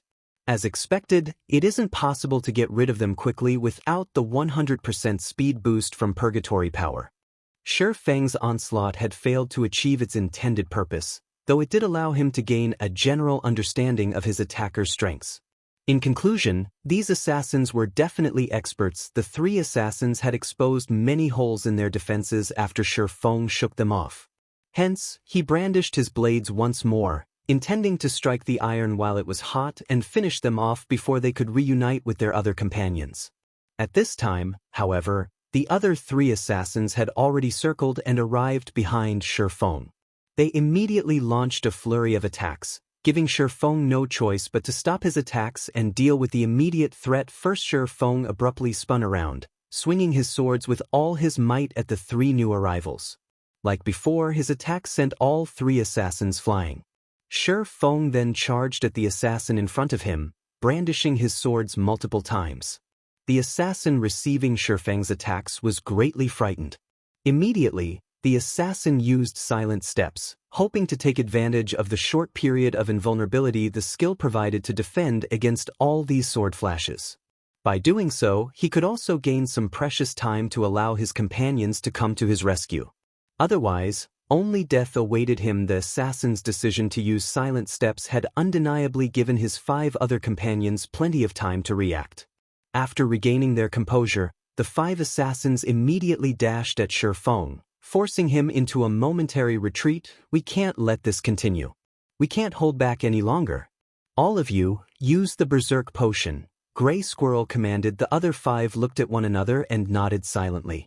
At the same time, they all took out Blood Red Potions. This potion was none other than the extremely precious Berserk Potion. Originally, this potion was a last resort. They never thought that they would have to use it so quickly.